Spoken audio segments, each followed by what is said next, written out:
Atamanatachu etatachu mithia sewti nide. Sinotima sidutsan se zrene chanhaene on. Kananatal egalata son nata se la conti colo. Le kekazini a ile enite kenizu kadet inizu nagotseta sealat sehegalat sandale. Sinoti etutsenat senata diti Seo ti yunta kuni zuko wase ne zutle he agala tsuda. Sino sina ne ton ne tazi a kona hade tue fa atele ni ni ne zonk yunta ko kuni zua. Sino ti ma si tutse ko wa seo ti je amea jona ga na to ke se ko na agala kenta seo ti ko ke tain tsine ko tsani di. Sino ti ma si Please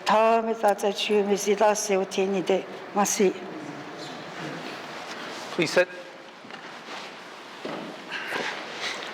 I'd like to thank Ms. Gargan for the reflections today. Minister statements. Minister. I know, I'm just waiting for the light go on. Member for Yellowknife South, but it's...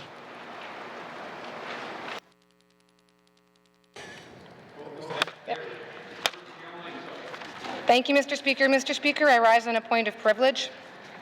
Mr. Speaker, I'd like to lay out why I make this point of privilege this afternoon. There's two parts to meet the initial threshold. Question of privilege, as you know, Mr. Speaker, must be raised at the earliest opportunity. The nature of the matter described must show on its face to be a breach of privilege.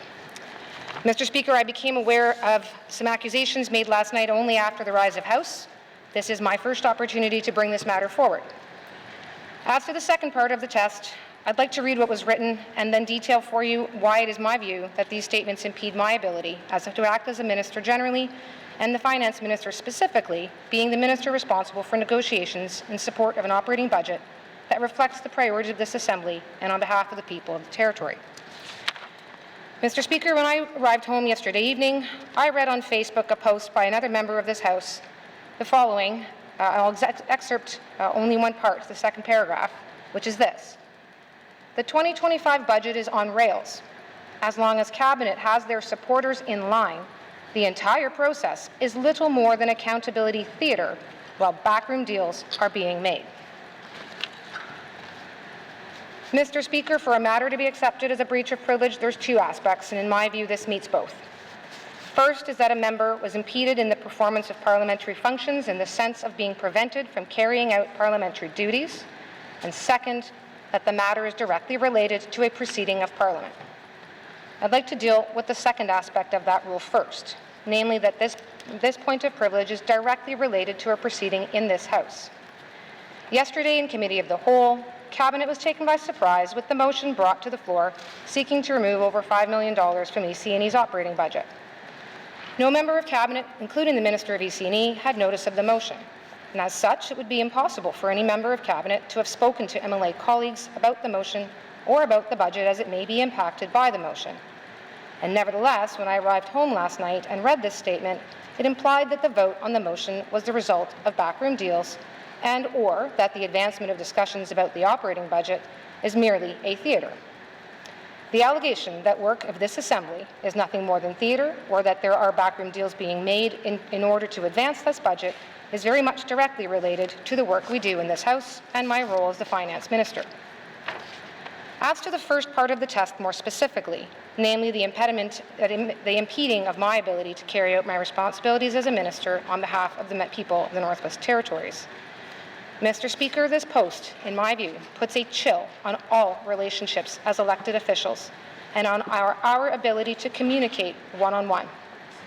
Bluntly, Mr. Speaker, this social media post creates a threat that if MLAs do not vote with certain other MLAs, or if they choose to speak directly to Cabinet members, there may be accusations on some type of social media.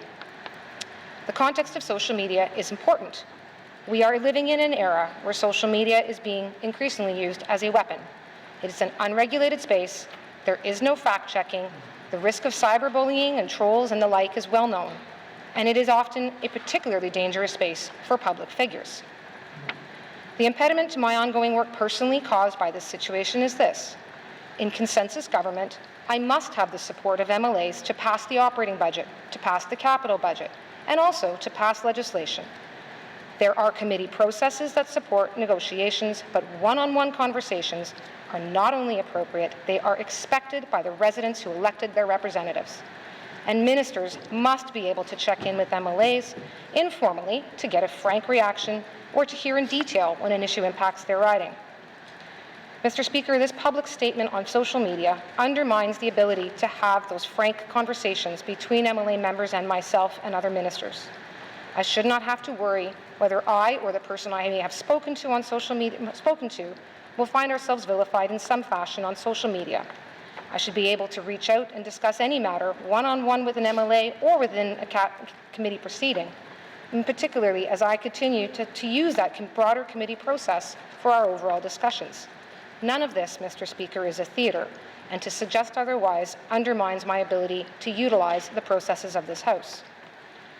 It is my responsibility as a minister, and again, particularly as the Minister of Finance, to know what individual members want to see changed in the budget.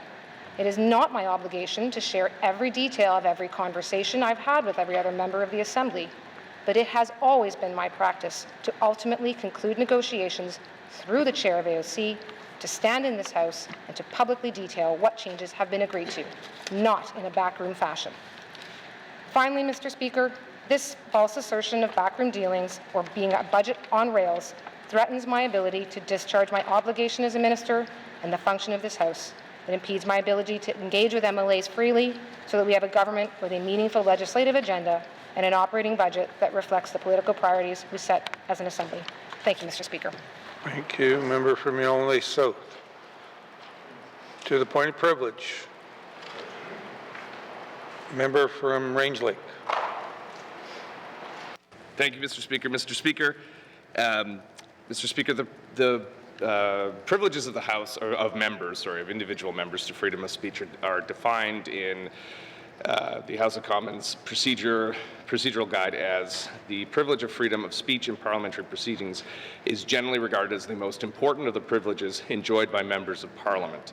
This right is protected by the Constitution Act, the Parliament of Canada Act, and extends to our legislature as well. Freedom of speech permits members to speak freely in the conduct of proceedings of Parliament, such as the Chamber during a sitting or in committees during meetings, while enjoying complete immunity from prosecution or civil liability for any comment they make, in order to encourage truthful and complete disclosure without fear of reprisal or other adverse actions as to a result of their testimony. This right is also extended to individuals who appear before the House of Commons or the legislature. The legislature could not work effectively unless its members and witnesses appearing before House committees were able to speak and criticize without being held to account by any outside body.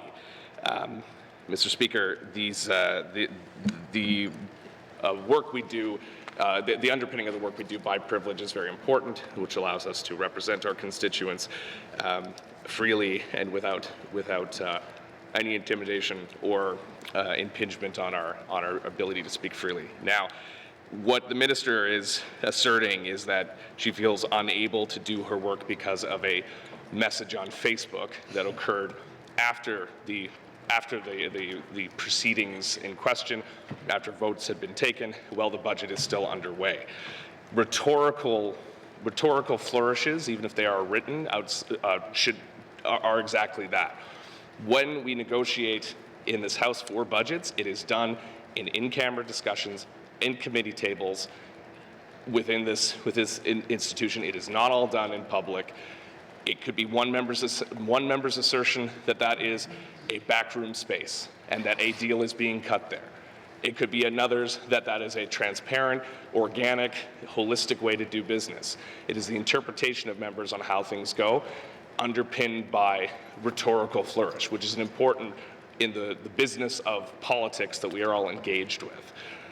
If we are to extend, if the minister feels somehow that a post on social media is, and she's unable to do her job, I don't think she's met that test, Mr. Speaker.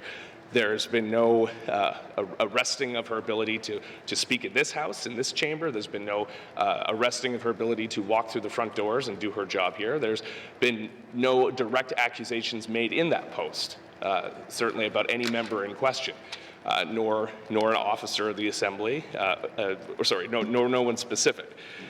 Mr. Speaker, we should be able to express ourselves as well within our own spaces, within our own platforms, within our own discussions.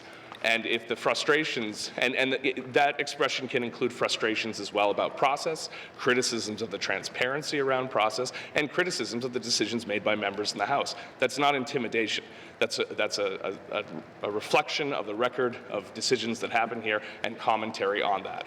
If it is inflammatory, that is something we can address. I would argue that there are better ways to address it than the privileges of this House. I do not feel the test has been made. I feel it is important that we conduct our business respectfully, but also we need to give way to concerns, and we need to be able to express them freely to our constituents as well. That is our right as Canadian citizens, as much as it is part of the work we do here in the Assembly as members as well.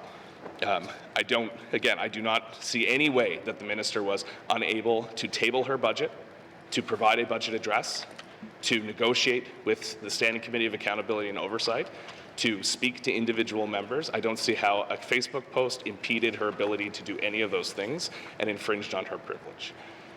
That's the accusation made here. That is why the point is being asserted. I see in no way that that has been done. And if I'm missing something, that's fine. But to me, this appears that someone didn't like something that was written on Facebook and is now rising a point of privilege. And I think that is not the correct way to use privilege. There are other tools in this House, and I should add that the conventions and protocols of consensus government, which are written down and form an important place in our handbook and how we do our business procedurally, or not even procedurally, sorry, how we do business informally, are not subject to parliamentary privilege. A violation of those protocols and guiding conventions is not subject to privilege. So any assertions around the element of surprise being inconsistent with consensus, that may be true, but it is not subject to privilege. Any conventions on how standing committees are supposed to speak to each other is not subject to privilege. I encourage you to take that into account as you deliberate on this point. Again, I do not feel that the minister has been impeded in any way in the execution of her duties to bring this budget forward. In fact, we are set to continue deliberation later today, which I don't think a Facebook post is impeding. And when there's a resolution on the vote of the resolution bill, I don't think there'll be a Facebook post will impede that either. The procedure is moving well ahead. We do it every day. We have been doing it every day for the past couple of weeks. So I do not feel the case has been made. Thank you, Mr. Speaker. Member from Range Lake. Member from Hay River North. Thank you, Mr. Speaker. I'd like to support the member asserting the point of privilege. I think that when you make your decision, Mr. Speaker, I hope you consider the entire context of politics right now and social media. I was just down in Washington, D.C., and I can tell you that when politicians say something inflammatory through social media, it puts a chill on speech. It puts a chill on people's ability to do their jobs. I spoke with lawmakers. I was there in the environment, and you could really feel that happening. That is the state of politics right now. And in this House, when we say things over and over and over again, that has an impact. And so when statements are made about what Cabinet can do, what Cabinet can't do, how they're operating, how they're not operating, and when those statements aren't accurate, that has an impact on how people perceive things and how willing members are to have open conversations with Cabinet. And from this side of the floor, this post appears to be a continuation of the spreading of false information and a campaign of intimidation that I've witnessed here in this House and in this building. And I think that regardless of the decision, I think this is an important point of privilege to raise, to call out this behavior in this current environment we're in. We have a very familiar example of what happens when we allow this gradual erosion of civility in politics, and at some point it goes too far to be able to be stopped. And so I think that it's important that early on we call these actions out, and so that every member of this House does feel free to have conversations with Cabinet and work with Cabinet, and that there are not wedges being driven between Cabinet and regular members who just want to do what they need to do for their constituents and the work their constituents deserve to be done for them. Thank you, Mr. Speaker. Thank you, member from Yellowknife North. To the motion of privilege, member from Yellowknife Centre. Thank you, Mr. Speaker. I'll first by saying I'll acknowledge the member for raising a concern. First of all, I mean, I always feel it's important to acknowledge that. And the reason I'm saying I'm acknowledging that is her perspective. I can appreciate, I feel that perspective, and I think it's, we're in a forum to welcome that. So, but we're also in a forum to have difference of opinions, as Mr. Speaker, you know very well. My colleague for Range Lake, his post spoke with passion and perspective. And that's one thing we constantly balance here. It was only a few months ago I was challenged by a member, and I brought that up, which we won't be revisiting, but I think the resolution of it is, yes, behave better, talk nicer, try to work together, but I don't police outside the House. That's a quick summary of the finding of that situation, which I welcomed and accepted as the final outcome. Mr. Speaker, if you policed, or I should say if this House policed every Facebook post, I am being attacked today by someone who wishes to say I don't do my job and they're antagonizing people because I supported a community initiative.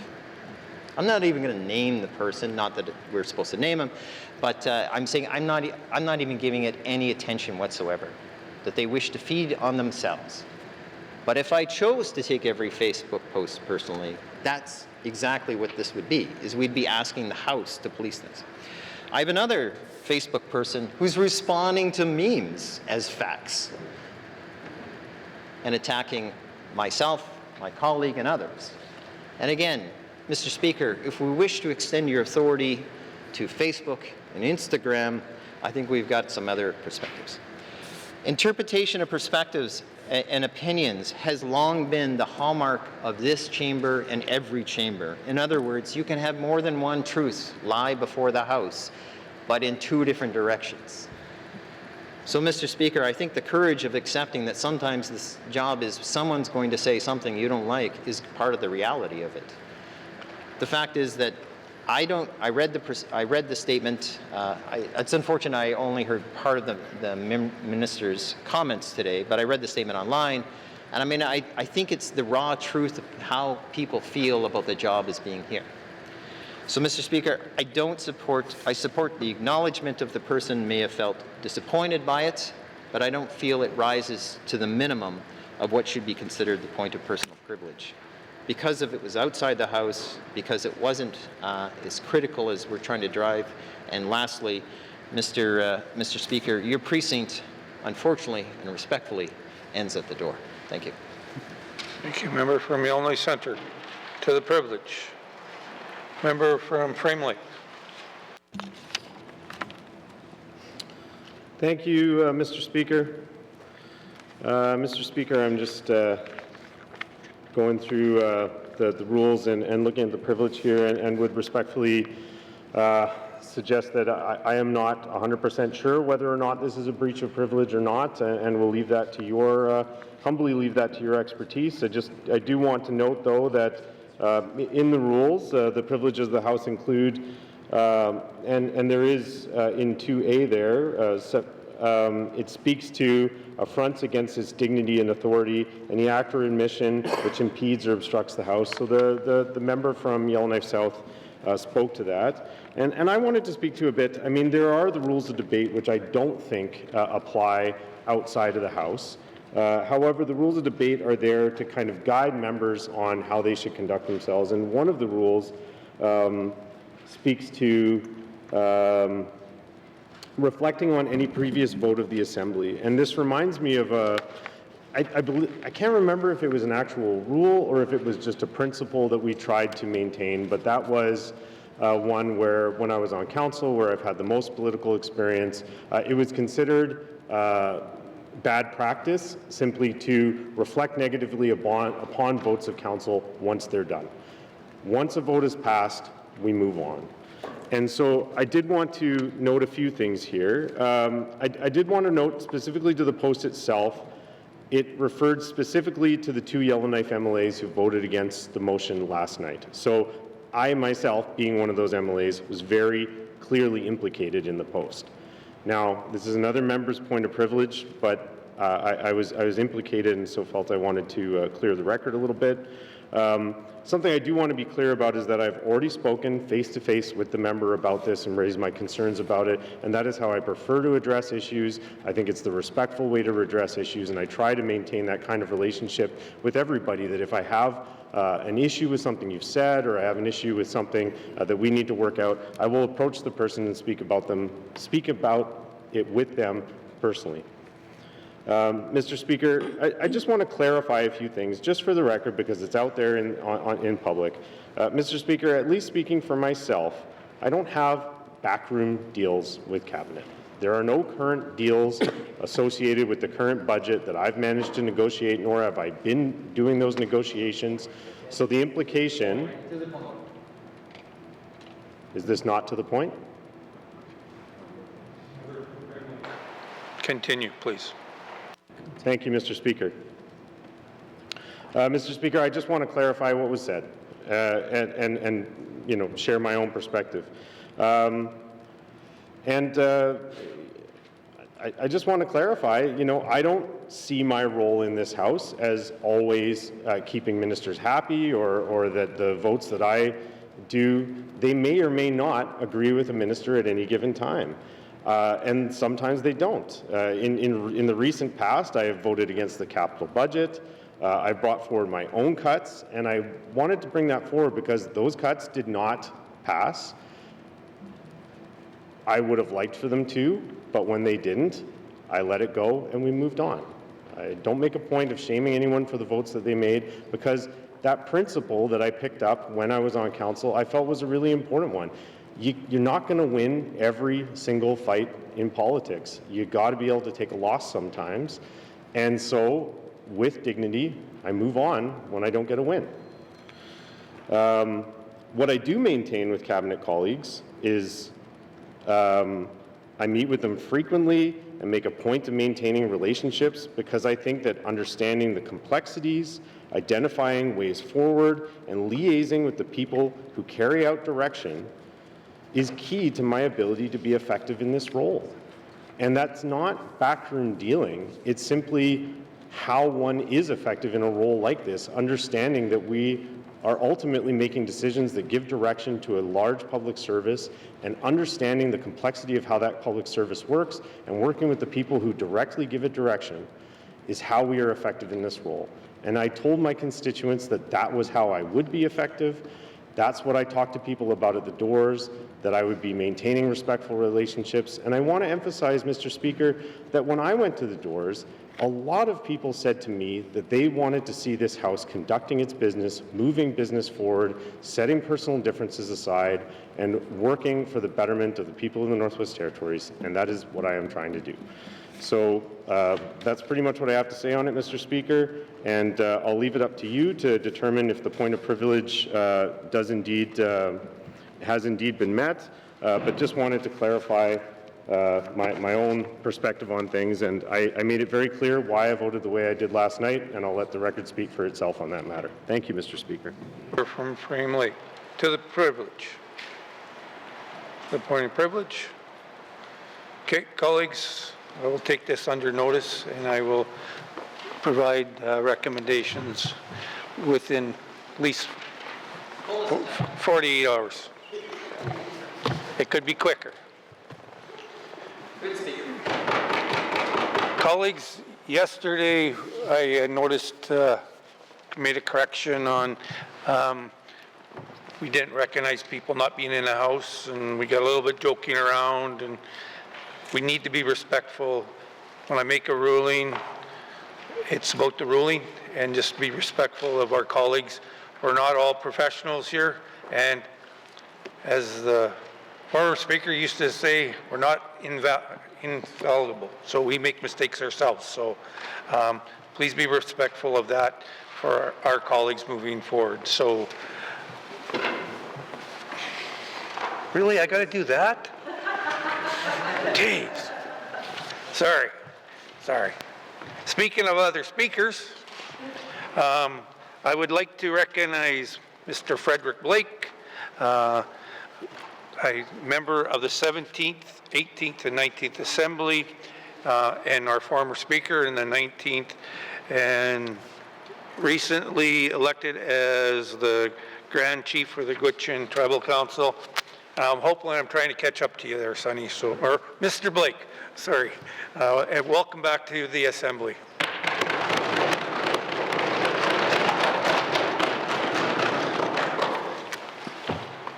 So, let's get back to business. Minister statements. Minister of Justice.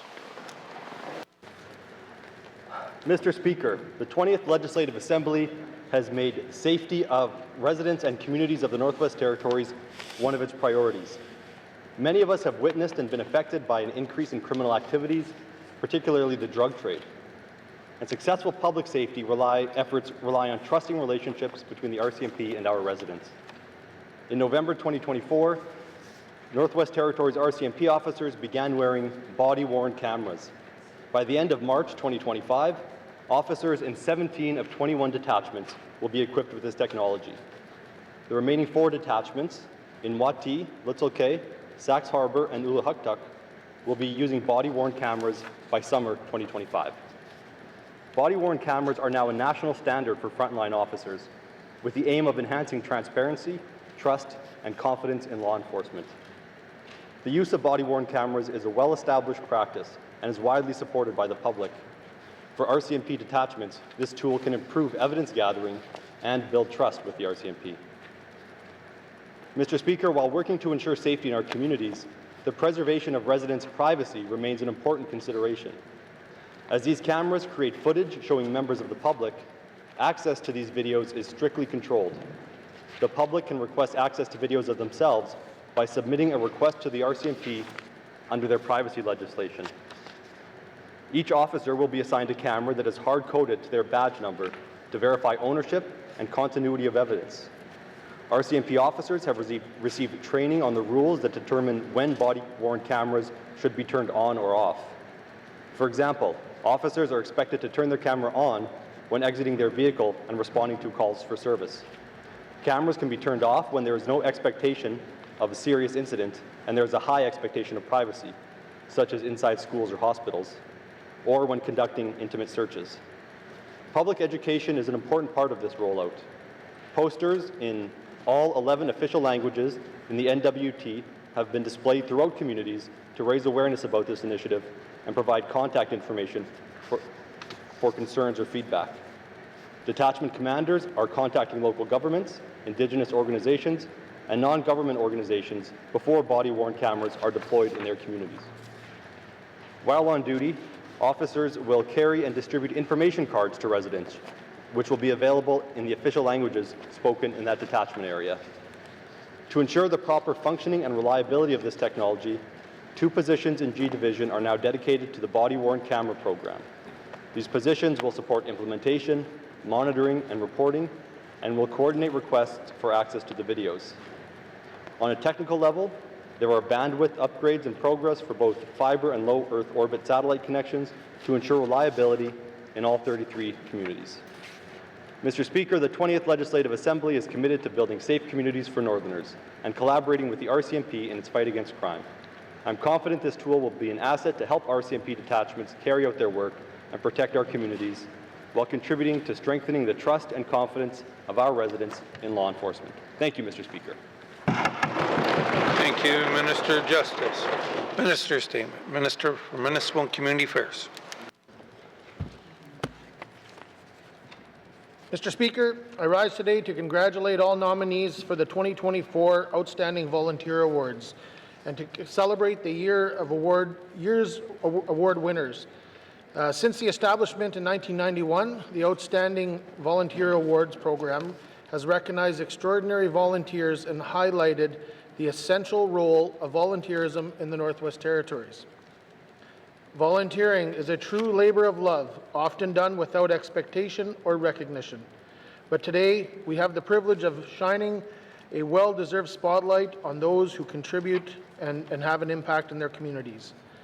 These individuals exemplify the spirit of service, strengthening the bonds within communities, fostering resilience, and offering support where it is needed most.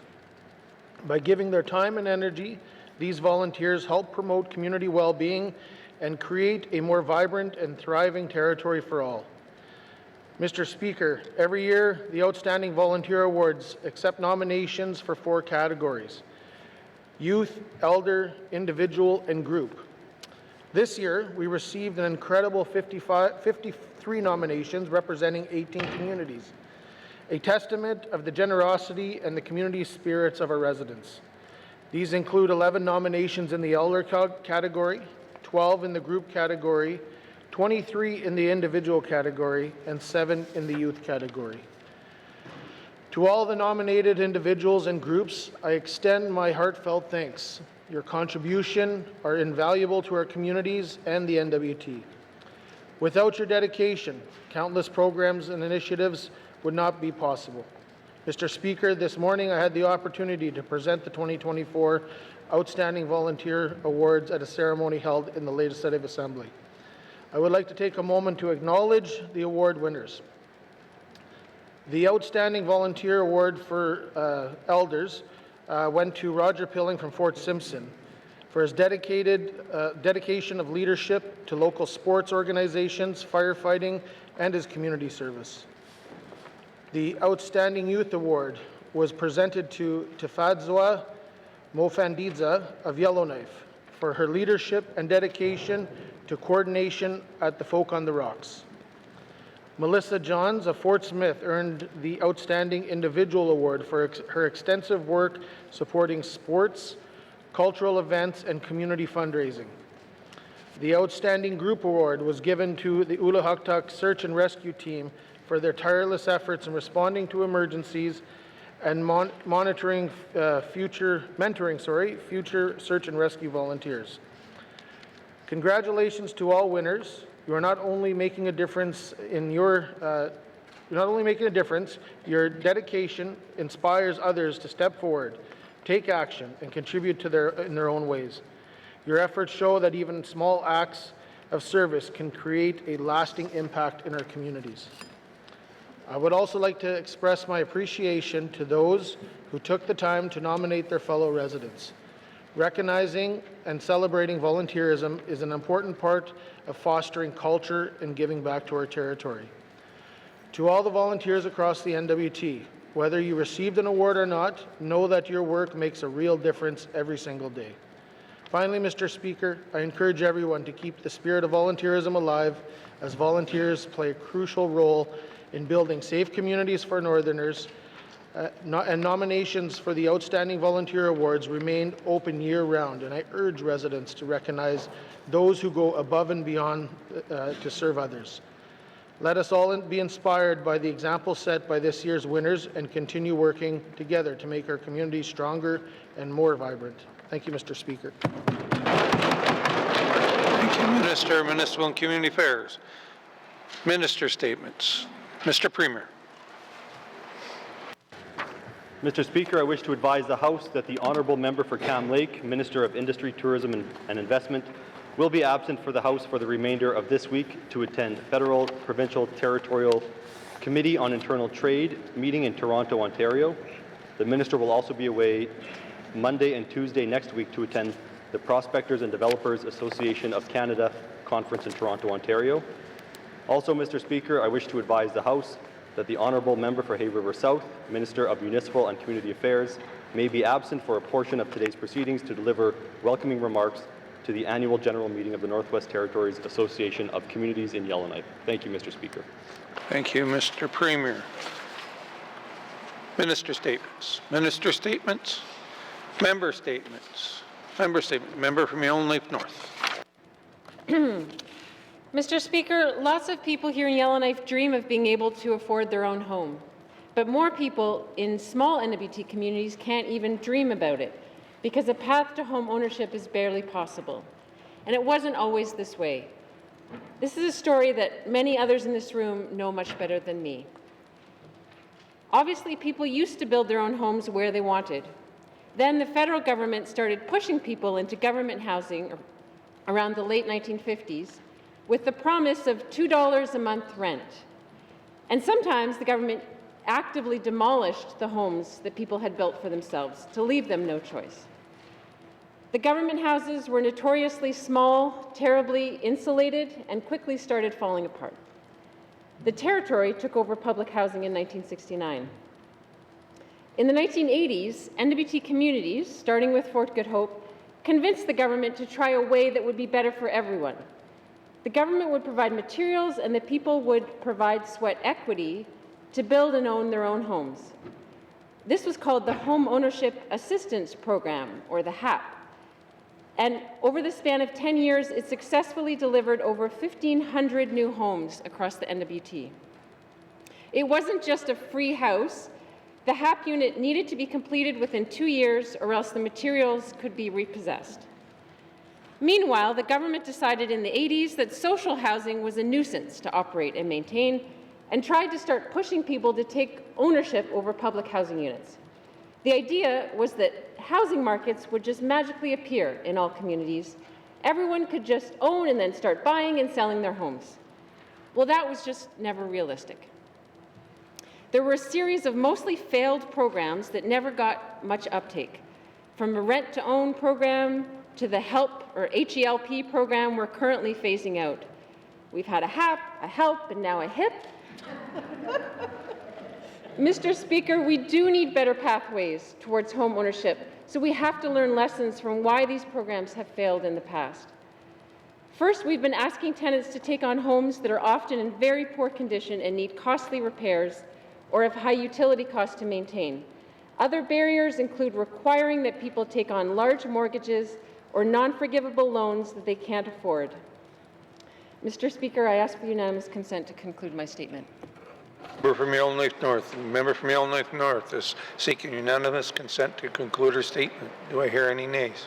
Seeing no nays, you may conclude your statement. Thank you, Mr. Speaker, and thank you to my colleagues. Finally, I just wanted to say that I'm committed to working urgently with all of my colleagues on both sides of the House to find a better path towards home ownership for all NWT communities. Thank you. Member from Yellowknife North. Member statements. Member from Great Slave. Thank you, Mr. Speaker. Mr. Speaker, in June of 2024, I asked the Minister of Housing NWT about what efforts Housing is doing to work with communities to help address homelessness across the territory. Just by happenstance, in the summer of 2024, my riding was home to an encampment, and I became more well-versed with how the GNWT is addressing immediate housing and homelessness issues as they arise, and what they want to do in the mid to longer term. Mr. Speaker, after much back and forth with the department on that event, I understand now that EIA is seeking funding to create transitional and supportive housing, whereas Housing NWT deals in public housing. Housing NWT, as a corporation that builds stock, could secure federal dollars and build transitional and supportive housing in Yellowknife and across the territory. But we're all aware that those costs can be prohibitive. Mr. Speaker, I am hopeful but not certain if all options are being examined by EIA to increase stock more quickly. In recent weeks, interested folks have reached out to tell me that there have been an offer made to EIA on existing stock by industry at below market cost to the GNWT, but calls were not returned quickly enough and those offers fell off the table. I'm concerned that important opportunities are passing us by. Mr. Speaker, I will have questions for the Premier. Member from Great Slave. Member statements. Member from Inuvik-Boot Lake. Thank you, Mr. Speaker.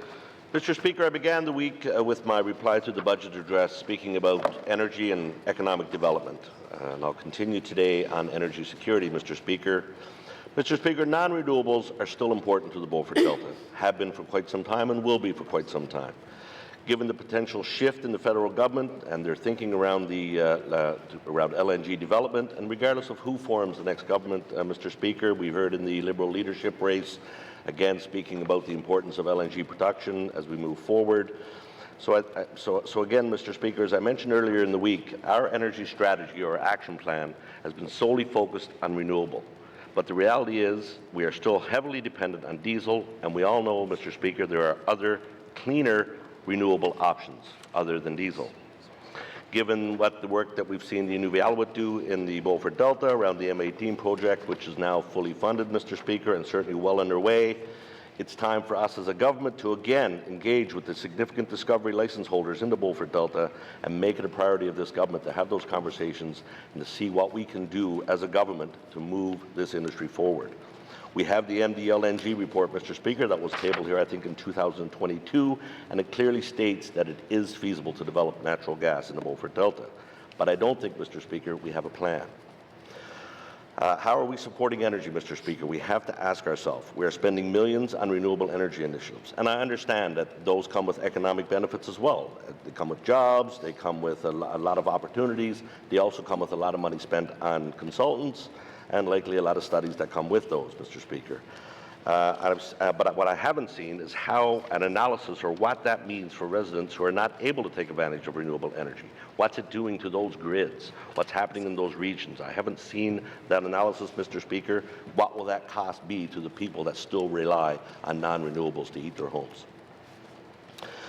Mr. Speaker, I know we've spoken in this House about working groups for regions. I think this is a prime example of what we can do if we're to put a working group together for the Beaufort Delta, include Indigenous governments, of course, community leadership, and find potential solutions and to meet with industry, to meet with federal government, to look at what we can do to continue our true energy action plan that includes all energy in the Northwest Territories, Mr. Speaker. Thank you. Thank you, member from Nunavut Lake.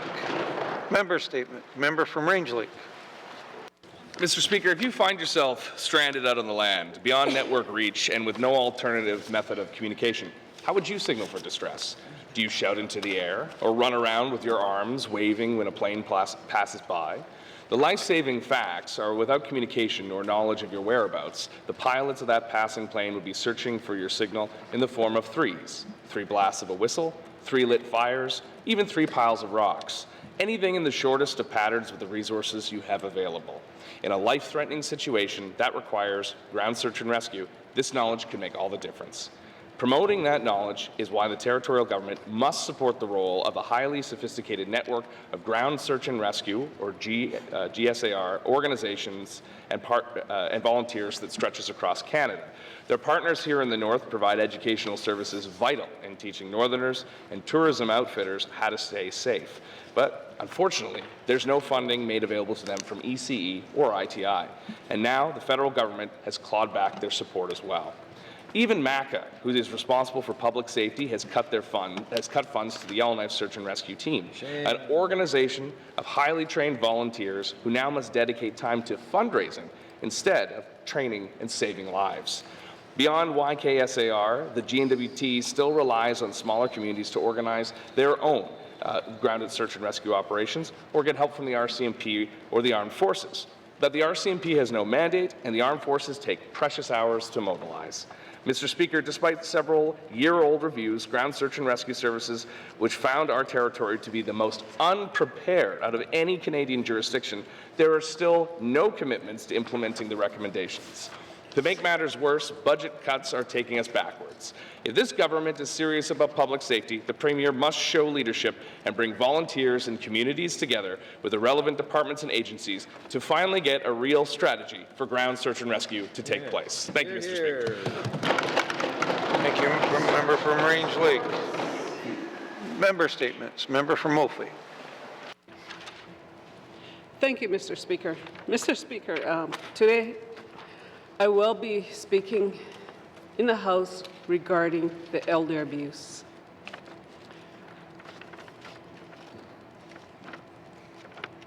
Mr. Speaker, we know that there's a lot of abuse happening in the Northwest Territories and especially in Cleacher region. So today, Mr. Speaker, we have heard and seen There are many forms of elder abuse here in the North, and not enough is done to prevent it.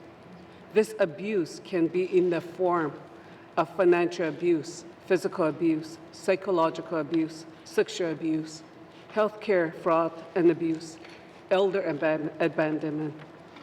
For example, we have young people extorting elders for their pensions or forcibly moving into elders' home without consent.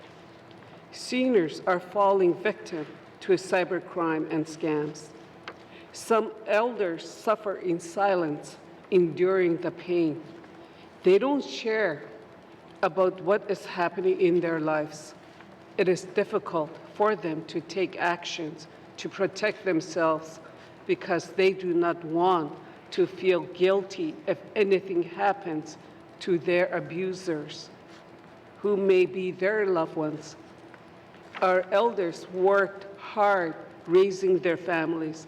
They should be treated with respect and love for who they are. They do matter, Mr. Speaker, and they should be able to enjoy the remaining years they have on earth with us. Mr. Speaker, the Premier wrote in his mandate letter to the ministers, quote, "I have not assigned symbolic client-based portfolios for youth, seniors, and persons with disabilities.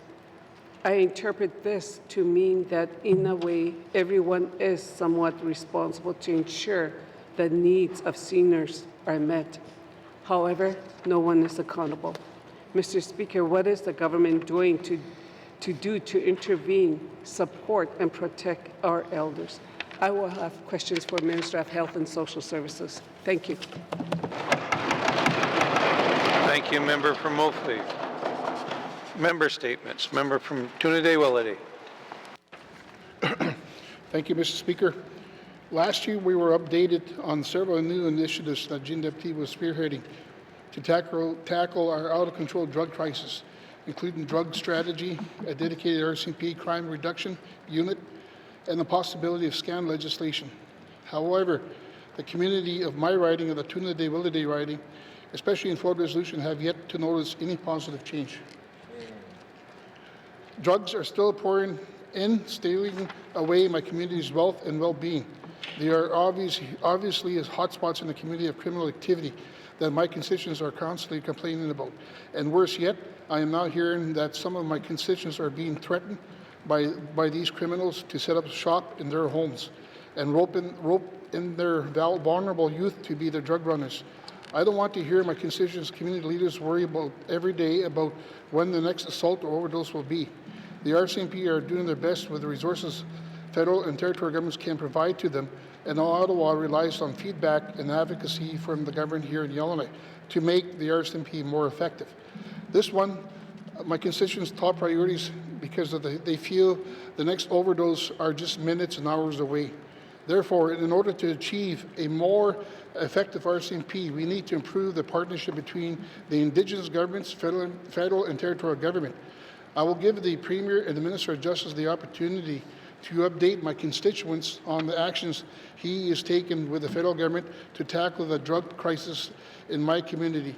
Thank you, Mr. Speaker. Thank you, Member from Tune-Day-Willity. Member statements. Member from the Deschaux. Sorry. Thank you, Mr. Speaker.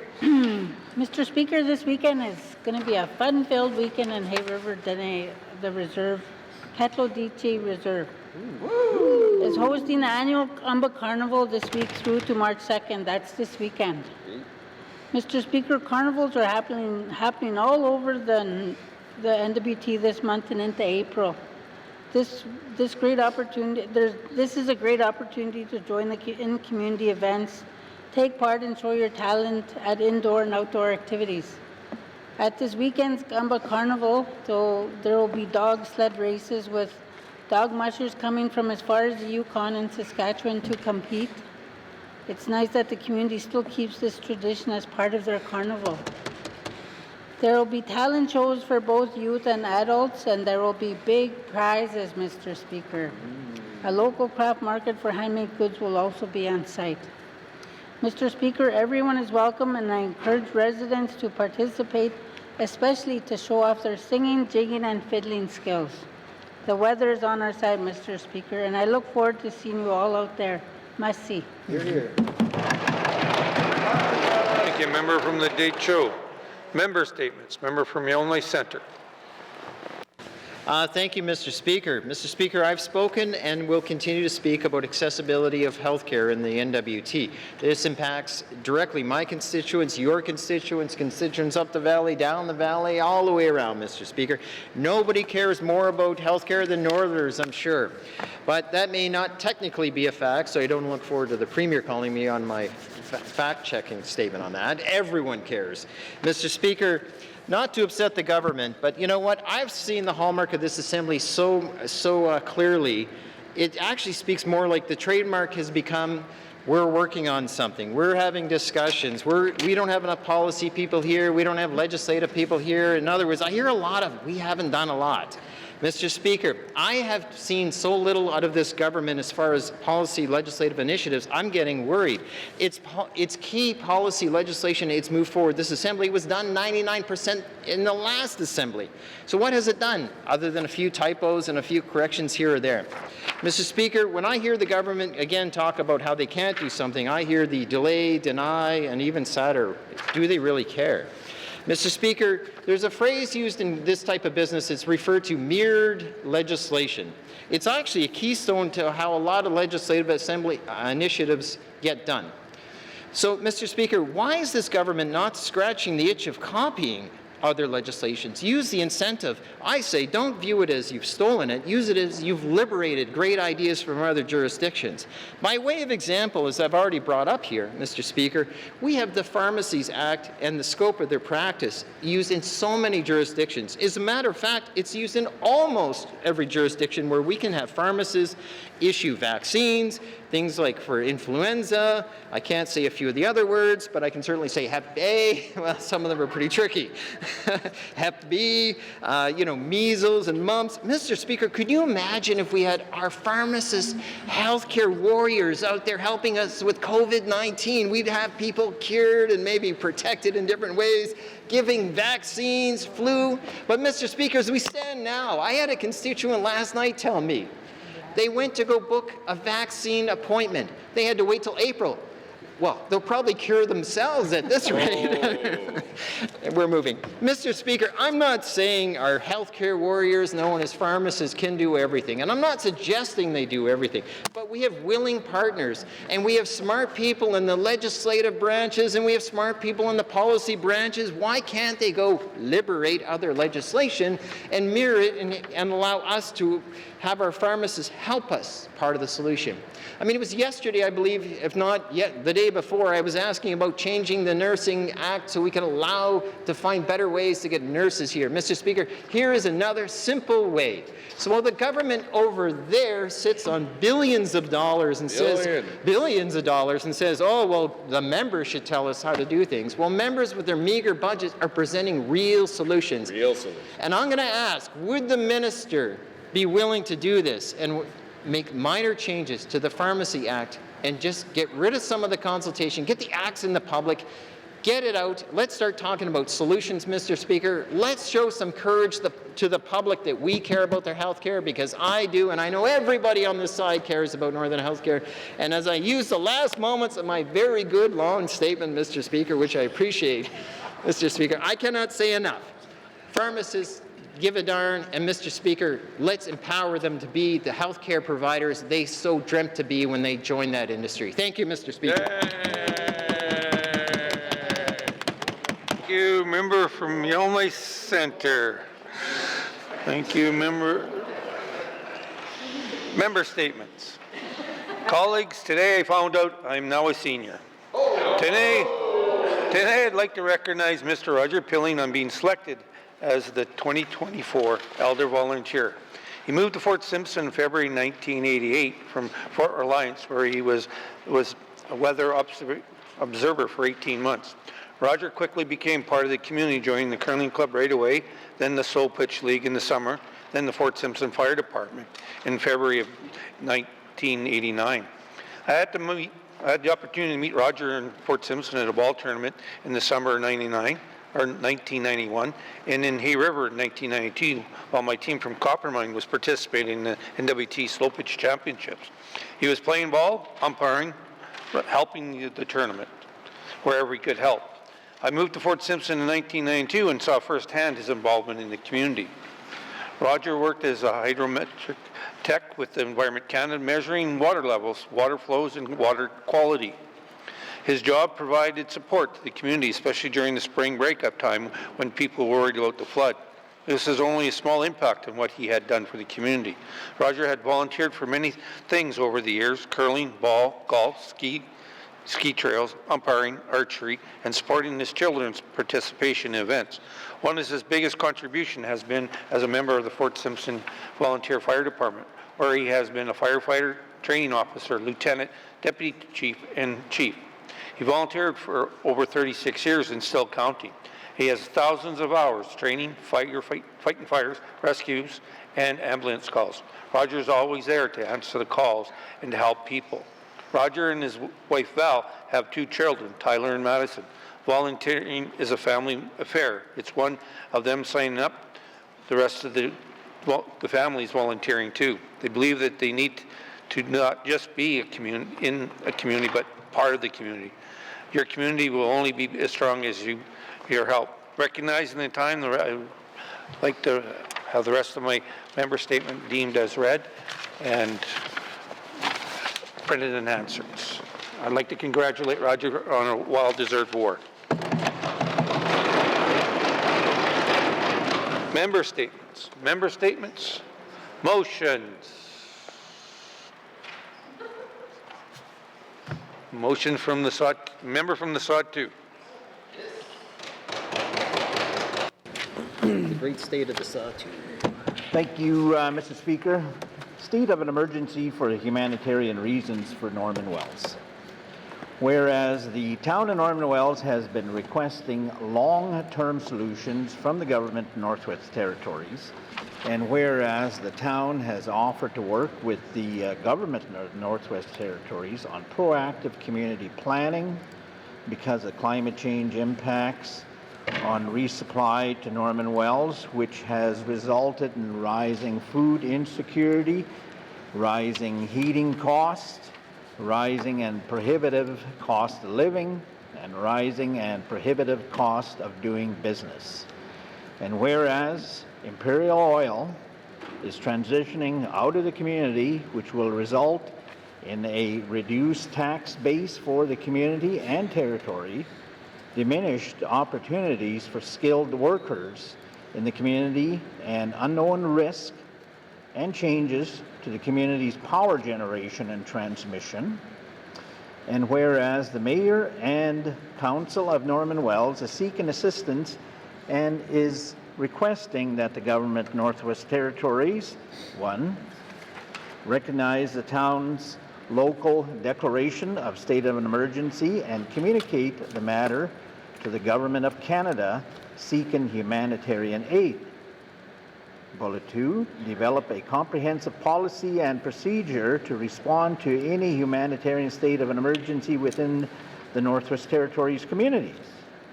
3, engage in sustainable community planning and stakeholders in Norman Wells. And 4, facilitate a discussion between Imperial Oil Resources and the Government of Northwest Territories and the Thlogolinay-Godinay.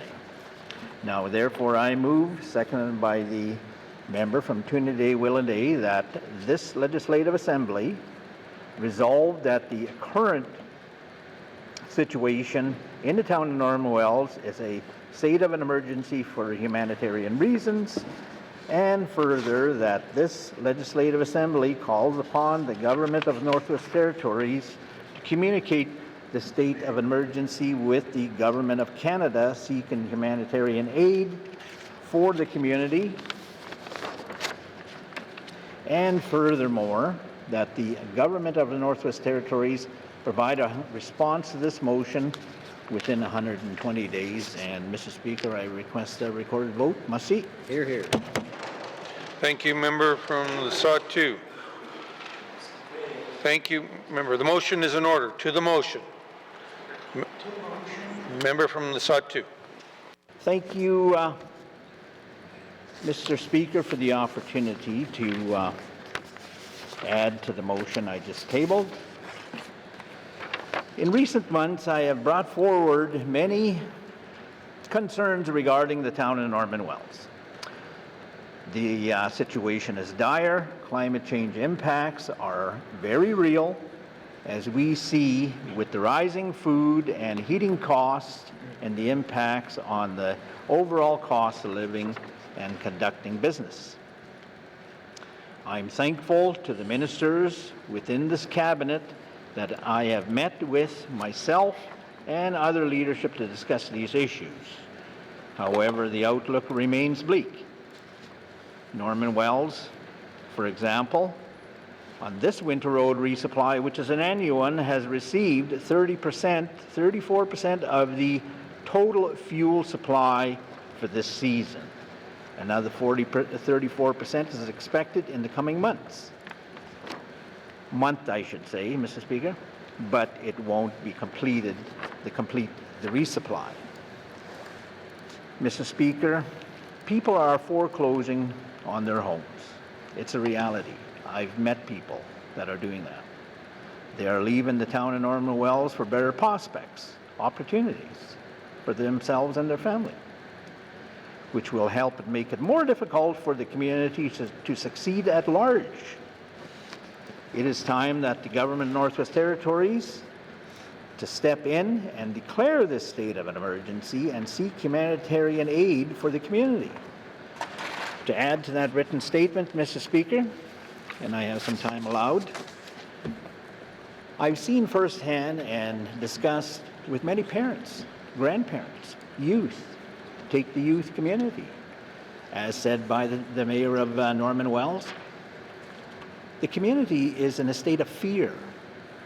To describe that, take our children going to school. The parents are living in fear. Are the teachers of the school going to leave because they can't afford to stay there? Take the middle-aged population. They're living in a state of fear. Are we going to have another job? Industry is closing. State of a fear. Example. Take our elderly. The elder pensioners living on their low income.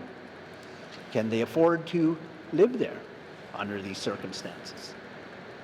So that's a holistic approach to the three categories that make up each and every community. In our community, we've seen the drastic measures, the catastrophic impacts of no water. You can't afford to live there on an annual affordable resupply. As we said numerous times, what if you miss the boat? In this case, what if you miss the winter road? Is your project going to go ahead? Yes, we can fly sugar in, but who's going to afford that retail price? So picture that. And that'll substantiate the concern of this motion. Look at the 8 grocers. Now they got to finance to make affordable retail prices based on that affordable winter road going into those communities. Then it begs the question, expiry dates of products, heating costs for warehousing, this annual stock. It's an incremental example of taking each and every concern seriously. And with the backing of this assembly, there is no doubt in my mind that we have the capacity to help that community and that region. And more importantly, the task at hand is the motion at hand. Are we going to step up to help our small communities? People are leaving. I've talked to people. A couple of young people recently just moved out. I'm living in fear. I don't want to live underneath that tension. So the overarching concern is the unknown. Are we going to get a barge? Good choice. It may and it may not be a choice. It's looking like we won't. But I will not guarantee the business person to say, okay, resupply come July. I would say guarantee your stock now. We got 32 days. Then even that 32 days is unknown. Are we getting warmer weather? If we look at the forecast, as shown by one of the leaders, yes, we are. And as we know, the distance of Wrigley North to the communities is long in distance. It may seem short from Red Deer to Edmonton, but drive on the conditions of the road or the winter road is the only factor that takes time to go from point A to point B. It may seem 250 kilometers from Wrigley to Toledo, but you can't drive at the speed north or south on those roads like High Level. Warmer weather creates overflow, which deteriorates the road. So having the trucks and tire chains go over top of that road is really deteriorating the surface of the road, which prolongs the turnaround of the fuel. As I said in one of my previous statements, the truck fuel up in Enterprise, all the way to Culver Lake, offload, 6-day turnaround based on road conditions. It may increase to 7 days, 8 days.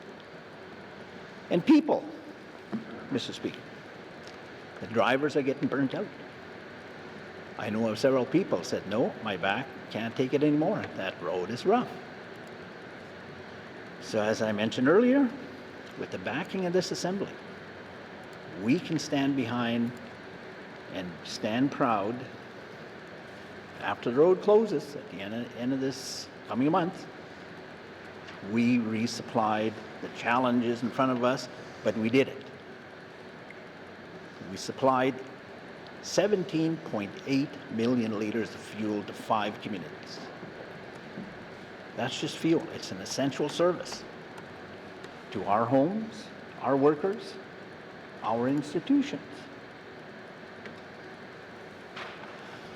So I share that with you, and there's many others. I can go on there, Mr. Speaker, but I think I've highlighted the need for this institution to stand behind this motion, and I look very aggressively forward to working with all the ministers, and I must compliment my feedback by these ministers and the Premier in the past several months. Thank you, and I look forward to your support. Merci. Thank you, member from the Sud 2. Members to the motion. Member from Trinidad-Willowday. Thank you, Mr. Speaker. I could relate to what's been brought forward to this motion to the House here today, and thinking back to 2023 fire season, and we all remember what happened with that fire season here in Yellowknife, my community, Detta Delo, going all the way down to Fort Resolution, and it impacted everybody. Lessons learned. It was a very tough time for everybody, and we thanked the frontline workers, the fire support that we got for our small communities. It hit home because by the time I was in Hay River when that alarm went off, and on our phone and asking us to evacuate. My wife and I were there and eating in the restaurant, and everybody took off, and everybody was heading south, and we turned off to Fort Resolution at that time, and it was a really scary time for everybody. In particular, after my wife went to Fort Resolution, I managed to give back to Yellowknife and to help the elders of Detta Delo to help evacuate them as well. It was a very scary time for the elders too as well. And being in Fort Resolution too, I remember being there, and I recall that I don't think I changed my clothes for about a good week or 10 days because we were so busy dealing with issues. At one hand, it got to the point where the community was almost ready to be evacuated, but we couldn't because we had a fire in Fort Smith, we had a fire in Hay River, and then if we were to get through that to go south, where were we going to go? Everything was, all the small towns, all down to Alberta was taken up. And so the leadership in Fort Resolution decided just to stay there, and we got the lake there, we got the airport there if we had to do something. But anyway, so when this motion came up, I asked my colleague if I could help maybe second the motion. And I relate to what he's talking about. And I've been listening and watching my colleague bring up his issues in the House where they had a fire season in Fort Good Hope last year, and a lot of that fuel that was used on that fire didn't get replaced. Everything was brought in was flown in, but people had to pay for that, and at a premium. And it was a very tough time for my colleague and his constituents and in the Sahtu region. And it was, again, we had issues of the barging season to bring the fuel in. It was just a tough time, so I relate to what he's been through with his constituents, because we've been through that as well. But we spent $175 million that year. So I stand up here today to give support to this motion and second it. Again, calling on the state of emergency for humanitarian reasons for Norman Wells and for the fuel supply as well. Again, it's a tough thing. It's an act of God. Nobody knows what's going to happen, even this coming summer. All we could do is to prepare as best we can. But again, we need to give support to our colleagues as much as we can and be there for them, because as a government, we all have to, I'm almost like my speaker talked about, like being an elder. I feel like an elder. But at the end of the day, is that we all got to work together. And I say that amongst my colleagues as well, that we need to do that. So I just want to give support to my colleague on this motion. Thank you, Mr. Speaker. Thank you, member from Trinidad-Willoughby. To the motion, member from Great Slave. Thank you, Mr. Speaker. Mr. Speaker, I will be supporting this motion today. I don't think anybody in this House could say that the member for the Sahtu is nothing but not determined, is not speaking and advocating for his region extremely well over these last 15 months we've been together.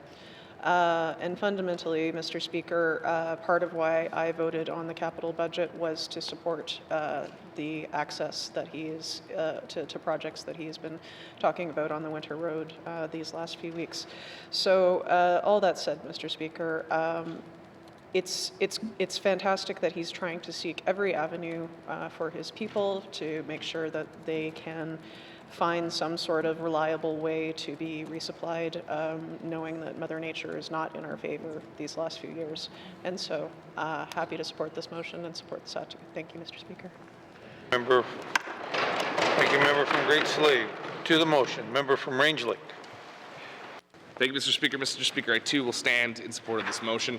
Last year in October, we put aside the business of this House to have an emergency debate, which is not common practice for us, about this very issue, the humanitarian crisis in the Sahtu.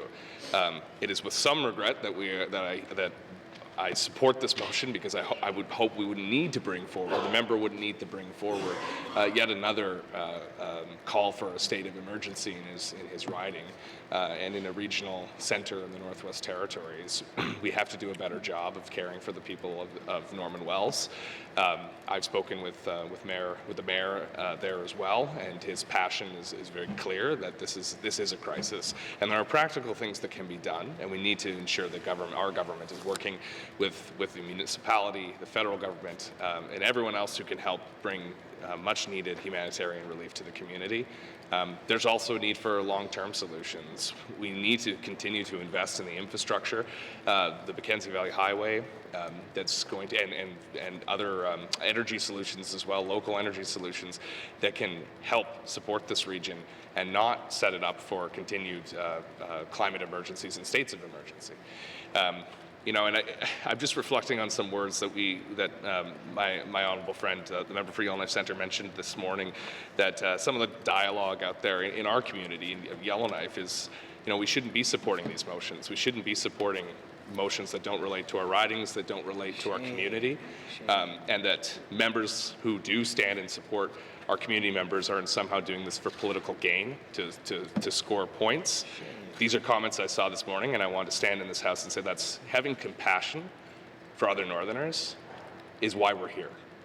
We're not here to score cheap political points. And while our styles may differ, where our approach to this job may differ, and where our passions may differ, does not mean that any of us doesn't want to be here for the right reasons. And it's very easy for people's personalities to be a source of criticism, and it's very easy to become a caricature when you're a politician. So all I'll say, Mr. Speaker, because I see that you may be getting advice, is we stand in support of this motion because it matters to all Northerners, not just one community, and that is relevant to this motion. So I'm very proud to support my colleague. I'm proud to support all of our colleagues as we work together for a better future for the Northwest Territories. Thank you, Mr. Speaker. Thank you, member from Rangeley. To the motion, member from Yellowknife Centre. Thank you, Mr. Speaker. Mr. Speaker, I never want to miss an occasion for an opportunity to work with my community colleagues, and I won't go in a similar length as my previous speaker had just mentioned about the criticism, but it's a reminder of we're here collectively and we have to find ways to work together. It's an unusual concept, that some people feel, but I think it's the fundamental concept of working together when it's outside of your community and riding. Frankly, the town of Norman Wells needs additional hope. Needs the hope from power from Yellowknife MLAs getting behind a community MLA issue. It's to help a regional issue. When Yellowknife MLAs see this matters so much, we need to lend our voice to this. The people in Norman Wells don't want to feel abandoned, whether you live in Sigachik or you live in Litzoke. They matter to us. And we try to find ways to ensure that we support initiatives just like this particular motion, Mr. Speaker. When we see the changes of our territory, it's molding every day, new changes. As my good colleague from the Sawtooth had mentioned, Imperial Oil is transitioning. Not quite effectively changes other people transition, but I'd certainly say, they're transitioning their business. And I'll honestly say is, business is always changing. If that's the one constant, things are always changing. And we look at the struggles of that town struggles should matter to me, those communities, whether you're in Delaney, you're in Toledo, you're in Colville, you're in Fort Good Hope, or you're in Norman Wells. That whole region needs the support. So when the town of Norman Wells does a declaration, I'm sure it wasn't over a coffee or a bagel sitting in the town coffee shop saying, hey, let's do something exciting today. That statement, including the emergency debate brought forward by the member, is really echoing the cries and passions of a region that see it as we have no choice but to raise the red flag. We have no choice but to yell from the tops of our voices as high as we can that we need support. Now, we've seen challenges, and I suspect there'll be new challenges next year and the year after that. There was a time we'd say we have never seen days like this, or this is the 100-year flood, or this is the 100-year drought.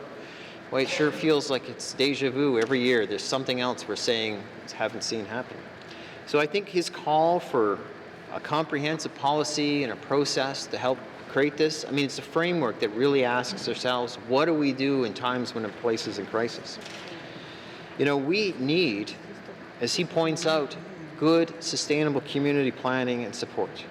And that has to be done with the community on the ground. So, Mr. Speaker, in closing, I want to point out that the government isn't the only solution to this problem. We have good partners. Imperial Oil could be, supporters. The town could be supporters. The community governments could be supporters. We've got Indigenous governments that have expertise. We have a lot of people. So even this motion is directed to call upon the Legislative Assembly to say, hey, government, do something about this. You're not alone. There are a lot of people that want to do things. I'd say, government, come into this with an open mind and say, how can we do this together? And don't be afraid to say, we're going to find a way to support this community, this region, and this territory. And I thank my good colleague from the member of Sawtoo. I also acknowledge my good member from Tunaday for helping support this motion, and I think there'll be some other wonderful things coming from our colleagues in support. And as a Yellowknife member, as well as my previous colleague here who just spoke, or a couple colleagues that have spoken, it's an honor to be part of a bigger picture solution, because I know they're there when we need them too. And they can probably get the same questions from their communities. And this is what it's all about. Working together in a way that makes things clear but supportive. Thank you, Mr. Speaker. Okay, member from Illinois Centre. To the motion, member from Deschutes. Thank you, Mr. Speaker. I too will be supporting the motion for Satu calling on this government to go to Ottawa and get humanitarian aid for the community.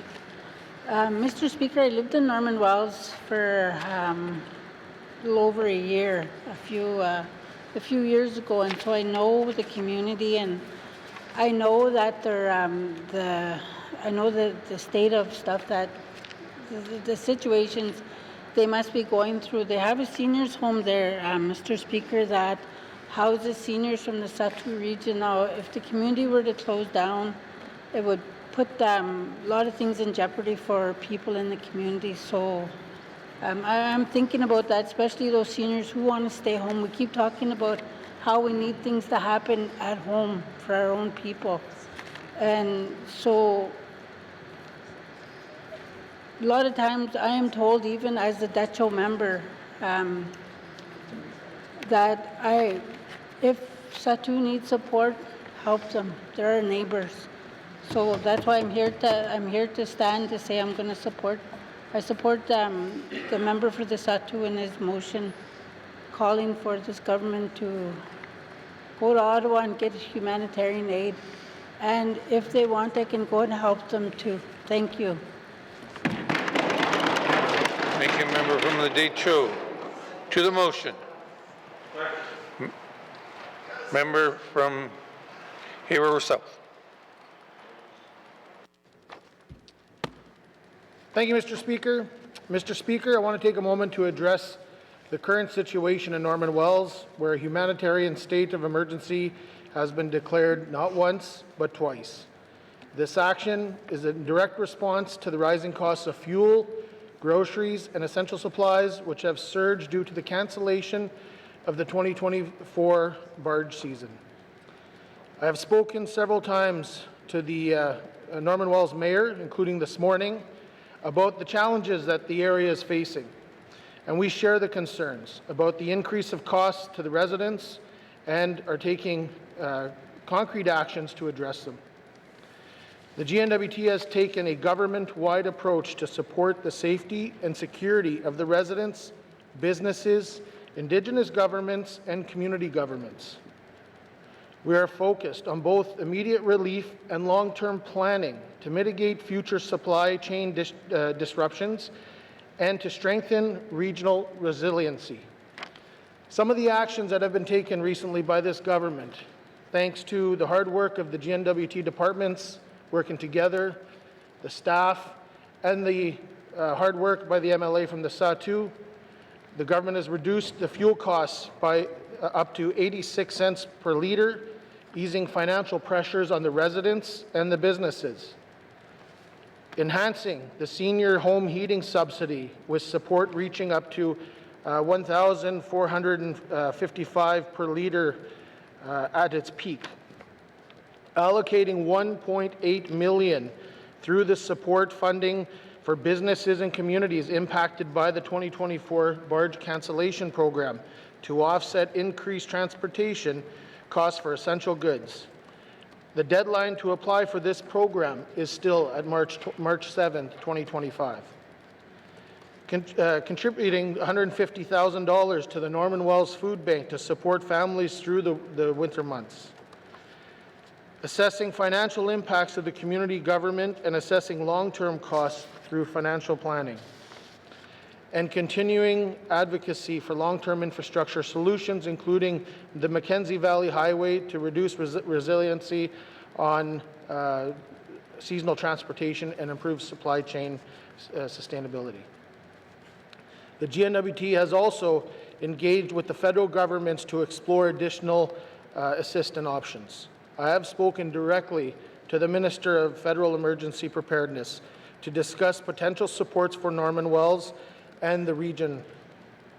The GNWT respects the Town of Norman Wells' decision to declare a local state of emergency. However, under the NWT Emergency Management Act, a state of an emergency applies only to situations where there is immediate threat to life or critical infrastructure. While the challenges are serious, I want to be clear that they do not meet the definition of the emergencies under this Act. Additionally, declaring a local state of emergency does not unlock federal funding or territorial funding. This has been confirmed to me by the Minister of Emergency Preparedness and at the department level. Instead, the GNWT is focusing on particular solutions to provide real financial relief and long-term sustainability in the region. The GNWT remains committed to supporting Norman Wells and the Sahtu region. We continue working with the local leadership, businesses, Indigenous governments, and the federal government to address both immediate and long-term challenges. We understand the urgency of the situation, and we will continue to take action to ensure affordable access to gain goods into the region and services for the residents. Mr. Speaker, as this motion proposes direction to Cabinet, Cabinet will abstain from this vote. Thank you, Mr. Speaker. Member from River South. To the motion. Question has been called. Does a member from the Sahtu wish to close this debate? Member from the Sahtu. Thank you, Mr. Speaker, and thanks very much to my colleagues that provided comments. It's very encouraging to sit in this room designed by the sharing of the circle. Look around us. When I got the orientation in 2015, this was pointed out to me. The circle, the healing circle. We have issues, we have problems at the community level. Many. I heard disturbing news from my home community just the other day, Mr. Speaker, as a result of what could be the drug issues and the addictions created by that product. It's very disturbing, Mr. Speaker. And this is above the current problems we have. No water. Sustainability and planning are essential to management, delivery, and success of a going concern. Take the private enterprise. The ambitious entrepreneur is committed to producing results. The same concept, approach, is shown here today. There's a need. We'll put our heads together, develop a sustainable plan of recovery, and we will be resilient. I guarantee you that there, Mr. Speaker. Now, if we stand behind this, the GNWT accepts this, let's just predict and assume we accept this state of emergency. It's a designation that allows you the ability to move ahead utilizing that designation for access. Without that, the federal government's going to say you don't have that door open to you. So there is really many options available once you accept that designation. I made a trip with my colleagues and leaders of the Sahtu back in October. We had success, fruitful and productive conversations on the same conceptual approach of determination, Mr. Speaker. That was seen in 2017 when I was sitting in this very same assigned seat. I took no for an answer. This government produced a business plan. We're going to build a highway from point A to point B. It's going to cost us this much. I was denied by the minister at the time not to go there. There's no reason. I seen a reason. I was determined, got the approval, made 2 trips that year. In the fiscal year of 2018, this government in the Great Hall made a joint announcement by both governments. You have $140 million for that project. I'm proud to say, with determination, you can move mountains, Mr. Speaker. And I think in this case, our mountain's very small. It's not a huge problem. Planning is going to eliminate part of that. And we only have 32 days, as I mentioned earlier, to get our resupply done. But still, that shouldn't stop there. Planning is essential. We've got the fear of our residents looking for leadership. Is this government going to be behind that? We are requesting that. And I smile with dignity and determination. I think we're going to get there. I'm glad to see you're in agreement with your smile, Mrs. Speaker. It gives me inspiration. I got 15 minutes. To the motion. To the motion. I got 15 minutes. To the motion. To that motion. In short, to move on, let's move on. Let's stand behind this motion and let's move on and show the residents of the Sahtu, not specifically Norman Wells, how it brings in the communities is that we resupply our airplane stock with fuel and it goes to the communities and provide transportation. If that supply is not there like we experience, how can our scheduled service sustain our community? That's the lifeline after that road's closed. So that's how it impacts the surrounding communities of Norman Wells. Thank you. In closing, I say Masi Cho, and I look forward to working with everybody. And as I said back in our first state of an emergency, what if it happens to your riding? I will be there. We will be there. As my colleague from Trinidad Day said, the fires, huge impact, the floods. I will be there to support you. Masi. Thank you, member from the Sahtu. Member from the Sahtu is asking for a recorded vote. Those all supporting the motion, please stand.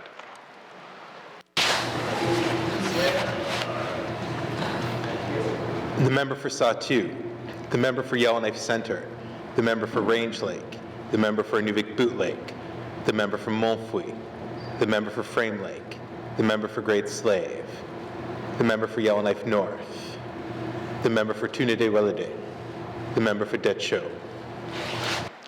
All those opposed, please stand. All those abstaining, please stand. The member for Thabacha, the member for Yellowknife South, the member for Hay River North, the member for Hay River South, the member for Inuvik Twin Lakes, the member for Nunavut.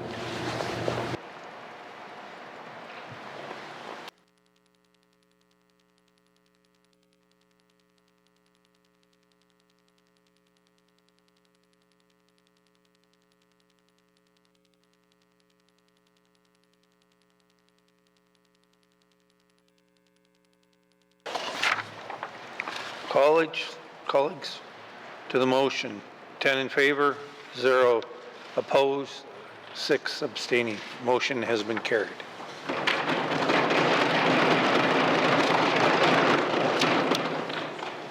Motions.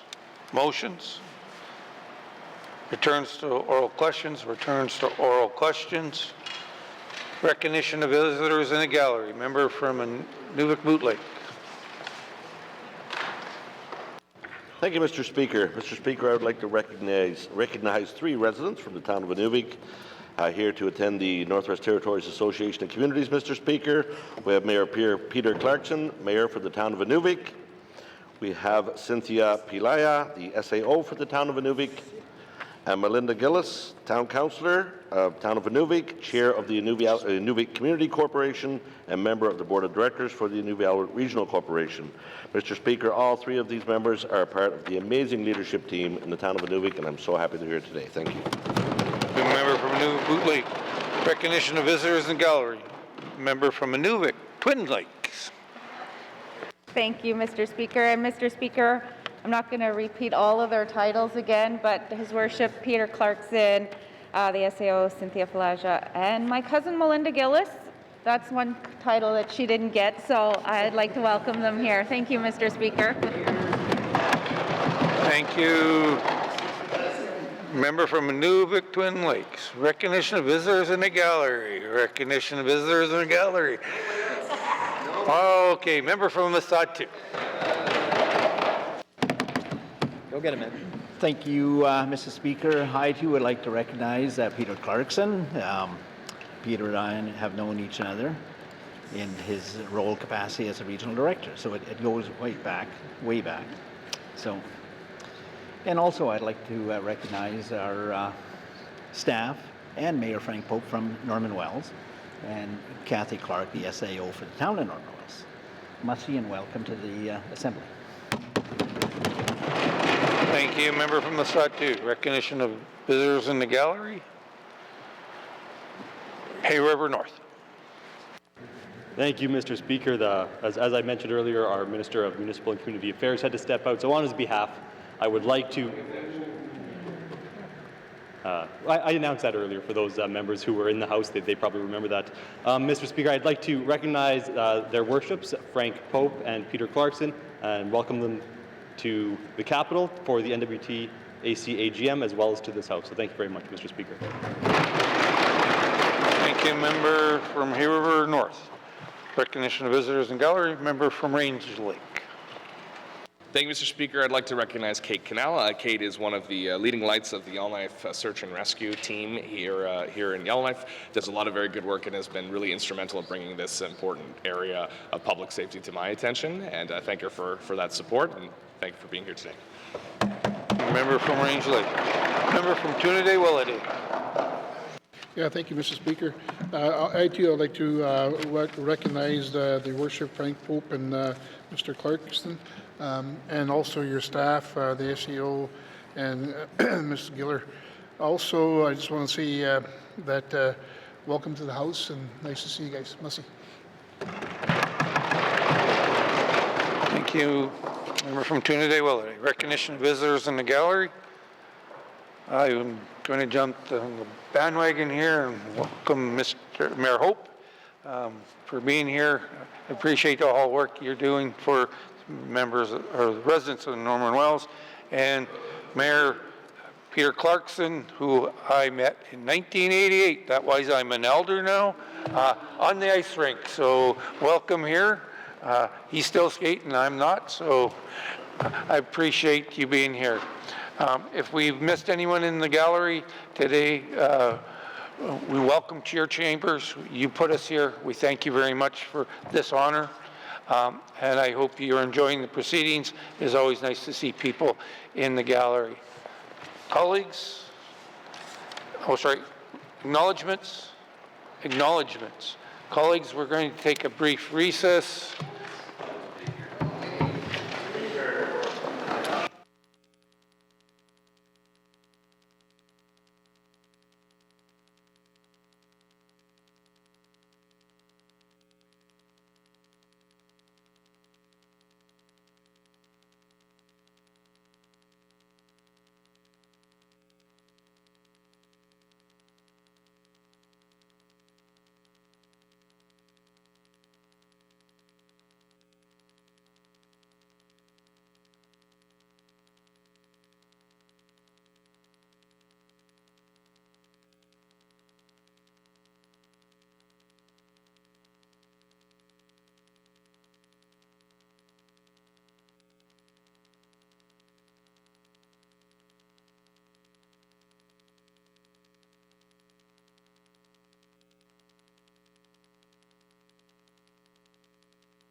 Thank you, Mr. Speaker. Mr. Speaker, I rise on a point of order. Mr. Speaker, I am alleging that the Honourable Premier broke Rule 3.2, brackets 3, brackets I, and Rule 3.2, brackets 3, brackets J. The first being imputing false or hidden motives to another member, and the latter being charges another member with uttering a deliberate falsehood.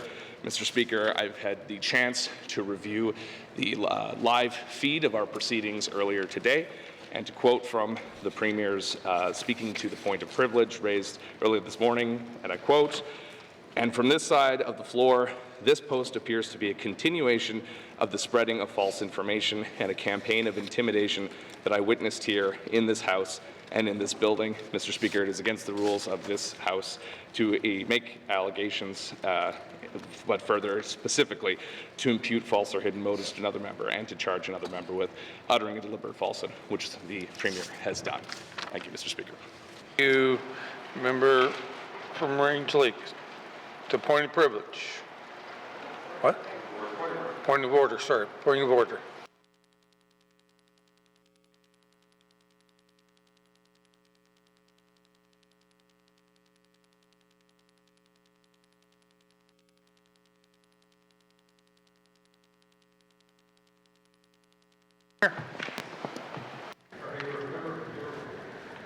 Thank you, Mr. Speaker.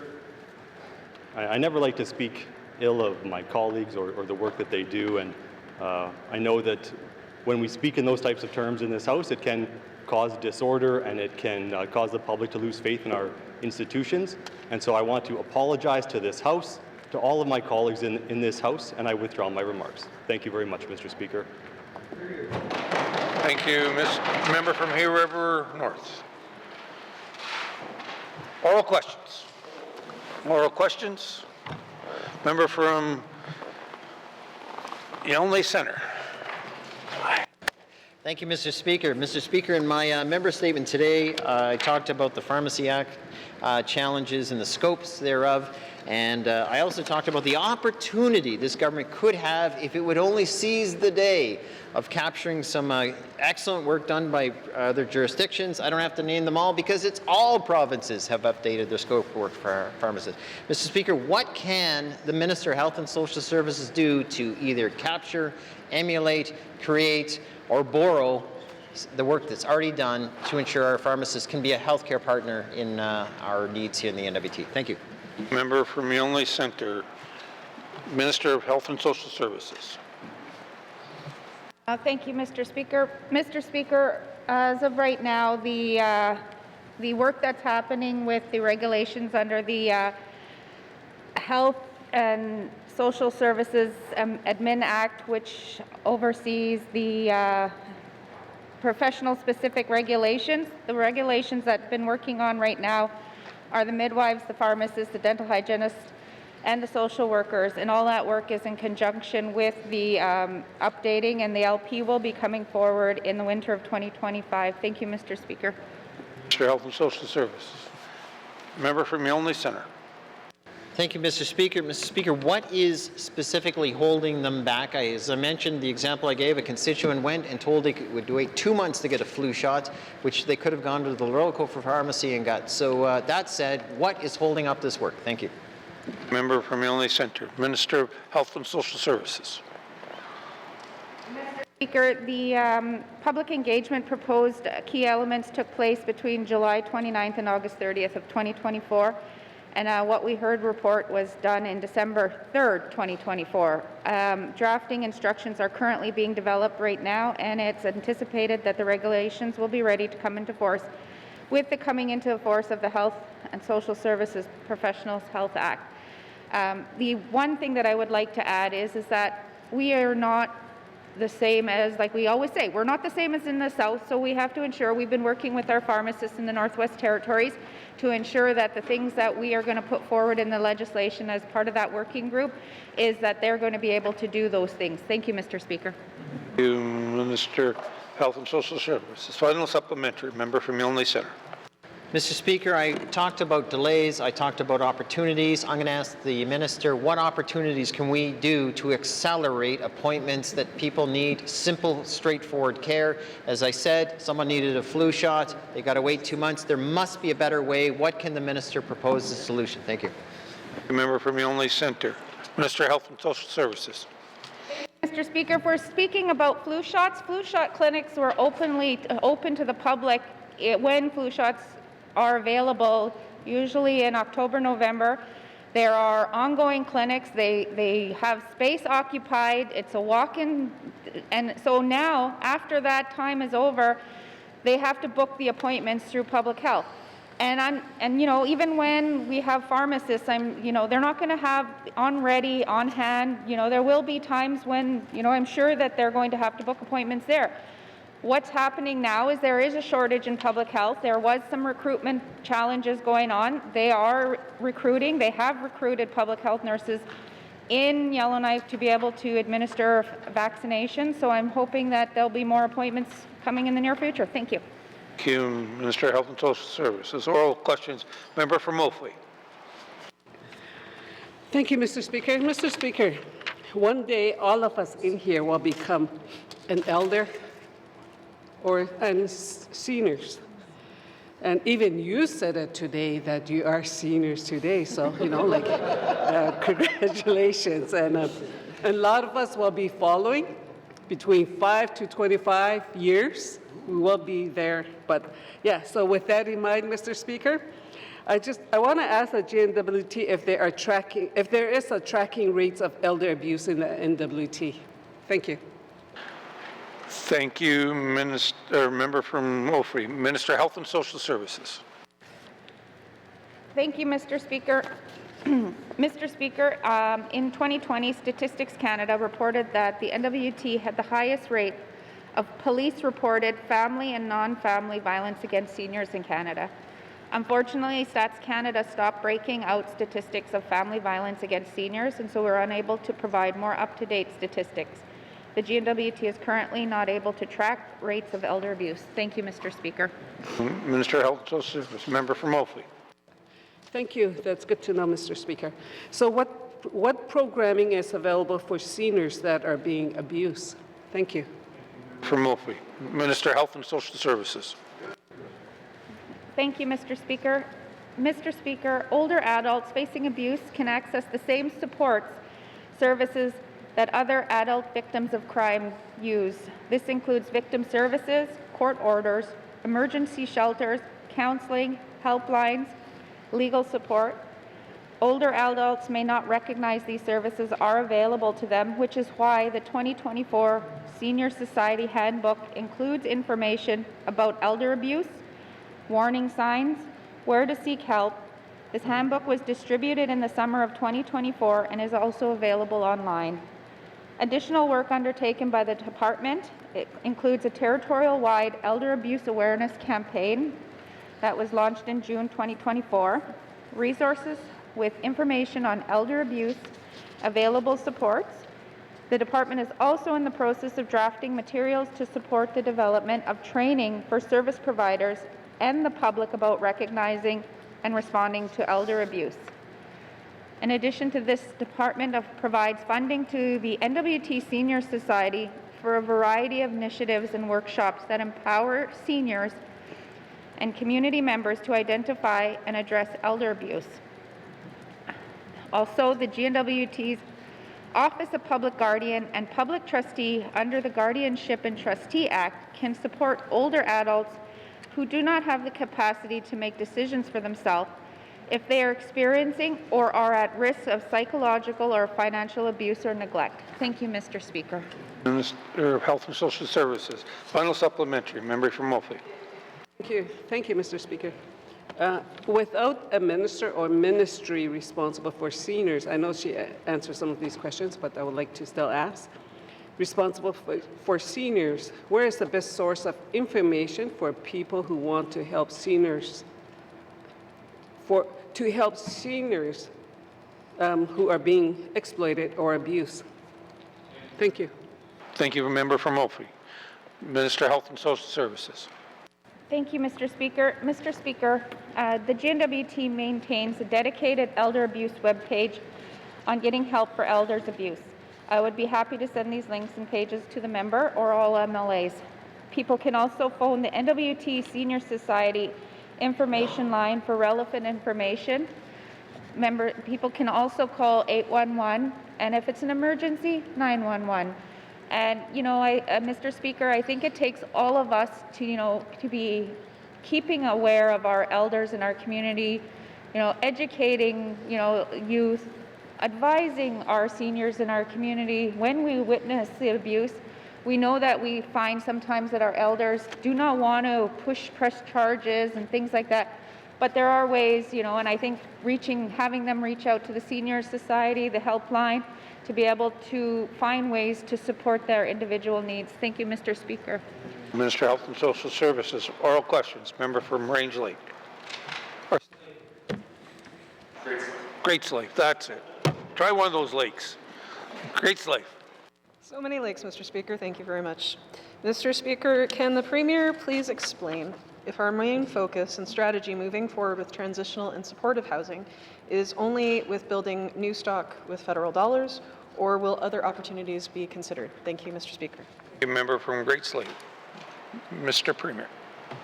Thank you, Mr. Speaker. All opportunities to expand our transitional housing stock will be explored, whether that is renovation of existing units that we come into possession of, or whether it is the development of new units. We're open to doing whatever we need to do to make things happen. We're not going to limit ourselves to one way of procuring these units. And so recently we've done some more temporary measures. So the On the Land camp, we're looking to set up a temporary transitional housing unit until we can get something more permanent in place as well. And so I hope to be able to have something on the ground built here in Yellowknife in the coming years. And it's this is a territorial-wide issue. We've been working with NGOs, and Yellowknife has been identified as a location where we can do this work now and make some serious impacts. And so that's why the efforts have been focused in that region. And we're also exploring opportunities to partner with NGOs and Indigenous governments as well. There's no reason the GNWT has to be doing this work alone. Thank you, Mr. Speaker. Mr. Premier. Member from Great Slave. Thank you, Mr. Speaker. Mr. Speaker, I'm the daughter of a journeyman electrician, so I know that existing multi-dwelling housing stock in the territory is not always up to snuff or code and can require major upgrades or overhauls. So can the Premier tell me that whether in conversations with, led by EIA with those partners that he just spoke of around existing housing stock, are renovations proving to be cost prohibitive to proceed with more renovation-based housing projects like Aspen Apartment or Nordic Arms? Thank you, Mr. Speaker. Member from Great Slave. Mr. Premier. Thank you, Mr. Speaker. And so it sounds like the member's aware that once you start renovating something, once you open up those walls, you never know what you're going to find, and there could be extraordinary costs that you don't expect. That being said, if there are units that lend themselves to potential renovations, we can have a look at those and do our best to figure out whether or not we might run into some of those issues, and then they go from there. So we don't want to write anything off without even looking into it. When it comes to the transitional housing piece, I don't want to speak to social housing, but when it comes to transitional housing, there could be some more requirements for the builds, if there needs to be wraparound spaces or supports or other types of supports, that could lead to some increased costs as well. So it's all very specific about what units we might be looking at if it's something we're looking to renovate, and what is how do we want to use those units. Thank you, Mr. Speaker. Mr. Premier. Oral questions. Member from Great Slave. Thank you, Mr. Speaker. So the Premier's staff have let me know in writing that the regional partnership will be the means to use to implement the NWT homelessness strategy here in Yellowknife. So many former members of that of an ad hoc working group on the encampment last summer are part of that table. So, Mr. Speaker, can the Premier tell me if the options that are identified by these partners are also being considered in the near to midterm for transitional and supportive stock? Thank you, Mr. Speaker. From Great Slave. Mr. Premier. Thank you, Mr. Speaker. Yes, and it's actually the regional partnership that really put the focus on Yellowknife, and so we're already working with them, taking their advice and insight. Of course, when you work at an NGO and you are doing this work on a daily basis, day in and day out, you have a lot of expertise and insight, and of course we want to leverage that and work with these organizations. So not every organization's priorities will align with each other's, and so going forward there will be some partners who are probably happier with what we're doing, some partners who might not be as happy with what we're doing, but regardless we'll continue to do that work. There will be a meeting in early March of the regional partnership, and again in early April, and that will include NGOs, the City of Yellowknife, and we'll be using those opportunities to build on the work that's already started and discuss the studies that have been undertaken and any plans that might be underway to see how we can better work together and improve any projects that any of us collectively are working on. Thank you, Mr. Speaker. Mr. Premier, oral questions. Member from Range Lake. Got the lake right this time. It's the best one. Thank you, Mr. Speaker. Mr. Speaker, earlier today I talked about ground search and rescue in the Northwest Territories.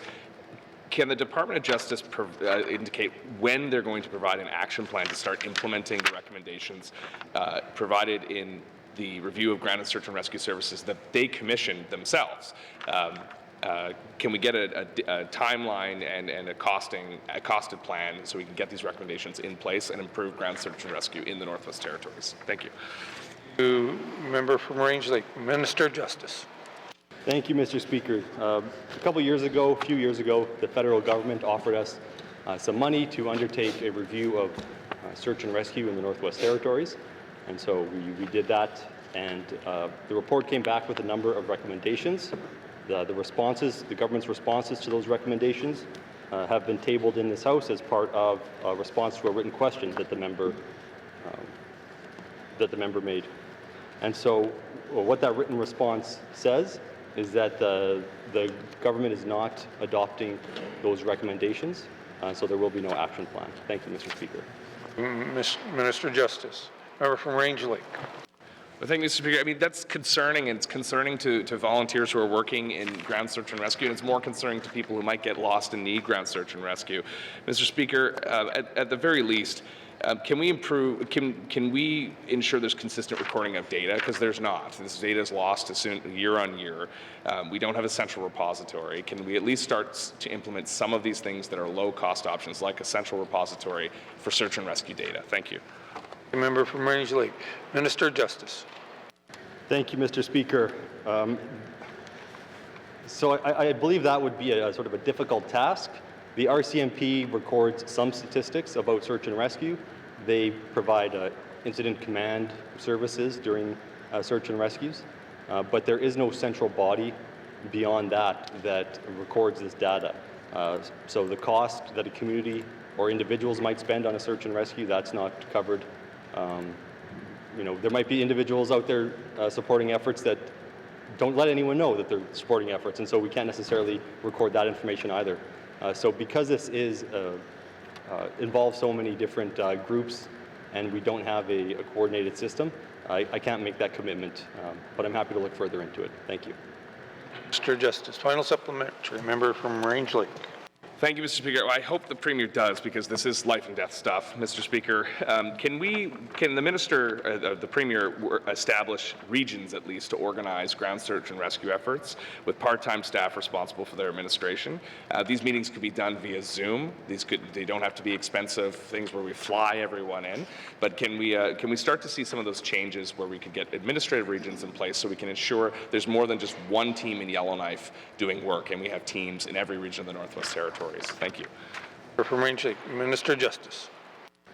Thank you, Mr. Speaker. And there is more than just one team doing work in the Northwest Territories. Throughout the Northwest Territories, there's dedicated groups of volunteers who might not be part of a structured, incorporated group that go out and do this work on a quite regular basis, depending on the circumstances. But that group is, we don't have a coordinating body, as I said. And right now, the report itself suggested that the EMO, the Emergency Management Organization, take over these functions. The EMO does not have that capacity at this time, and will be responding to recommendations from the after action review when it comes to how to organize themselves and what they need to focus on. And so at this time, I can't commit to that. Thank you, Mr. Speaker. Thank you, Minister of Justice. Oral questions. Member from Trinity Willoughby. Thank you, Mr. Speaker. Earlier in my member statement, I talked about the issues in my community of the drug issues. I just wanted to ask the Premier or the Minister of Justice. During my member statement, I talked about a new drug strategy, a dedicated RCMP crime reduction unit, and SCAN legislation. Mr. Speaker, when can we expect the SCAN legislation to be brought before the Legislative Assembly to give the RCMP more tools needed to keep our community safe? Thank you, Mr. Speaker. Thank you, member from Trinity Willoughby. Minister of Justice. Thank you, Mr. Speaker, and I appreciate the members' comments. I speak about this topic quite often, but it's good to get the information out there because there is a lot going on. I want residents to be aware that we are doing what we can to deal with these issues. So the SCAN legislation, which is a legislation that would make it easier to close or shut down buildings that are causing public harm, like a drug house, is going to go out for public consultation this spring. We hope to have a legislative proposal drafted by the summer. That would then go through the normal process where it is sent to the Standing Committee on Accountability and Oversight for their comments. It would then go to Cabinet, and then a bill would be drafted. So hopefully at the February sitting next year, we'll be able to introduce legislation. Thank you, Mr. Speaker. Minister of Justice. Member from Trinity Willoughby. Thank you, Mr. Speaker. Mr. Speaker, how is the territorial government working closely with the Indigenous governments, the federal government, to provide feedback on the RCMP new drug crime strategy and the crime reduction unit, given these initiatives are just beginning to roll out? Thank you, Mr. Speaker. Member from Trinity Willoughby. Minister of Justice. Thank you, Mr. Speaker. As a cabinet, as ministers, we engage with Indigenous governments quite often, whether it's a one-on-one discussion, whether I just get a text or an email or a phone call from an Indigenous leader, or it's through a more formal process like the Council of Leaders or the bilateral meetings that we as cabinet have with Indigenous governments. And this is often a topic of discussion in those different forums. And so that's how we get a lot of our feedback. I'll let the member know that just the other day I was on a call with the Federal Minister of Public Safety, so the minister who oversees the RCMP, and I talked about Fort Resolution. I talked about the members' community and the impact that drugs and crime are having in that particular community, because I recognize the severity of it. The staff from the Department of Justice and Public Safety Canada met with representatives from Fort Resolution in December with the Community Justice Committee. And we've also offered to go into the community, provide presentations on drugs, the impact of drugs, and share information on a workshop that is currently under development that speaks to these issues and brings lived experiences of Northerners to the community so people can actually see what the impacts are and hopefully prevent some of the folks from getting into that lifestyle. So I'll leave it at that for now. Thank you, Mr. Speaker. Minister of Justice. Final supplementary. Member from Trinity Willoughby. Yeah, thank you, Mr. Speaker. My third question is, how is the GNWT working to bring the input of Indigenous governments to the table when discussing public safety and crime reduction? Thank you, Mr. Speaker. Member from Trinity Willoughby. Minister of Justice. Thank you, Mr. Speaker. So one of the things that I do as Minister of Justice is I set policing priorities for the RCMP G Division. And one of those 4 priorities is to build and strengthen relationships with Indigenous communities to understand and establish community-driven policing priorities and services.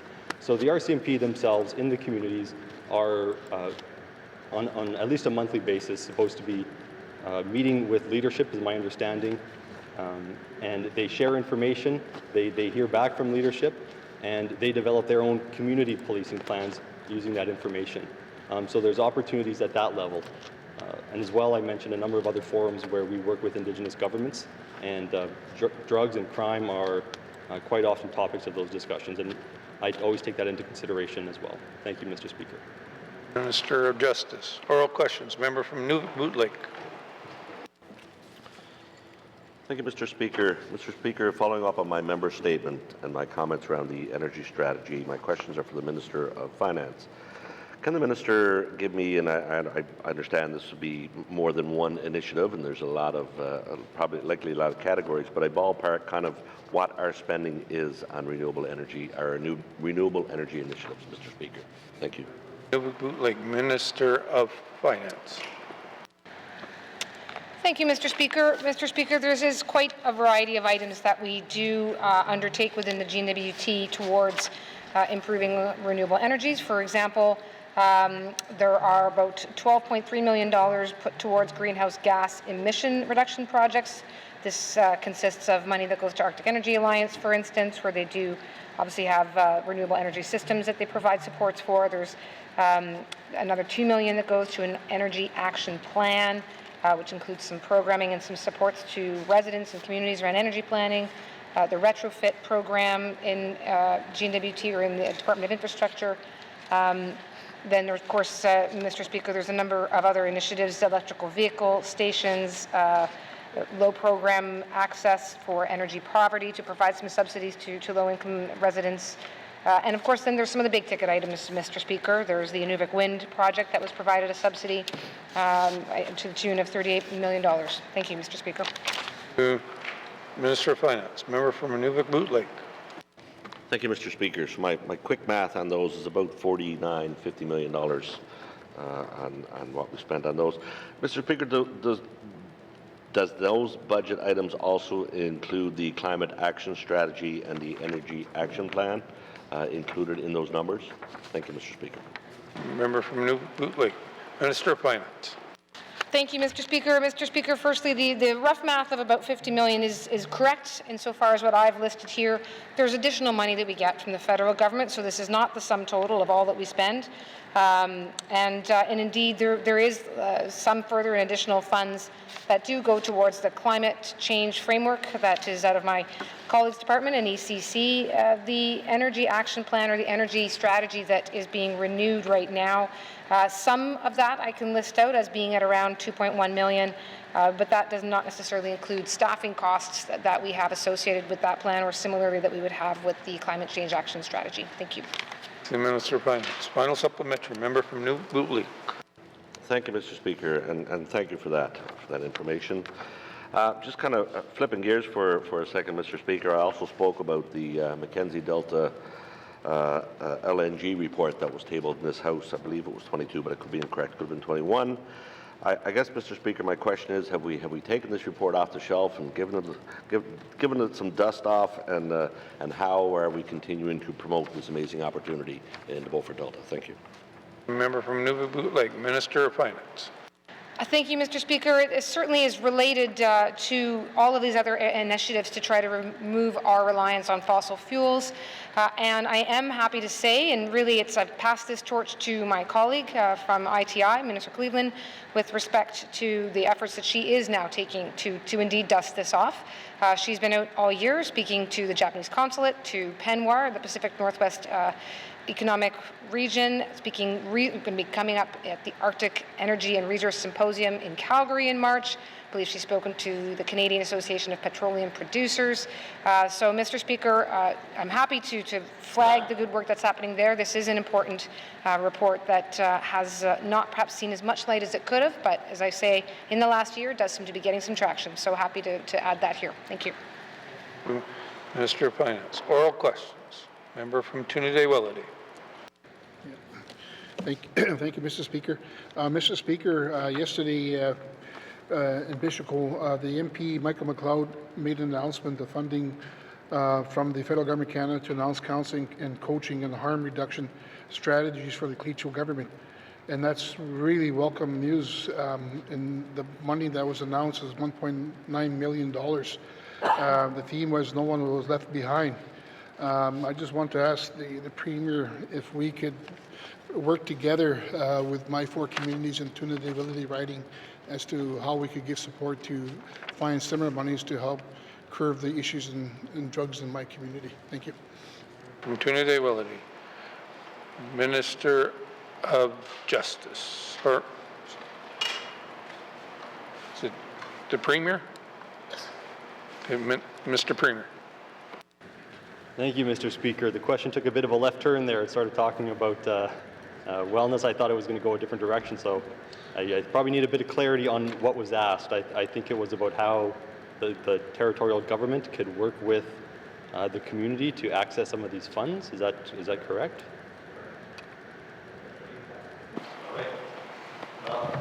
The community can reach out and we can have those conversations. That's not a problem. You know, we have a number of departments with relationships with the federal government that have awareness of different potential pots of money. And so either through the MLA or by direct reach out from the community, we can do what we can to work with them and provide that information. Thank you. Thank you, Mr. Premier. Member from Tuna-Day-Willity. Thank you, and thank you very much for that. One more, I guess, the question I have now is that I know that we have tools in the toolbox in regards to trying to help the RCMP to do their jobs, and the service they provide in our communities are very important. However, Mr. Speaker, yep. That's a new. We'll put you back on the list. Okay, thank you. Oral questions. Member from Nuvik-Boot Lake. Thank you, Mr. Speaker. Mr. Speaker, continuing on my thread of energy, and particularly the LNG and the Beaufort Delta, I have questions for the Premier. Can the Premier kind of tell me how the government of the Northwest Territories has engaged or has continued to engage with the significant discovery license holders in the Beaufort Delta? Thank you. Thank you. Member from Nuvik-Boot Lake, Mr. Premier. Thank you, Mr. Speaker. And there has been engagement between the GNWT and the significant discovery license holders, or the SDL holders, in the Beaufort Delta, and specifically to discuss LNG-related opportunities and considerations. These discussions included perspectives on next steps and the importance of broader collaboration. ITI has met with the main SDL holders in the Beaufort Delta on numerous occasions over the last few years. They have been made aware of the Mackenzie Delta LNG project concept. They've all expressed interest in learning more about what we know from the pre-feasibility phase. Any interest expressed in advancing the concept would obviously require collaboration across multiple SDL holders and with the IRC, of course, Mr. Speaker. Thank you. Thank you, Mr. Premier. Member from Nuvik-Boot Lake. Thank you, Mr. Speaker, and thank you for that. And that's encouraging that we continue to meet with the SDL proponents in the Beaufort Delta. The Premier mentioned the Indigenous governments, mentioned the Nunavut specifically, of course, because that is in the Nunavut settlement region. Can he maybe elaborate a little on what engagement has been, again, ongoing and have been going on with the Indigenous governments in the region as well as it pertains to the LNG development, particularly given that they are now the LNG developer in the Beaufort Delta? Nuvik-Boot Lake, Mr. Premier. Thank you, Mr. Speaker. And so there's been conversations over the last number of years about the Mackenzie Delta LNG project concept. And of course, IRC has been busy advancing its Inevaluate Energy Security project in the meantime. The opportunity remains for IRC to pursue larger scale LNG project opportunities in the Beaufort Delta, for example, that could result in exportation to Asian Pacific markets where the LNG demand is growing, as we know. That being said, this is all happening in the Nunavut settlement region, so we are following their lead. Thank you, Mr. Speaker. Here. Final supplementary. Member from Nuvik-Boot Lake. Thank you, Mr. Speaker. Thank the Premier for that. And again, as I mentioned earlier, what a great opportunity perhaps to look at a working group for this development and for ongoing developments. But can the Premier speak, given what's happening federally, again, there may be some winds of change coming, we're not sure, and I think it doesn't preclude either of the potential new governments Has the Premier been engaging with industry at large, with, I mean, obviously preparing, I guess, to make sure that, hey, there's an opportunity could come here in the next, 6 to 12 months, and are we ready for that? Are we engaging with industry and potentially with Ottawa as well? Thank you. Member from Nunavut Lake, Mr. Premier. Thank you, Mr. Speaker. And not me personally, but our Minister of Industry, Tourism, Investment has been engaging industry all across Canada. This was mentioned earlier by my colleague, but she has discussed this at PENWAR, the Pacific Northwest Economic Region Conference, at the Canadian Association of Petroleum Producers Conference, at the Arctic Energy and Resources Symposium that's coming up in March. I believe she's the keynote speaker there. And so she is out there engaging with industry, letting them know what the opportunities are in the Northwest Territories. Thank you, Mr. Speaker. Mr. Premier. Oral questions. Member from Yellowknife North. Thank you, Mr. Speaker. My questions are for the Minister of Housing today. Following up on my member statement, so as part of the latest home ownership program that was recently discontinued, the Home Ownership Entry-Level Program, or HELP, 190 new units were constructed between 2006 and 2011. And does the minister happen to know how many of those 190 units that were originally constructed actually ended up being transferred to the tenants to allow them to become homeowners? Or can the minister commit to at least get back to me with that total number that turned into actually home ownership units? Thank you, Mr. Speaker. Yellowknife North, Minister of Housing and NWT. Thank you, Mr. Speaker. In terms of the HELP units that were constructed back in 2007, the numbers include 21 units that have been transferred to tenants since the start of HELP, and the breakdown is Beaufort Delta, 4 units, Nahunday, 3 units, the North Slave, 4 units, the Sawtooth, 2 units, and the South Slave, 8 units. Thank you, Mr. Speaker. Thank you, Minister responsible for Housing and NWT. Member from Yellowknife North. Thank you, Mr. Speaker, and thank you to the minister for having those numbers on hand. So 21 out of 190 units is a pretty low percentage. I think we can all agree. Can the minister explain what were some of the barriers or challenges that prevented more of those HELP tenants from actually achieving that home ownership that they set out to achieve when they joined the program? Thank you, Mr. Speaker. Member from Yellowknife North, Minister responsible for Housing and NWT. Mr. Speaker, I think of challenges in home ownership would include like capacity to pay the utilities. Sometimes they fall into arrears. Sometimes family situations change, and sometimes they don't want to no longer be a homeowner. So upkeep of the unit, again, this is something that homeowners face every day in the Northwest Territories. So this would be another challenge. Thank you, Mr. Speaker. Responsible for Housing and NWT. Final supplementary. Member from Yellowknife North. Thank you, Mr. Speaker. I'm sure we could have a much longer conversation too about all the barriers and challenges, but we have a new homeownership initiative program now that's sort of superseded the old. So how has the current HIP program been designed differently to try to overcome some of those challenges, or what different result do we expect this time? Thank you, Mr. Speaker. From Yellowknife North, Minister responsible for Housing and NWT. Mr. Speaker, again, like home ownership is a challenge in the Northwest Territories. So what housing is doing differently now is they're providing counseling, they're providing budgeting sessions, they're providing those with arrears an opportunity to pay off their arrears so they can become eligible. And also with the HIP program, it is a forgivable loan over 3 to 5 years. So the tenant would become the owner of the house through a forgivable loan, which would zero out at the end of those years. Thank you, Mr. Speaker. Thank you, Minister responsible for Housing and NWT. Oral questions. Member from Tune-a-Day-Willety. Thank you, Mr. Speaker. Earlier, I just mentioned that in regards to tools for the RCMP, I just wanted to ask the question to the Minister of Justice. How can we all work together with the GNWT government, the Indigenous governments in my riding, including with the RCMP, to look for solutions on the interim until the new scan legislation and the new strategy on drugs, a new drug strategy and dedicated RCMP crime reduction unit. I just wanted to ask that question. Thank you, Mr. Speaker. Member from Trinidad-Willity, Minister Justice. Thank you, Mr. Speaker. And as I stated earlier, a lot of that work has already started. Public Safety Canada has gone into the community. I've gone into the community and met with leadership along with my Deputy Minister.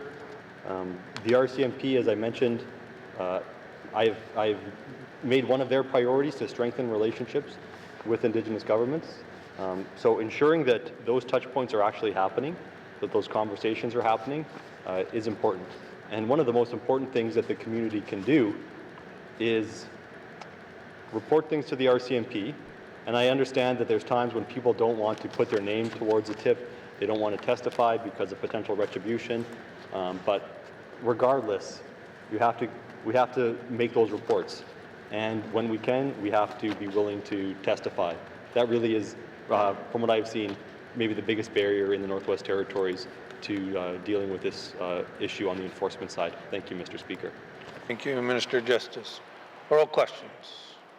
Member from Trinidad-Willity. Thank you, Mr. Speaker.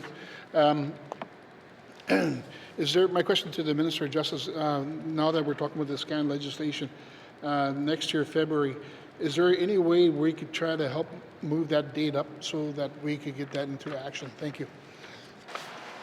Thank you, member from Trinidad-Willity, Minister of Justice.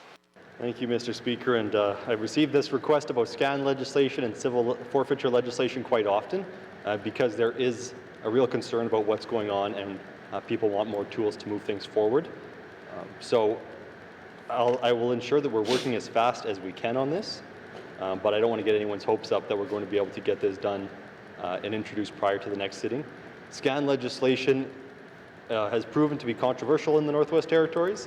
It was brought forward once before, and it did not make its way through this House or out of this House. And so we want to make sure that we are doing the proper engagement, that we are hearing from everyone, and that we're crafting it in such a way that we will be able to get it through this House so that communities can benefit from it. Thank you, Mr. Speaker. Thank you, Minister of Justice. Final supplementary, member from Trinidad-Willity. Thank you, Mr. Speaker. Mr. Speaker, I just want to ask the Minister of Justice if there's a way where we could get the RCMP and forward resolution to work with the Deniquen First Nation and the Métis Nation to have a meeting to address some of the concerns they have. Thank you, Mr. Speaker. Member from Trinidad-Willity, Minister of Justice. Thank you, Mr. Speaker. And I mean, I don't even need to be involved in that conversation. That's a community-level conversation, and the community can have that. Through the Department of Justice, we can relay the members' comments and the desires for such a meeting, but I think those are the types of things that can really happen at the community level. Deniquen First Nation does receive $50,000 annually to hire a community justice coordinator. I understand that that position is not filled, but that's the position that would help coordinate these types of conversations among leadership, including the First Nations, the Métis, and the RCMP and the GNWT service providers as well. And the department is also offering to help to support the staffing of that position should the First Nation require it. Thank you, Mr. Speaker. Thank you, Mr. Premier. Oral questions. Member from Frame Lake. Thank you, Mr. Speaker. Mr. Speaker, my question today is for the Minister of Health and Social Services. Mr. Speaker, last sitting, members raised a number of concerns and passed a motion regarding the healthcare system, and a lot of the concerns that were raised were about workplace morale among nurses, doctors, healthcare workers in general. And I would note that with the System Sustainability Unit and the new public administrator, it's not really clear if morale issues are actually being addressed by those initiatives. So can the minister clarify for the House who is tasked with improving morale in the healthcare system, and what are they doing to help our nurses and doctors? Thank you, Mr. Speaker. Member from Frame Lake, Minister of Health and Social Services. Thank you, Mr. Speaker. Mr. Speaker, as the member has stated, this is not something that comes to a surprise to this House. We've heard it on the floor many, many times. it is in the mandate of the public administrator to ensure that the NTHSSA is dealing with this morale issue. I also took it upon myself, and now accompanying with me within the NTHSSA, the PA attends all of the, along with the CEO and the COOs of the region. We have completed, we've completed TCSA, we've completed Stanton, we've completed Fort Smith. We have a whole stretch of regions that we'll be doing town halls with staff in March and into April, to making sure we're hitting every region, and as well as operations the area within the NTHSSA, and all of that feedback is part of the work that we're all working towards, ensuring that staff are being heard and that there are going to be, you know, from the recommendations and the concerns that brought forward, there will be actions on those for the managers, the CEOs, the CEO to deal with. Thank you, Mr. Speaker. Minister responsible for Health and Social Services. Member from Frame Lake. Thank you, Mr. Speaker, and thank you to the Minister for that answer. And so, Mr. Speaker, I understand that workplace morale can be a bit of a difficult thing to track and to measure. So I'm just curious, has the department thought, or the Minister thought about how she's going to track progress on this issue? Are they establishing measures? Are they, taking a baseline to understand from staff where things are at now and where things are going? How are they going to be measuring success on this important issue in our healthcare system? Thank you, Mr. Speaker. Member from Frame Lake, Minister, Health and Social Services. Thank you, Mr. Speaker. Mr. Speaker, with the work that's going to go ongoing in the next, little while, I think that the last employment engagement satisfactory survey that was done from staff, that is done every 2 years, that will be a tool that is measured. But I also, I think that one of the areas is all managers and staff have to take ownership of making sure that they're bringing their concerns forward. And this is something that I've said in the town halls with staff, is that if they're bringing the issues forward and they're not being heard, we've heard from COOs to say that, make sure that it's coming to the COOs if you're not being heard as a group, as a department, as an area. So that way that we are aware. There's times where the senior leadership is not aware of some of these things, and some of those things that cause morale issues could be small fixes, but it's actually going up the chain of command to ensure that voices are heard. So thank you, Mr. Speaker. Thank you, Minister of Health and Social Services. Final supplementary, member from Frame Lake. Thank you, Mr. Speaker. So, Mr. Speaker, one of the ways that we're able to track this sort of thing and determine for ourselves and engage with our constituents is to see what's being brought forward. So, does the minister or the public administrator have any plans in place to establish some kind of a plan or list a set of actions that are going to be taken, and maybe a timeline for how things will go down, so that staff can see what actions are being taken, how their concerns are being heard and actioned. Thank you, Mr. Speaker. Thank you, member from Frame Lake. Minister of Health and Social Services. Thank you, Mr. Speaker. Mr. Speaker, as I had mentioned in this House, the PA is working with the leadership of NTHSSA right now. But when I mentioned about the town halls, those town halls and bringing those concerns forward, there are internal actions for each of those CEOs to go back to their staff to work through some of those issues that were brought forward. So I know that we've only, like I mentioned, we've only done three different regions now, and we have the rest of the regions to go through. I encourage those staff to come out and voice their concerns, not just their concerns, but what's working, so that we don't change the things that are working. Thank you, Mr. Speaker. Minister of Health and Social Services. Oral questions. Member from Nunavut Lake. Thank you, Mr. Speaker. Mr. Speaker, continuing on, and I'm kind of a role of collecting information on what we're spending on renewable energy, and I'd like to ask the Minister of ECC if he can kind of let us know. I understand that this year's budget is currently being negotiated, but in previous years, what we've spent on the Climate Action Plan and what we've budgeted for that, Mr. Speaker. Thank you. Thank you, member from Nunavut Lake, Minister of Environment, Climate Change.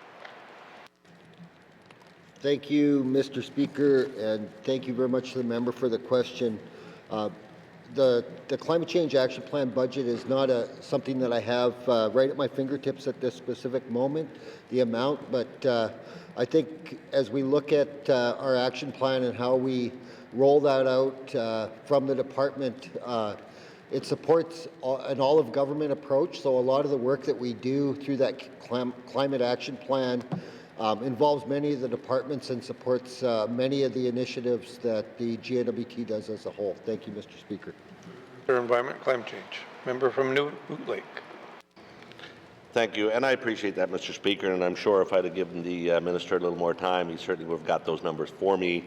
But maybe he can speak in general then around the amount of, that budget, the amount of that work that's done by consultants and or contractors, and particularly how much of that money is spent outside the territory, Mr. Speaker. Member from Newt Lake.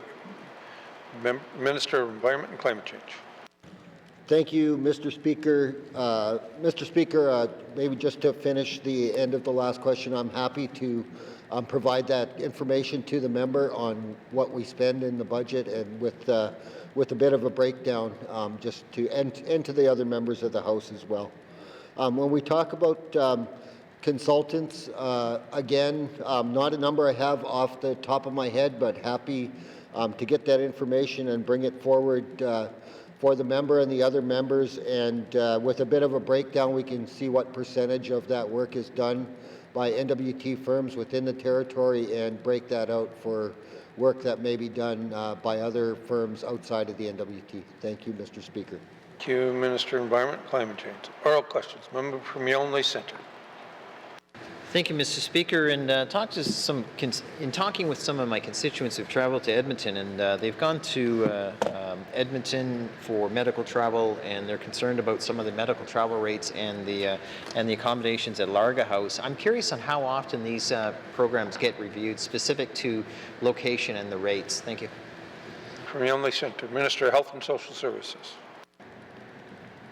Thank you, Mr. Speaker. I'm not sure what the member is referring to. If they're staying at the boarding home, then they don't get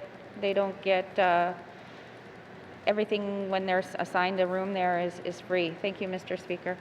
Thank you, Minister of Health and Social Services. Member from Yellowknife Centre.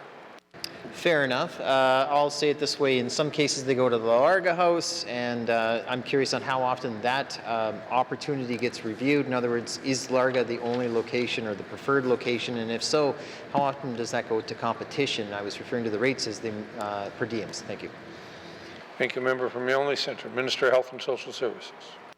Thank you, Mr. Speaker. Mr. Speaker, the Larga boarding home, as is the Kaskori, are both RFPs, so people that are traveling for medical travel, if they're coming to Yellowknife from any of the communities, they stay at Kaskori. There is no fees, they don't get per diems, they get meals while they're there, they get a room.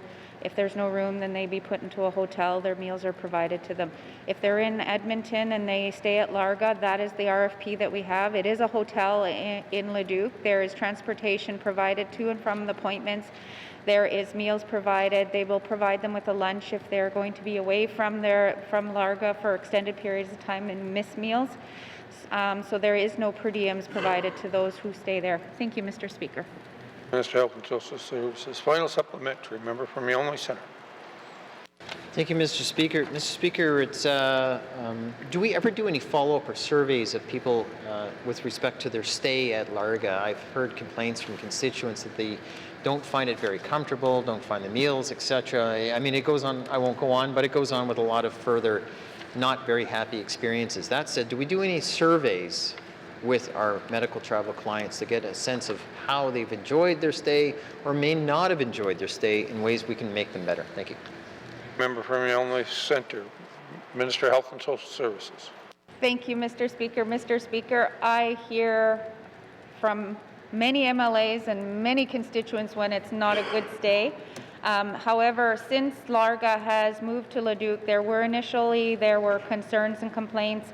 Larga has accommodated many of the issues that were brought forward just because of their distance away from Edmonton, and they provided a lot of different space. People seem to enjoy staying in the hotel in Larga.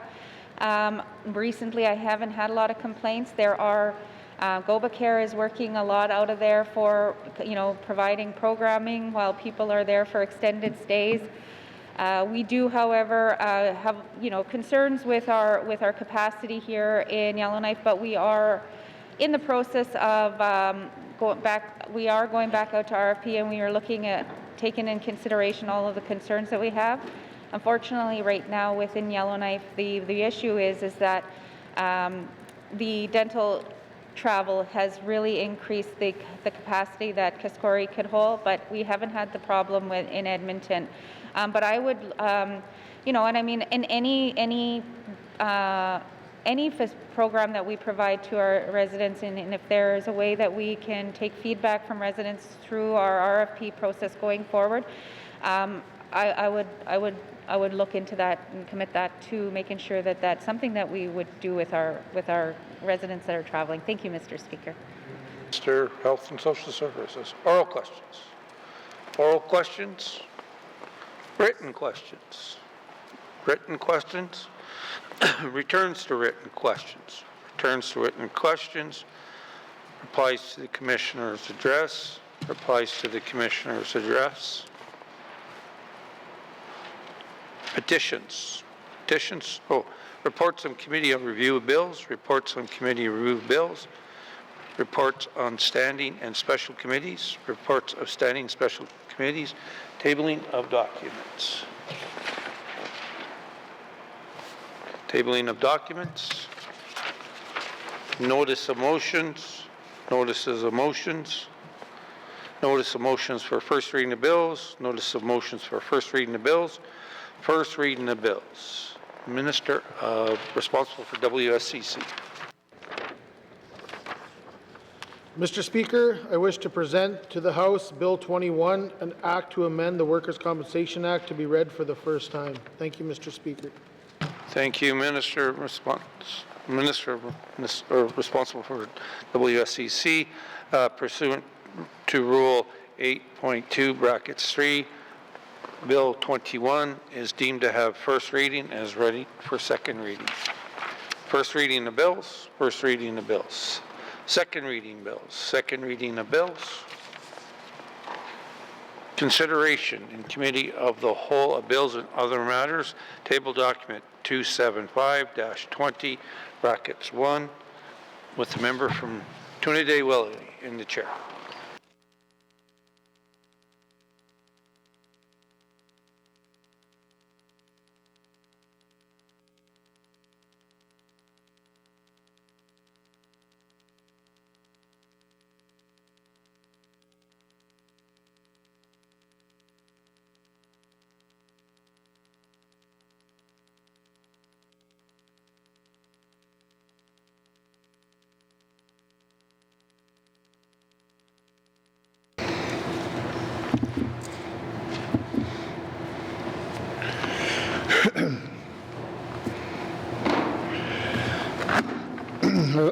I now call the committee of the whole to order. What is the wish of the committee? And we'll go to the member from Nunavik-Boot Lake.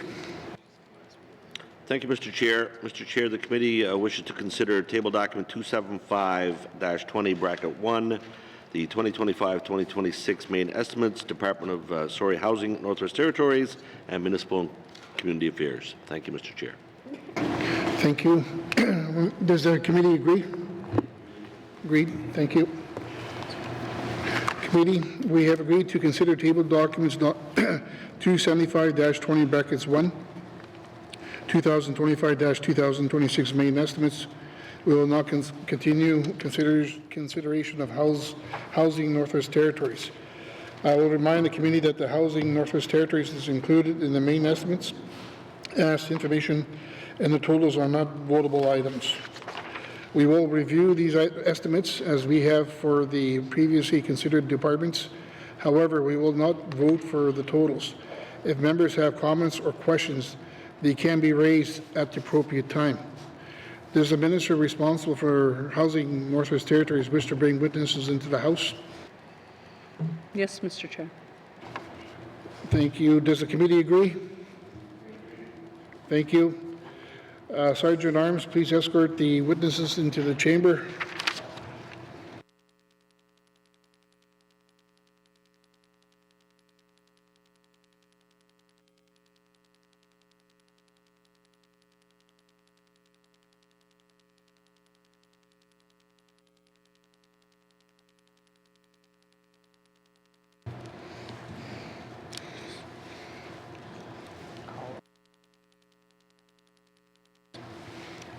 Thank you, colleagues. We'll just take a 5-minute recess.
I'd like to call it back to the order. Would the minister please introduce her witnesses? Thank you, Mr. Chair.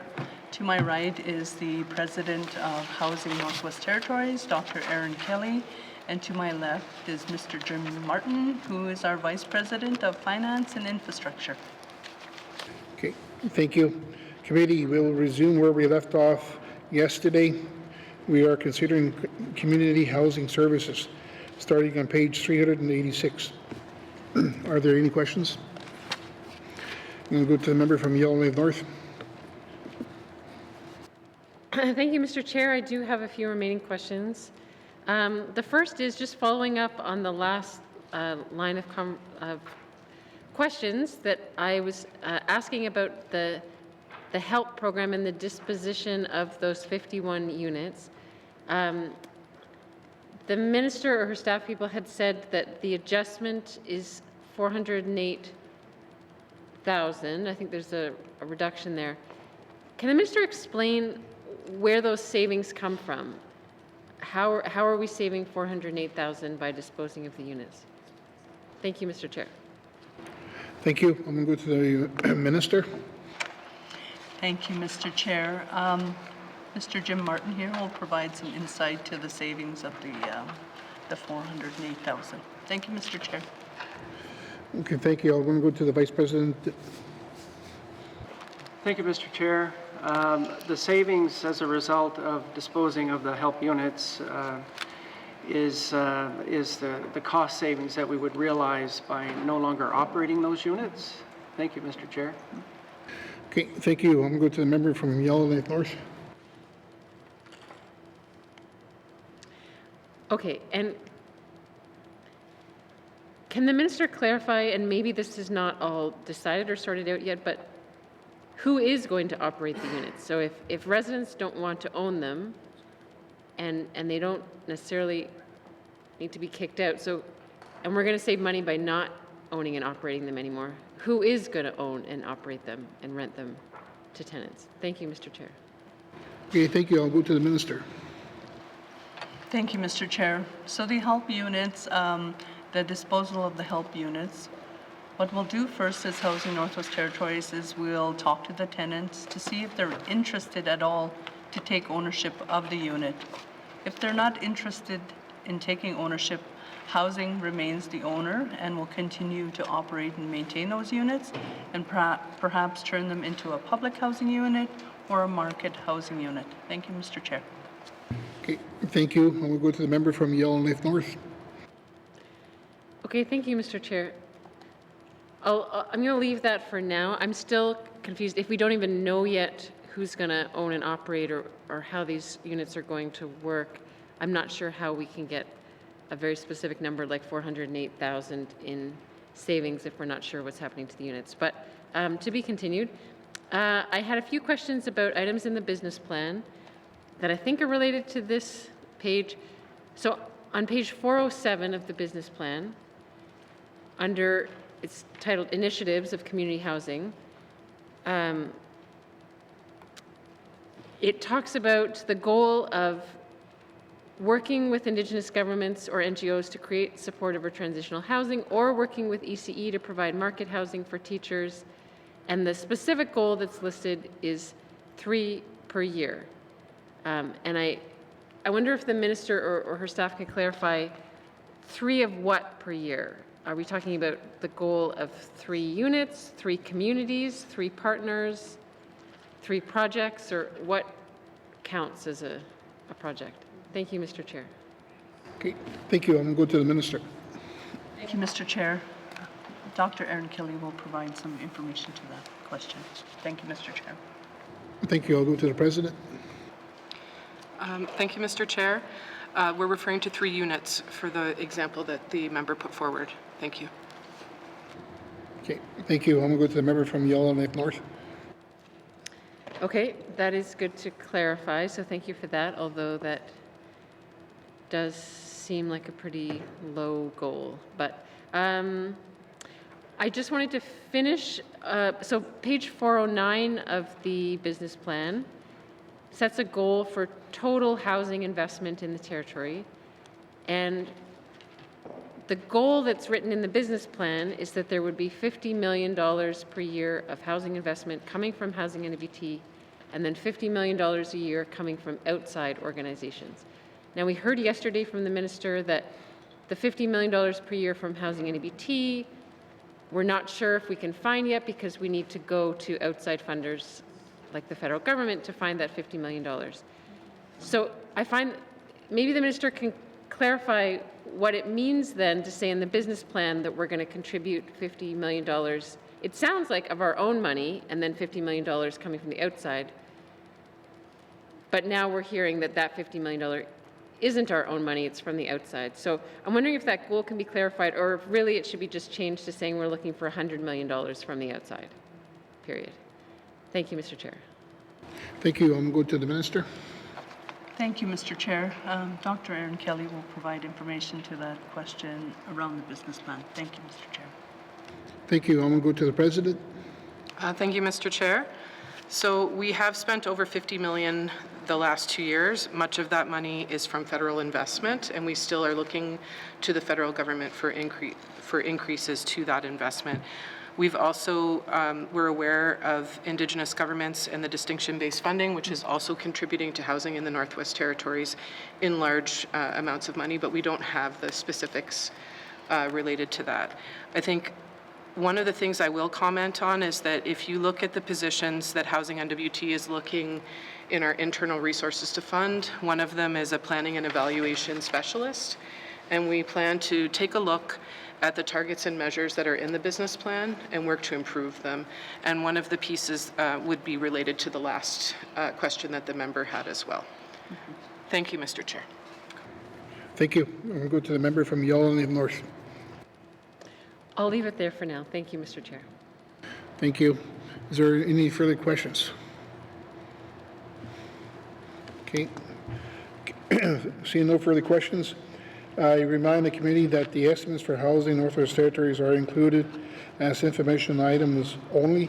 The committee will not be voting on the activity total. Moving on to the homelessness program, starting on page 389. Are there any questions? Yes, I'm going to go to the member from Griesleaf. Sorry, Mr. Chair. Thank you, Mr. Chair. I apologize. I lost my hearing piece there. It's hard to hear otherwise. So did you say page 389, please, Mr. Chair? Yeah, you did. 389, yes. Thank you very much.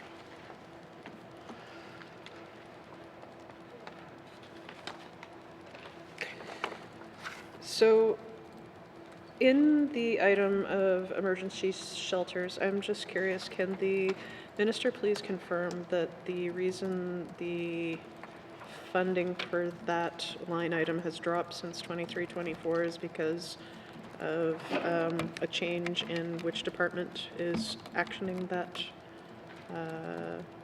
line item, or a different reason? Thank you, Mr. Chair. Thank you. I'm going to the minister. Thank you, Mr. Chair. Dr. Kelly here will provide that information regarding emergency shelters. Thank you, Mr. Chair. Thank you. I'll go to the president. Thank you, Mr. Chair. So the budget has not changed over time for that line item. What the member is noticing is that the actuals are much higher than the budget, and the reason for that is for the funding related to the Inuvik shelters. Thank you, Mr. Chair. Okay. Thank you. I'm going to go to the member from Griesleaf. Thank you, Mr. Chair. So,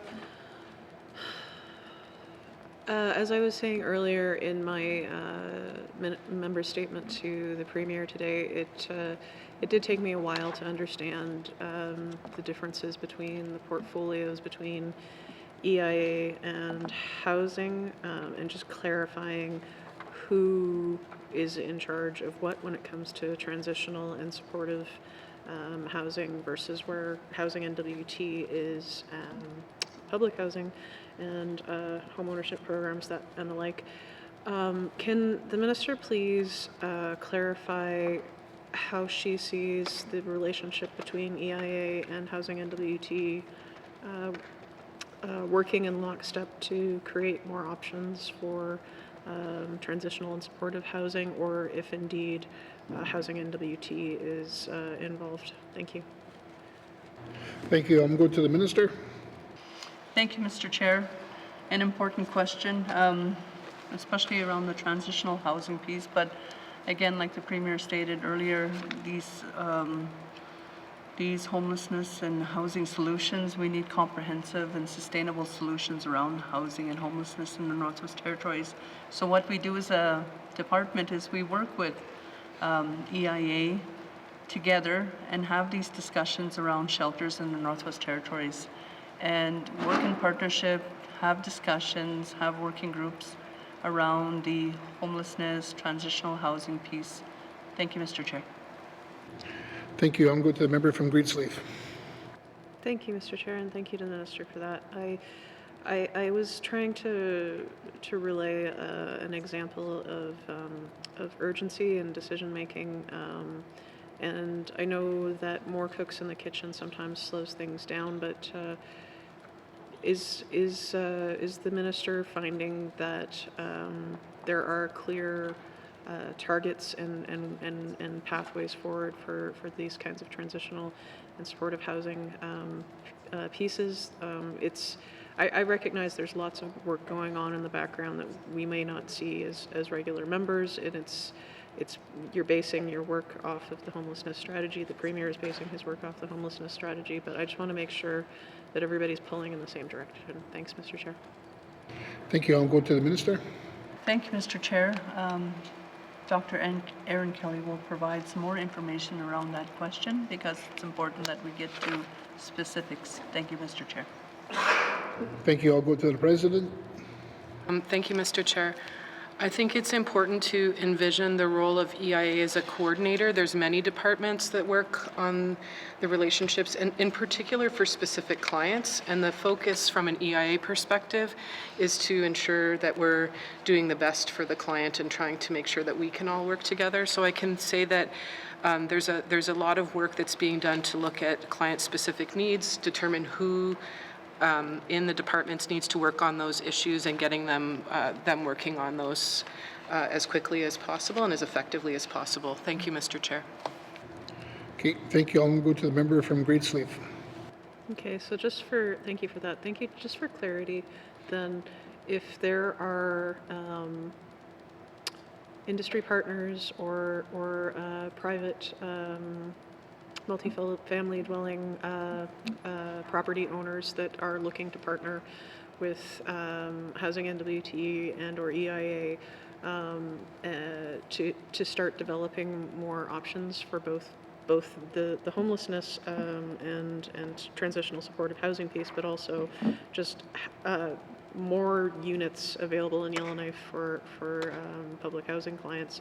Who do they go to? Because it just doesn't always seem to line up for clarity around who is holding specific reins on any particular file. Thank you, Mr. Chair. Thank you. I'm going to go to the Minister. Thank you, Mr. Chair. I'll refer that to Dr. Erin Kelly. Thank you, Mr. Chair. Thank you. I'll go to the President. Thank you, Mr. Chair. So my understanding is if it's related to the building of the units, that they can come through Housing NWT, and we would, of course, engage with EIA on those conversations. If it's about client needs specifically, my understanding is you would go to EIA, and they would determine who the integrated work among departments on who would support them. Thank you, Mr. Chair. Thank you. I'll go to the member from Greensleeve. Thank you, Mr. Chair. Would that also include renovating units? Thank you, Mr. Chair. Thank you. I'll go to the Minister. Renovated units. Yes. Yes, that's correct, Mr. Chair. Thank you. Okay. Thank you. I'll go to the member from Greensleeve. Thank you, Mr. Chair. That helps. I have nothing further. Okay. Thank you very much. I'm going to go to the member from Frame Lake. Thank you, Mr. Chair. Mr. Chair, what strategies does Housing NWT have in place to meet the current base budget shortfall related to funding emergency shelters in the NWT? I note that there's been a pretty significant drop in the funding over the years. So, can the department or minister, speak to this? Okay. Thank you. I'm going to go to the Minister. Thank you, Mr. Chair. Dr. Aaron Kelly will provide us some insight to those strategies. Thank you, Mr. Chair. Okay, thank you. I'll go to the President. Thank you, Mr. Chair. If you look at the page that we're referring to, it's not that the budget has decreased. The budget has been the same. The challenge is that we have been running the shelters as a government, as Housing NWT in Inuvik, and it's costing additional funds to do so. Governments are not the best suited all the time to be doing this type of work, and our strategy is to try to find others who are interested in taking over the work to manage those shelters in community where they know the folks and they're better suited for that action. So you'll be aware that in Hay River we've been successful in that regard, and we're still working on that in Inuvik, trying to work with partners for them to take over properly funded to work and manage those facilities. Thank you, Mr. Chair. Thank you. I'll go to the member from Frame Lake. Thank you, Mr. Chair. And actually, that was going to be my next question, was just so if the department has any details on the progress they've made on that item, reestablish a third-party operator for the Inuvik shelters. Would appreciate knowing it. Thank you. Thank you. I'll go to the Minister. Yes, of course, we can share that information. Thank you, Mr. Chair. Thank you. I'll go to the member from Frame Lake. Okay, thank you, Mr. Chair. I'm not sure if this is actually the right spot to ask this question, but it's one that I wanted to ask. Mr. Chair, how is Housing NWT collaborating with the Health and Social Services to enhance support for transitional housing for individuals in recovery or addictions? Thank you. Thank you. I'll go to the Minister. Thank you, Mr. Chair. Dr. Aaron Kelly will provide some information around the THARP program. Thank you, Mr. Chair. Thank you. I'll go to the President. Thank you, Mr. Chair. We're currently working in Inuvik and in Yellowknife on housing for folks when they come back from addictions treatment for transitional housing. And our hope, there's some buildings that are being renovated to accommodate this, and our hope is that there'll be other communities that will work together on as well. Thank you, Mr. Chair. Thank you. I'll go to the member from Frame Lake. Okay, thank you, Mr. Chair. Let me just check my notes here. Yeah, if I could, Mr. Chair, I would just ask, this is a pretty high-level and general question, but falls into this area. I'd be curious how Housing NWT is doing in terms of making efforts on filling gaps in the northern housing continuum. I know they have noted already that this is an item that Standing Committee on Social Development has been doing a lot of work on with their Housing as a Human Right project, and very much look forward to the recommendations that come out of that project. But how is Housing NWT supporting programs across government that move individuals along the housing continuum? Thank you, Mr. Chair. Thank you. I'll go to the Minister. Thank you, Mr. Chair. That's a big question, especially for Housing NWT, because we're focused on public housing, providing social housing in communities, but also market housing. We have like we've talked about before, the help units, and we also have RCMP housing. So one of the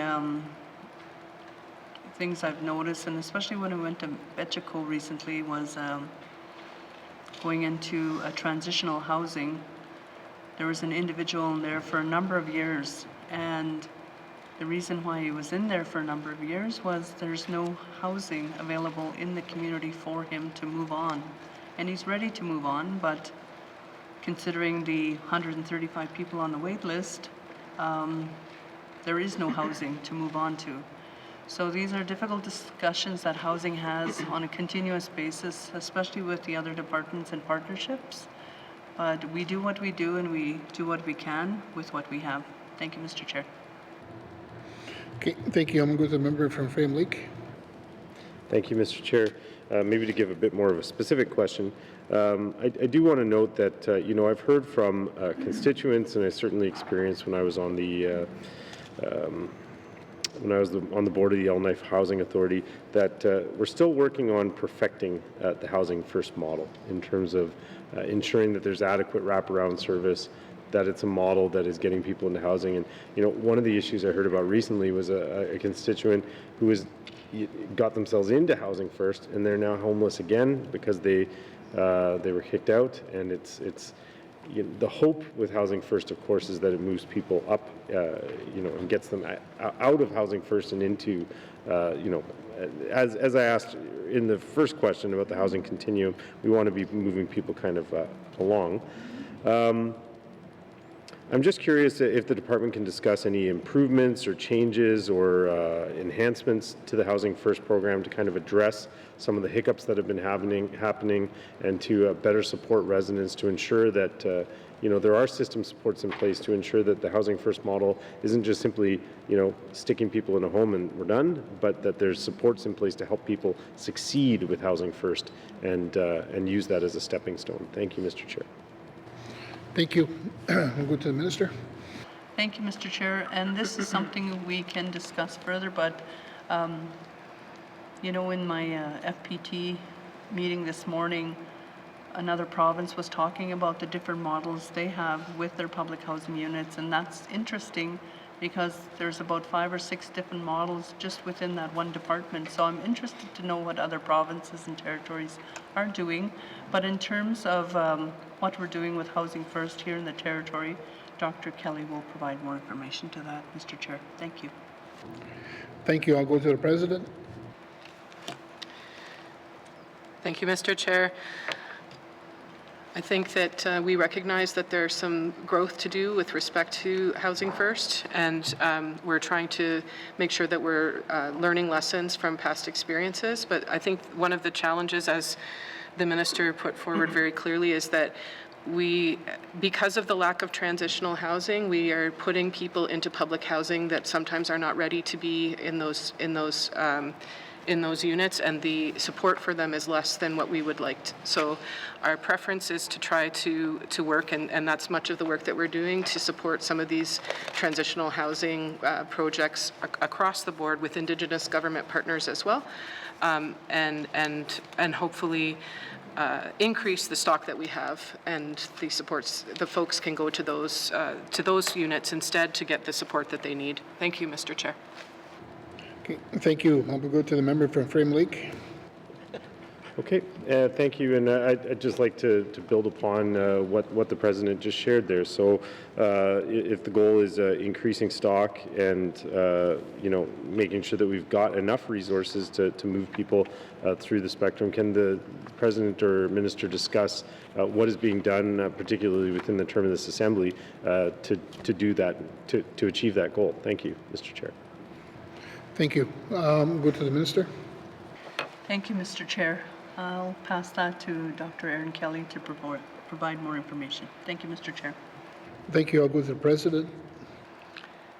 Thank you, Mr. Chair. So as I mentioned already, we are working with Health and Social Services on some transitional housing with respect to folks that are returning from addictions treatment. We also have the Northern Pathways units that are transitional housing units. We have a funding proposal that we're working on currently that would increase transitional housing in the Yellowknife area, and we're always looking for opportunities in other communities to build on the transitional housing stock that's there with the resources that we've got. Thank you, Mr. Chair. Okay, thank you. I'm going to go to the member from Frame Lake. Thank you, Mr. Chair. I think that's it from me on this page. Thank you. Well, thank you. Next on my list I have is the member from the Sawtoo. Thank you, Mr. Chair. My my question is on the emergency shelters. Can the minister confirm if this activity is in support, or is there a contribution agreement between this program and the Fort Good Hope shelter? Thank you, Mr. Chair. Thank you. I'll go to the Minister. Thank you, Mr. Chair. Mr. Jim Martin will provide more information to the question. Thank you, Mr. Chair. Thank you. I'll go to the Vice President. Thank you, Mr. Chair. Housing NWT has a number of agreements, contributions with various organizations that are supporting the delivery of emergency shelters. And we have 2 in Inuvik, 1 with the YWCA, Yellowknife Women's Society, Salvation Army, Hay River Shelter, and in Fort Simpson. Thank you, Mr. Chair. Okay, thank you. I'll go to the member from the Sawtooth. Okay, thank you, Mr. Chair. Can the minister help me out here and maybe it's not this department that is providing assistance there to the Fort Good Hope shelter, but is there another program that is in partnership and funding contributions to that shelter in Fort Good Hope or another department? Thank you. Okay, thank you. I'm going to go to the minister.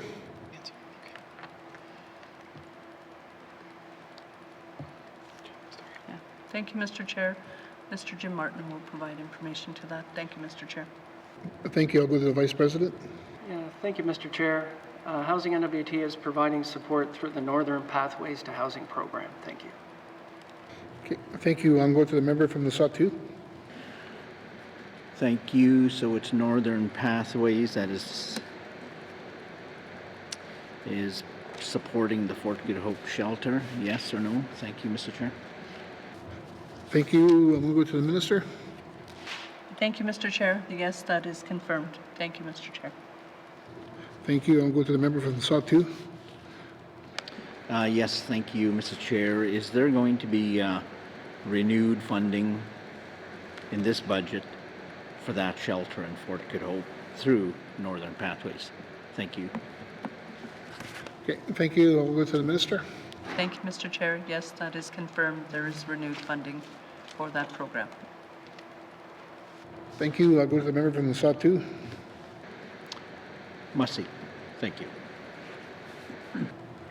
Okay, thank you. I'm going to go to the next on my list is the member from the Yellowknife North.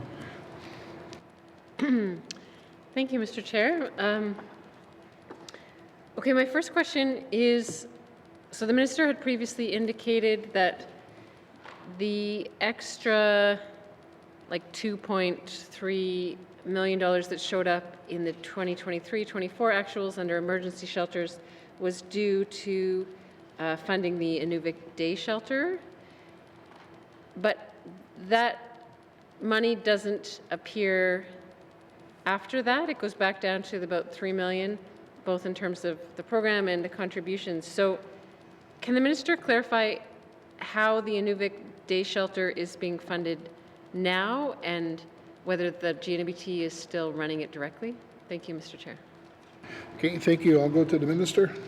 Thank you, Mr. Chair. Just for clarification, there is 2 shelters in Inuvik that are operating for clarification there, but more information with Dr. Erin Kelly here. Thank you, Mr. Chair. Okay, thank you. I'll go to the president. Thank you, Mr. Chair. So what's reflected on the sheet is the budget that we have across the board. So the budget hasn't changed, but the expenses are higher, which is why you see for the 23-24 actuals that higher number.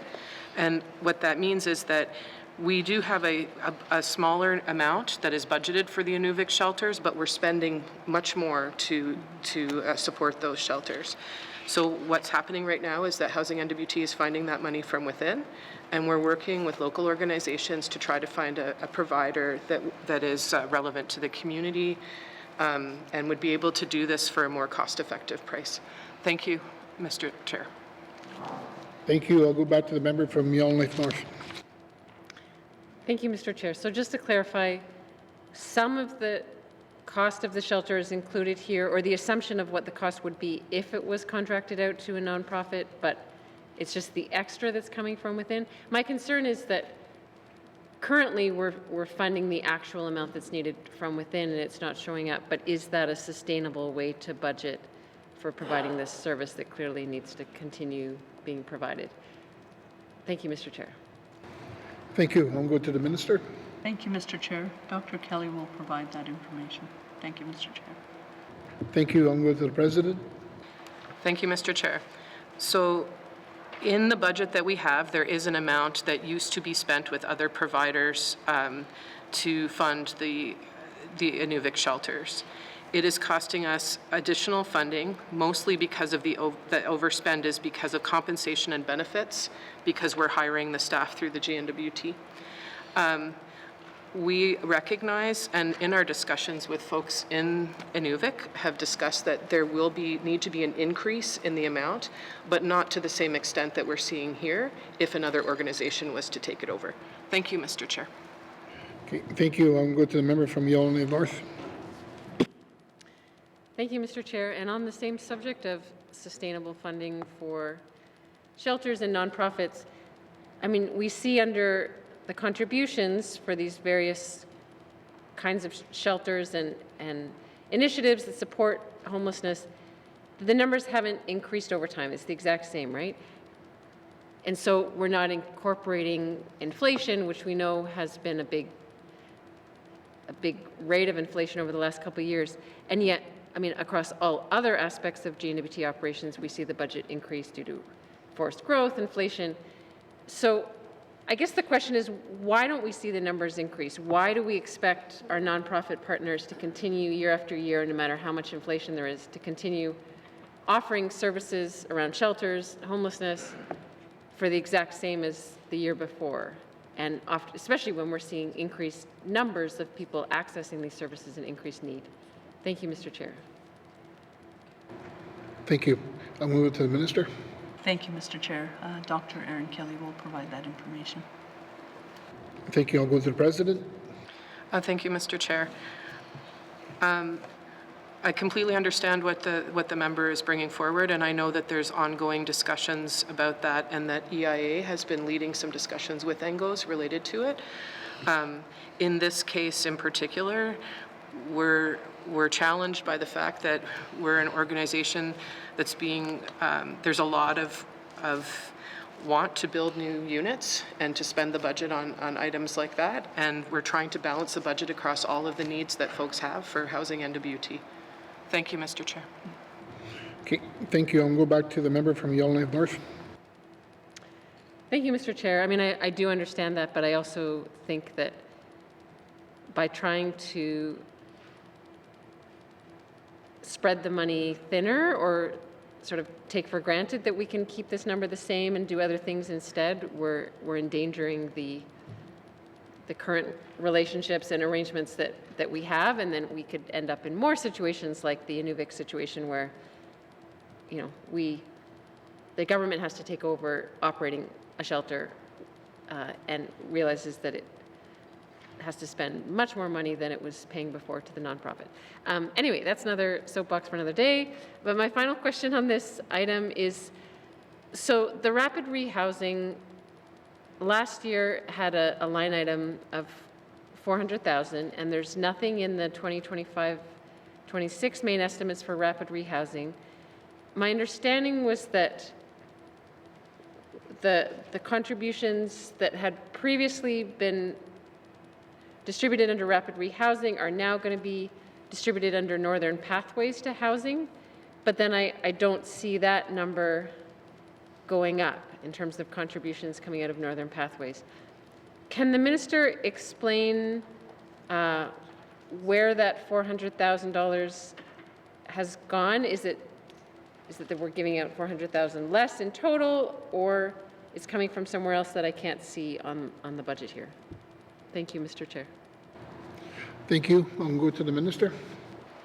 Thank you, Mr. Chair. Dr. Aaron Kelly will provide more information to the budget adjustment. Thank you, Mr. Chair. Okay, thank you. I'm going to go to the president.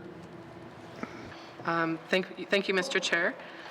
You're correct about the budget adjustment, but unfortunately, I'm going to have to ask if Jim can speak to this. Thank you, Mr. Chair. Thank you. I'll go to the vice president. Thank you, Mr. Chair. These funds have been reallocated to the Northern Pathways program. However, at this time, that $400,000 is being funded internally within our internal resources. So funding will remain at the same level for next year. Thank you, Mr. Chair. Okay, thank you. Is there any further questions from the member from Yellowknife North? None? Thank you. Is there any other members? I'm going to go with the member from Montfui. Is it on? Okay. Thank you. I just want to ask about this Northern Pathway. Many of these programs are very important, especially to small communities where there's limited facility. So Northern Pathways to Housing, Shelter Enhancement Fund, emergency shelters. I want to ask the minister if all these funds get used up within the fiscal year.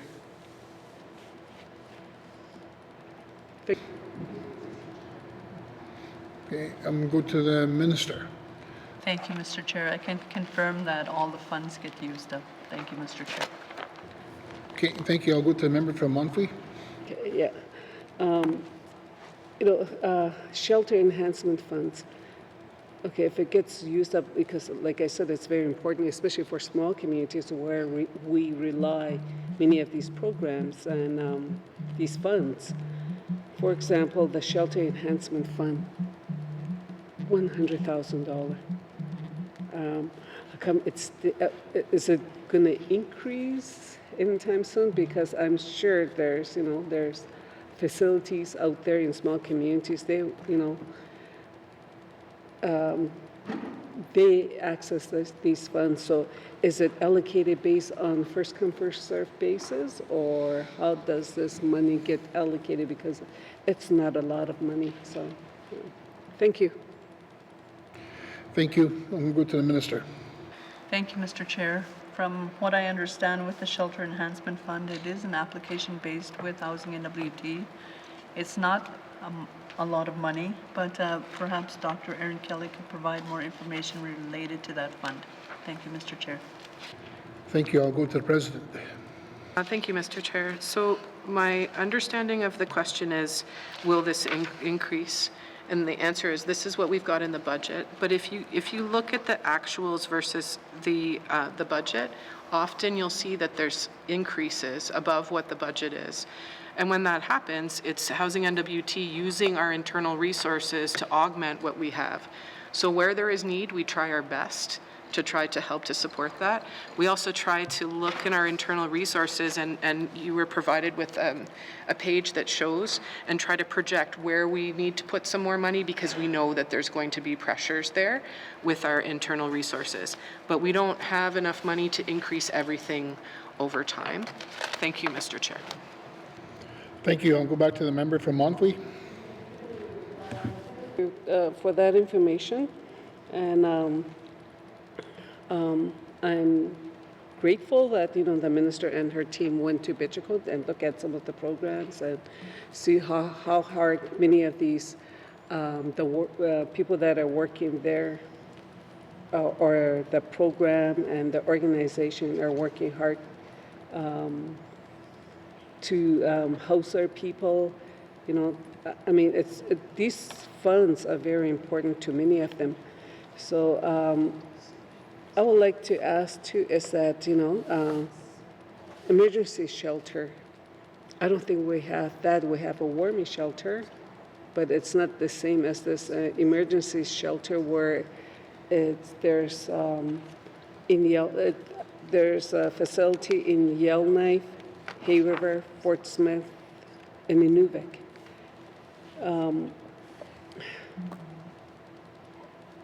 It's good, because in small communities where we don't have too many emergency shelter, in small communities from the most northern communities all the way to Cleacho region. We need more of this because you've seen the number of our unhoused people, and during the day, if Friendship Center is not open, then, they're kind of wandering, So we are trying our best. We're doing our best. The community is trying their best. The Cleacho government are doing their best. Friendship Centers, they're doing their best, and I'm very grateful, thankful to the recent federal government announcement, so to help many of our people that are suffering with addictions. So with that in mind, THARP, I mean, it's a transition housing for addiction recovery program. I know that we didn't get one last fiscal year. So is there a plan in place where Coochie Region might get funding for that program? As you know, many of our people are, like they are in, a lot of our young people, they go for treatment. Some of them, they come back, they don't last long, like maybe a day or two or a week. And then they're back to what they were doing before because they're back to the same old situation. And we do need a safe place for them. And Coochie government with the warming shelter, they are doing their best. And then even I know that the Friendship Center, they've said it to us too, that, they are doing their best to accommodate many of these young people to stay sober, so, but it's just that it's a place to stay that they're having problems with. So I just wanted to ask that if there's a plan in place anytime soon that, Coochie Region will get a program to help our young people returning back from the addiction program. Thank you. Okay. Thank you. I'm going to go to the Minister. Thank you, Mr. Chair. Understanding that THARP is led by Health and Social Services, that's one of the questions that we do have is right now we have THARP units both in Yellowknife and Inuvik, and many other communities are looking at the same type of supports in place for much of the people in the community that need that transitional housing after they attend addictions recovery program. So it's a big question, and the MLA is right. This is happening in many of our communities where supports are needed in place, and THARP is one of those key supports. So perhaps Dr. Erin Kelly could talk a bit more about THARP and the planning going forward. Thank you, Mr. Chair. Thank you. I'll go to the President. Thank you, Mr. Chair. So the role of and Housing NWT is to help to support the renovations or the building of the location. Health and Social Services is the lead on selecting the location for that. But I do know that there's several communities, and Betchico is one of them, that are on the radar for that. I would also note here that of these line items, Betchico also gets money for Northern Pathways, and the Northern Pathways is what funds the transitional housing in Betchico. Thank you, Mr. Chair. Thank you. I'll go back to the member from Montfrey. Yeah, thank you. Thank you for the information. Yeah, we had a real good visit, and we were told about all these programs, that the facility use, and it's very important to them. And Northern Pathway program was one of them, was mentioned by the transitional housing program. So I am quite pleased, but it's good if it is on the radar. I am pleased because I know many of the people have been asking about it, that we need something for our young people. Some of them went out to treatment 2 or 3 times. Like we know that they really want to get better, but it's just that they're going back to the same old situation. So I do feel for them. I do sympathize, and then we all want our community, our young people to get better. Do as much as we can while we're here. So I am glad that it's on the radar, and then that's it. Thank you. Thank you. Are there any further questions for the members? Seeing none, no further questions. We will proceed to the next activity summary. Moving on to the Home Ownership Assistance Program, starting on page 392. Are there any questions? I'm going to go to a member from Yellowknife North. Thank you, Mr. Chair. My first question is about the Seniors Aging in Place program to provide financial assistance to eligible households, seniors, I assume, to support repairs or upgrades that helps them stay in their home. Can you tell me if this is eligible for people who do not live within a municipality. So, for example, people whose home might be in a rural area. Are those people still eligible to get this funding for seniors aging in place? Thank you, Mr. Chair. Thank you. I'll go to the Minister. Thank you, Mr. Chair. I understand that there has been a request in the past to Housing NWT for applications for aging in place. And what we can do is we can provide more the information to the MLA regarding this question. We can provide her something in writing. Thank you, Mr. Chair. Okay, thank you. I'll go to the member from Yellowknife North. Thank you for that, Mr. Chair. I know that there are a number of seniors, at least in my riding, and I'm sure in many others, who don't live within the boundaries of the city of Yellowknife, but really want to stay in their homes. And in fact, we need people to stay in their homes where possible for the betterment of the whole territory. We don't want them to leave, and we don't want them to need to, for example, have to move to a long-term care facility if they could be accommodated at home. So I hope that we can make sure that that program can serve seniors who want to age in place everywhere in the territory. I'm also wondering about the preventative maintenance program. Has it been fully subscribed? I noticed that it was increased a bit from 2023 to 24, and then, but between that and 2024-25. I assume it's on an application basis, whoever applies for that funds. Is that program fully subscribed, I suppose, out of last year, the 2024-25 budget? Thank you, Mr. Chair. Thank you. I'll go to the Minister. Thank you, Mr. Chair. Dr. Erin Kelly will provide more information about the program itself. Thank you, Mr. Chair. Thank you. I'll go to the President. It was slightly undersubscribed in 23-24, which could have been related to some of the things that were going on in that year related to fire, for example. Thank you, Mr. Chair. Okay, thank you. I'll go back to the member from Yellowknife North. Okay, thank you for that. And do we have numbers yet for 2024-25 in terms of whether it was fully subscribed? Thank you, Mr. Chair. Thank you. I'll go to the Minister.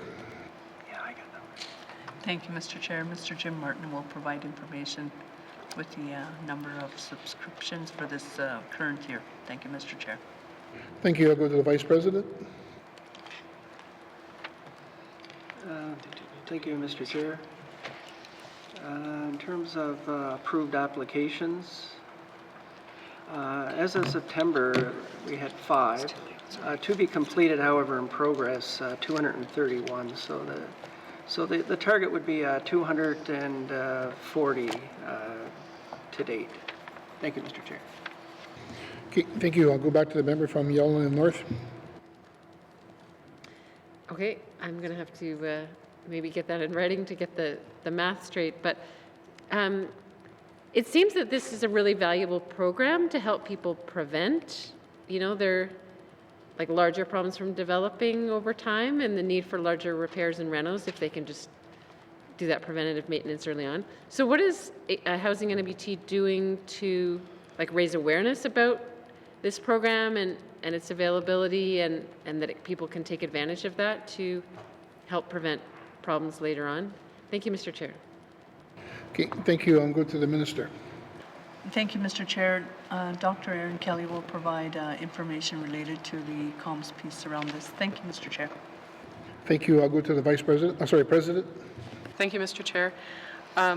One of the things that we've been working on recently is a review of our communications and areas where we can improve and get the word out, and this would be one of the programs that we would look at with that. Thank you, Mr. Chair. Okay, thank you. I'll go to the member from Yellowknife North. Thank you, Mr. Chair. That's all my questions on this page. Thank you. Next on my list I have is the member from the Sawtoo. Thank you, Mr. Chair. I'm just going to ask a question within this activity here. I know I raised it, and we're all quite aware of the Fort Good Hope construction investment that's underway in mobilization of materials for construction of the center during this winter road season. is the department having discussions to form some dialogue on how to support the project, which will ultimately produce modular homes, which, as we know, is a crisis throughout the territories. And I guess quite simply, Mr. Chair, is the department having discussions with the leadership in Fort Good Hope. Thank you. Thank you. I'll go to the minister. Mr. Chair, during the housing symposium, the NWT Housing Symposium, there was initial introductions with the Fort Good Hope Construction Center team, and President Kelly here had further meetings with them, so she'll provide some insight to that, Mr. Chair. Thank you. I'll go to the president. Thank you, Mr. Chair. At the Housing Symposium, I had a separate meeting with Arthur and Crystal, and we talked about the timelines and what they're looking at, and I expressed interest in meeting with them as soon as they're ready through their work to discuss what their timelines look like so that we can have an understanding and look together for the future of how we could work together. Thank you, Mr. Chair. Yeah, thank you. I'm going to go to the member from the Sawtooth. Thank you, Mr. Chair, and I want to thank the minister and staff for that reply. And it's I'm going to say a multi-year approach, affordable access to Fort Good Hope for materials and fittings and mechanical items, and then in preparation for financing those supports is, in my view, a 2-year. So I understand this budget is for this year, but I'm glad to hear that there's talks in preparation, because we got to annually supply and have talks, because it's only a winter road season accessible to Fort Good Hope. But all in all, thank you, Mr. Chair, and thanks to the minister and staff for that reply. I look forward to helping out any way I can. Merci. I'll go to the minister. Mr. Chair, and yes, understood. And this is part of the discussions that President Kelly had with the Fort Good Hope team, was looking at the construction center and some of the construction down the line with the capital plan to align all of that in preparation, considering the transportation costs, winter road access, barge access. So all of these things are in consideration, and we have to look long-term rather than short-term. But we want to support them in their endeavors. Thank you, Mr. Chair. Okay, thank you. I'll go to the member from the Sawtooth. Nothing further. Thank you, Mr. Chair. Thank you. Next on my list I have is the member from Frame Lake. Thank you, Mr. Chair. I wanted to ask about the Homeownership Initiative Program. It's one that receives a relatively small amount of funding, so I'll just start. First question, is the program fully subscribed every year? Do we max out this funding? And if not, why not? Okay, thank you. I'm going to go to the minister.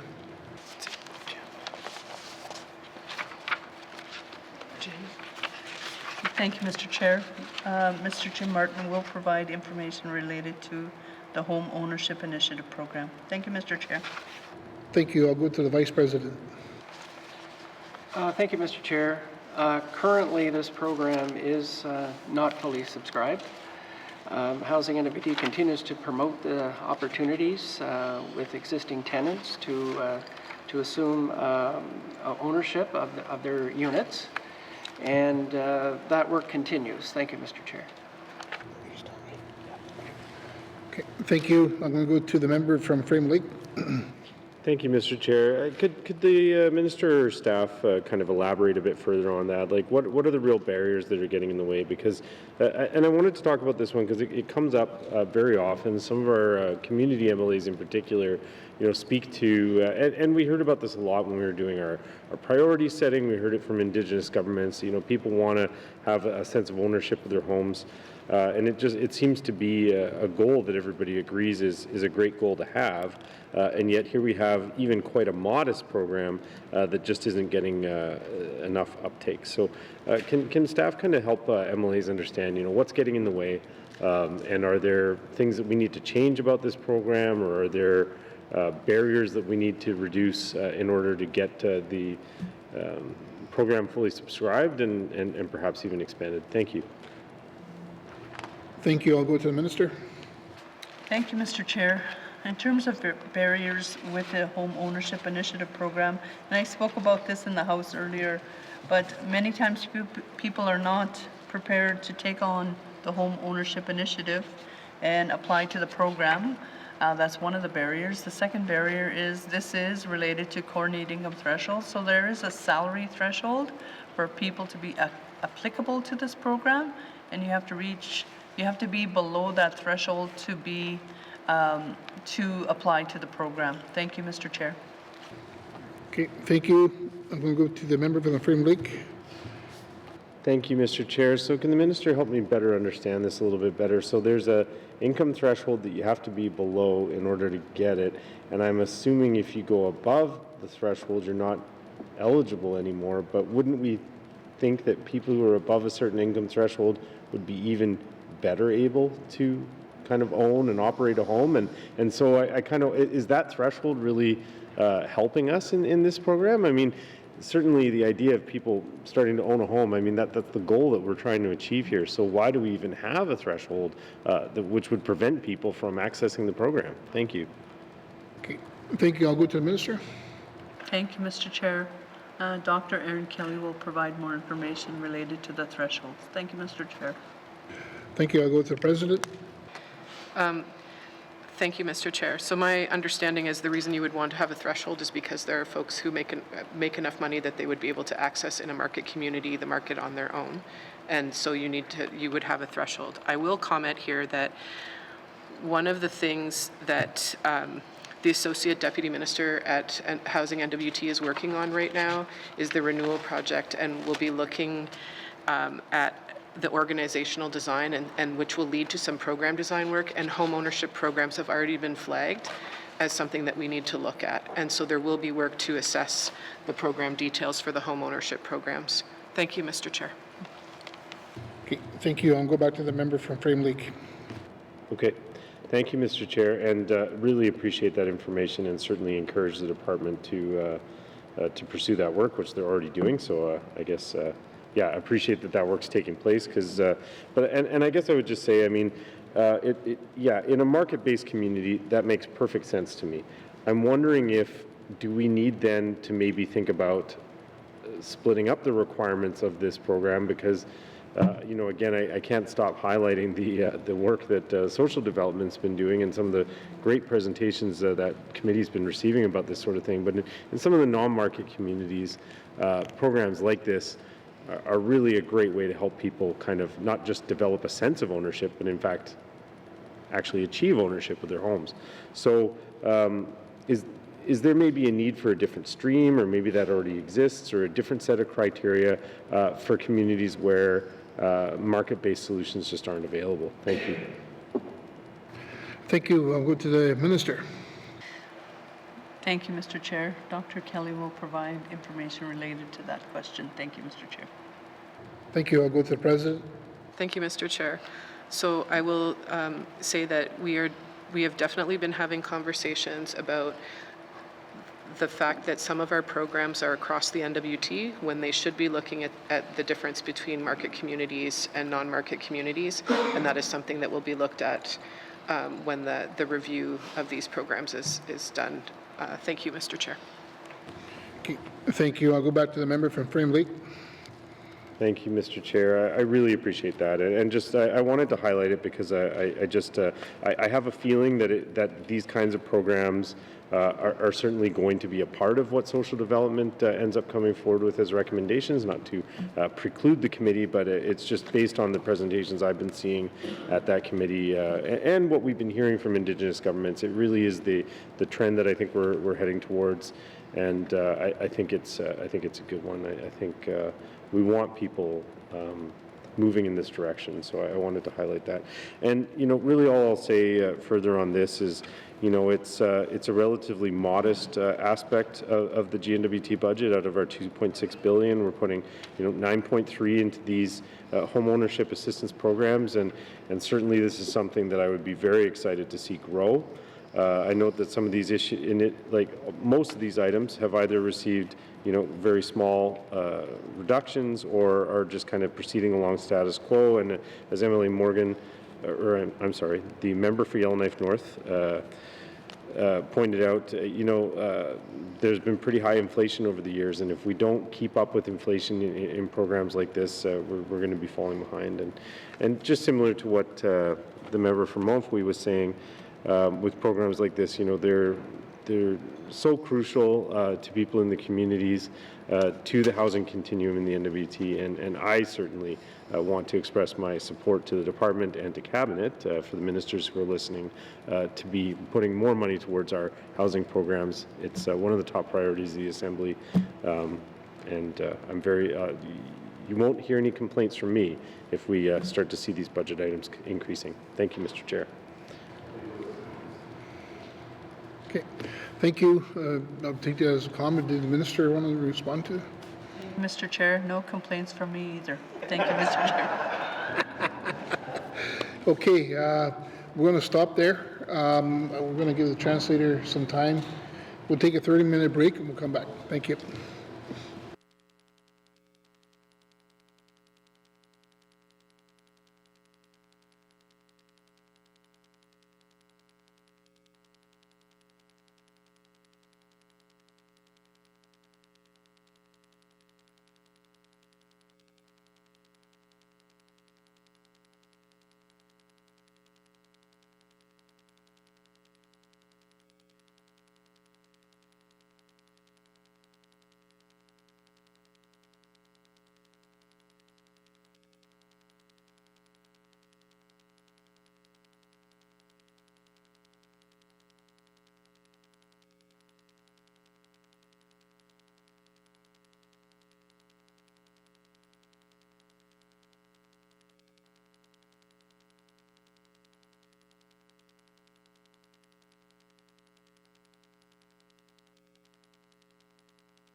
Welcome back, everybody, and we'll continue on. We're on the page 392, Home Ownership Assistance Programs.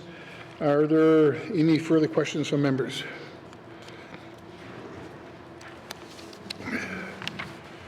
Seeing no further questions. Oh, I'm going to go to the member from Montfrey. I know the for senior aging in place retrofit and repair program. I know the budget has been the same from 2024-25, and I know it's a popular program. And this year alone, or just this fiscal year, I mean, they exceeded the fund, because there's a lot of elders that apply for that program, and some of them got a denial letter because they use up all the funds for that program.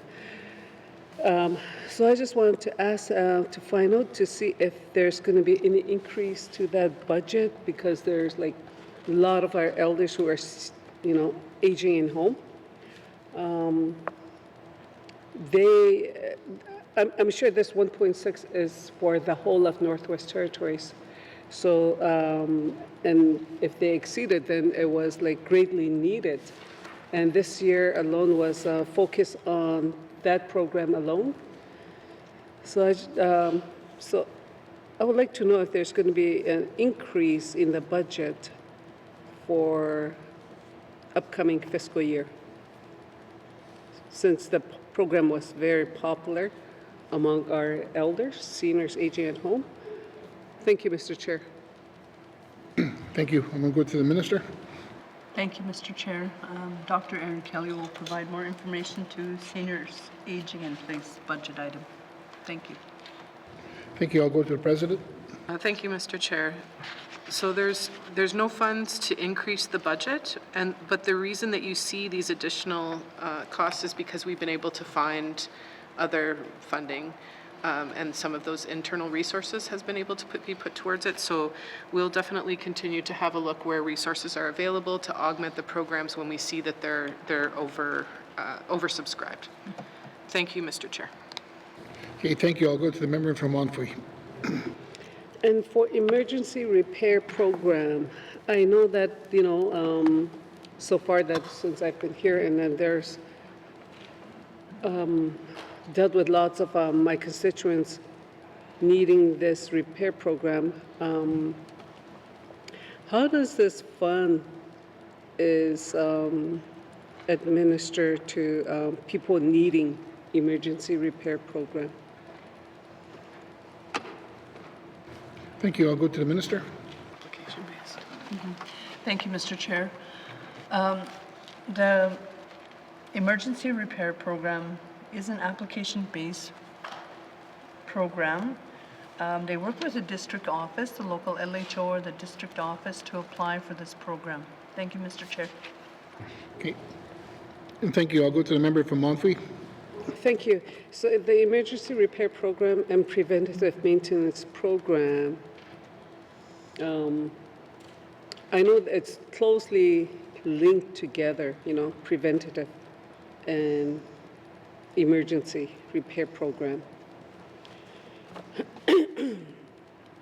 And that budget is low compared to the emergency repair program. Is this program being used a lot? Because a lot of them is wear and tear. So I know there's a lot of people that are, especially living in a small community where everything is floating. So preventative maintenance program, a lot of people need that program to, from further, especially now with the climate change and things are changing, and then, it does have a major impact on the house, the climate change. So how popular is this program? Like, are you getting a lot of application? Is that housing get a lot of application for this program? Thank you. Thank you. I'll go to the minister. Thank you, Mr. Chair. For the 23-24 fiscal year, the program was undersubscribed, But again, as President Aaron Kelly mentioned earlier in an earlier question, one of the things that Housing NWT plans to do is how they communicate these programs throughout the Northwest Territories, the availability of the program, who is eligible for the program, and the different programs that are available too. Because coming into housing, you know, I thought one or two, but there's a number of different programs available. So how we communicate that to people that really need this program is important. So we're doing more communication efforts. Thank you, Mr. Chair. Okay, thank you. I'll go to the member from Montfleury. Thank you for the information. Okay, so the eligibility is based on income threshold. Yeah, thank you. Thank you. I'll go to the minister. Is that a question? Thank you, Mr. Chair. Yes, the eligibility is an income threshold. Thank you, Mr. Chair. Okay, thank you. Is there any other members that have questions? Okay, I'm going to continue on. Seeing no further questions, we will move. We will not be voting on the activity total. Moving on to housing operation and support, starting on page 394. Are there any questions? I'm going to go to the member from Yellowknife North. Thank you, Mr. Chair. I wanted to ask about the work with the LHOs, the local housing organizations, on apprenticeships. I'm hoping this is an okay segment to bring that up, but I know that Housing NWT has an in-house apprenticeship program and have been trying to support up to 12 apprenticeship assignments each year. Can the minister tell us whether or not they managed to actually find 12 apprentices in the last year, or how many apprenticeships did Housing NWT actually support? Thank you, Mr. Chair. Thank you. I'll go to the minister. Thank you, Mr. Chair. Currently, Housing NWT has 10 apprentices on hand. We're working to 12 and hoping to increase that to 15 in the next fiscal year. Thank you, Mr. Chair. Thank you. I'm going to go to the member from Yellowknife North. Thank you, Mr. Chair, and thank you for clarifying. So that is good to know, and that we have plans for the additional 3. Does the minister have any insights on what are some of the barriers to trying to fill up all those positions, and whether there's opportunities for broader partnerships with, say, ECE or Aurora College to try to make sure that we can fill up all those apprenticeship spots? Thank you, Mr. Chair. Thank you. I'll go to the minister. Mr. Chair, Dr. Kelly will provide more information about barriers and other opportunities working within. Thank you, Mr. Chair. Thank you. I will go to the president. Thank you, Mr. Chair. I would say that in general, this isn't more of an ECE lead question, but from a Housing NWT perspective, training and a smaller number of tradespeople in communities has been something that has been a barrier. We did just recently have a conversation with ECE about trying to improve and support folks to want to go into the trades from a housing perspective. It's really important, in particular because of the distinctions-based funding and the funding that we have to build, and there only being a certain number of tradespeople, right? So there's more work than we have for the apprentices. One thing we're also doing is putting apprentice work packages into the contracting that we're doing for some of our builds. Thank you, Mr. Chair. Thank you. I'm going to go to the member from Yellowknife North. Great. And I also noted, so in the business plan, and here I'm looking at page 421, there's a goal to work with ITI to foster the development of innovative approaches to housing construction and expand capacity also in the repair and renovation sector. And so the specific goal there that Housing NWT has set for itself is 16 training sessions. I assume per year, but maybe the minister can clarify. And some of the examples so far are some sort of basic training sessions conducted with LHOs. Can the minister explain what is the vision here? Because it seems like a one-off training on safety or is not going to necessarily get us to the innovative approaches to sort of boosting our housing construction or repair and renovation sector. So I wonder if the minister or the Housing NEBT has sort of a vision here of what kind of training we actually need and what kinds of sessions will get us there. That's maybe a bit vague, but I wonder if the minister or staff can comment. Thank you, Mr. Chair. Thank you. We'll move it to the minister. Thank you, Mr. Chair. Dr. Aaron Kelly will provide more information. Thank you, Mr. Chair. Thank you. I'll go to the president. Thank you, Mr. Chair. There have been 9 training sessions to date with the local housing authorities or organizations. Some examples are things like maintenance, biomass training, and safety training with respect to the types of training for housing stakeholders. With respect to work with ITI to foster the development of innovative approaches, I just met with ITI recently to have some discussions, but I can certainly speak to our work with Metcan in Hay River and how we're working together on pilots, for example, a core and then a core that has all of the mechanical pieces in it, and then an envelope that would be sent up to a small community, for example, and there's a pilot that's going on with that right now. So there is work that's being done on innovative building technologies that's ongoing right now, and that's just one of the examples. Thank you, Mr. Chair. Okay, thank you. I'll go to the member from Yellowknife North. Thank you. And so can you clarify, when you're talking about these 9 training sessions, is that with staff that are already working for the LHOs and they're gaining additional skills? Or is that training people so that we can hire new people, or training people who work for other organizations such as Indigenous governments to, who are we training and are we hoping to get them certifications out of this, or what is really the expected outcome from those trainings? Thank you, Mr. Chair. Thank you. I'll go to the minister. Thank you, Mr. Chair. Dr. Kelly will provide more insight to that question. Thank you, Mr. Chair. Thank you. I'll go to the president. Thank you, Mr. Chair.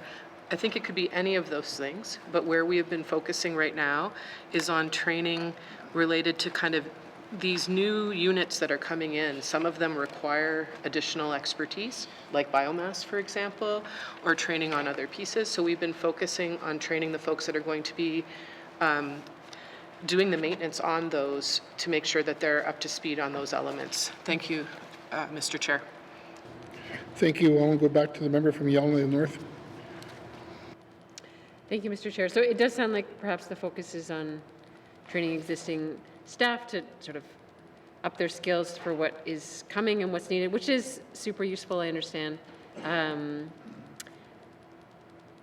I think we do need a sort of more ambitious strategy around how we're going to ensure that we have people with the right skills in our communities to do the kinds of repairs, renovations, housing maintenance that we need to actually take care of our housing. And I know that goes beyond Housing NEBT, and it requires working with other departments. I'll just put it out there now. I do think we need clearer and more ambitious goals within our business plan of how we're going to get there. Right now, we're, I think, just sort of doing little bits and pieces here and there and working around the edges. But I do look forward to further conversations with the minister in the future about how we might be able to come up with a more ambitious vision and in coordination with other departments around that. Thank you, Mr. Chair. Okay, thank you. I'm going to go to the member from Greensleaf.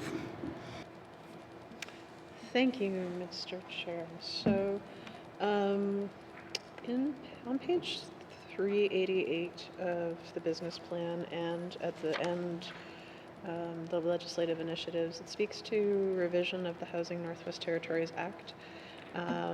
substantive amendments are anticipated.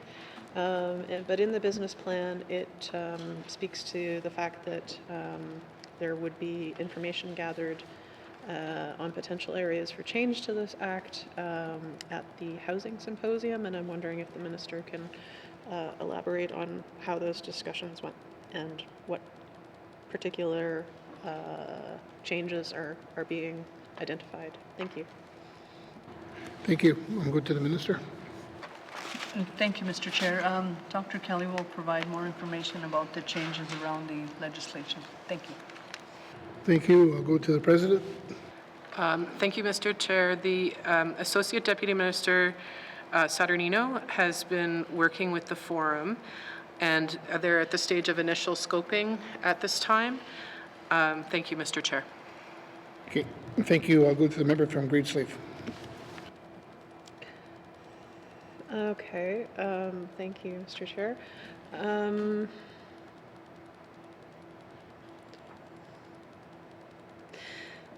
So, in terms of scoping, I suppose, how are we contemplating how that process will look like? I recognize it's early days. You probably don't want to speak to specifics, and I can respect that as things are underway. But if there is anything that you can elaborate on at this point, I appreciate it. Thank you. Thank you. I'll go to the minister. Thank you, Mr. Chair. Dr. Kelly will provide more specifics to that. Thank you, Mr. Chair. Okay. Thank you. I'll go to the president. Thank you, Mr. Chair. So during the renewal, a number of areas were brought up, including the relationship between the LHOs and Housing NWT. The intention is to work with the Housing Forum and then engage more with other partners on that legislation. Thank you, Mr. Chair. Okay. Thank you. I'll go to the member from Greensleaf. Thanks. Well, I'm hoping that's hinting at more collaboration, more ability to be locally appropriate for Housing NWT and the LHOs. But again, I don't want to preclude those conversations. I just want to sort of understand the vision. So unless the minister has anything further to add, I'll leave it there. Thank you, Mr. Chair. Thank you. I'm going to go to the minister.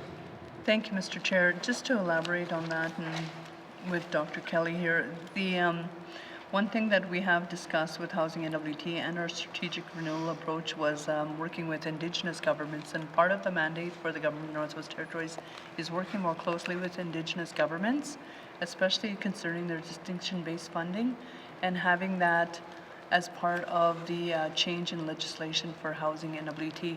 So again, like the President indicated, there's initial scoping, there is ideas, but we will provide that more to the committee when we have more information. Thank you, Mr. Chair. Thank you. Was there any further questions from Greensleaf? Thank you. Next on my list, I got the member from Frame Lake. Thank you, Mr. Chair. Just switch gears here. Oh, thank you. I just wanted to ask about the pretty significant, almost $1 million reduction to the Policy and Planning Division. Can the minister and her staff explain what those reductions entailed? Is there a reduction of capacity of that that division as a result? Thank you. Thank you. I'll go to the minister. Thank you, Mr. Chair. Policy and Planning Division. So $748,000 decrease. This is primarily explained by additional staffing for the homelessness section, plus $370,000 in addition federally funded training and development for shelter staff. So there was some federal funds to the Policy and Planning Division. Thank you, Mr. Chair. Okay, thank you. I'll go to the member from Frame Lake. Thank you, Mr. Chair, and I do apologize. I'm a bit confused by the minister's answers because what I see in the budget is a reduction from 2167 to 1305, and the minister just described increases. The extra things that were happening in the previous year that are not happening. Okay, thank you. I'm going to go to the Minister. My apologies, Mr. Chair. Yes, I was in the wrong line item here. It's been a long day. Anyway, so sunset 4 internally funded positions, initiative positions, including the manager for community housing planning, community housing planner, homelessness specialist, and a manager of communications. Thank you, Mr. Chair. And these are funded, again, Mr. Martin just indicated, these are funded internally. Thank you, Mr. Chair. Okay, thank you. I'm going to go to the member for Frame Lake. Thank you, Mr. Chair. And so, yeah, just to be crystal clear on this, have we lost these positions, or just the way that they're being funded has changed? So, okay, Ms. Reed is over here. Sorry, the member from Great Slave. It seems to be confirming, but I just want to make sure that we haven't lost that capacity, because certainly we, when I look at the Policy and Planning Division description, we definitely need that going on in the department, housing being such a high priority of the Assembly. So if the Minister can just confirm, we haven't lost the capacity within the department. Thank you. Thank you. I'm going to go to the Minister. I think. Do you want him to do it then? Sure. Thank you, Mr. Chair.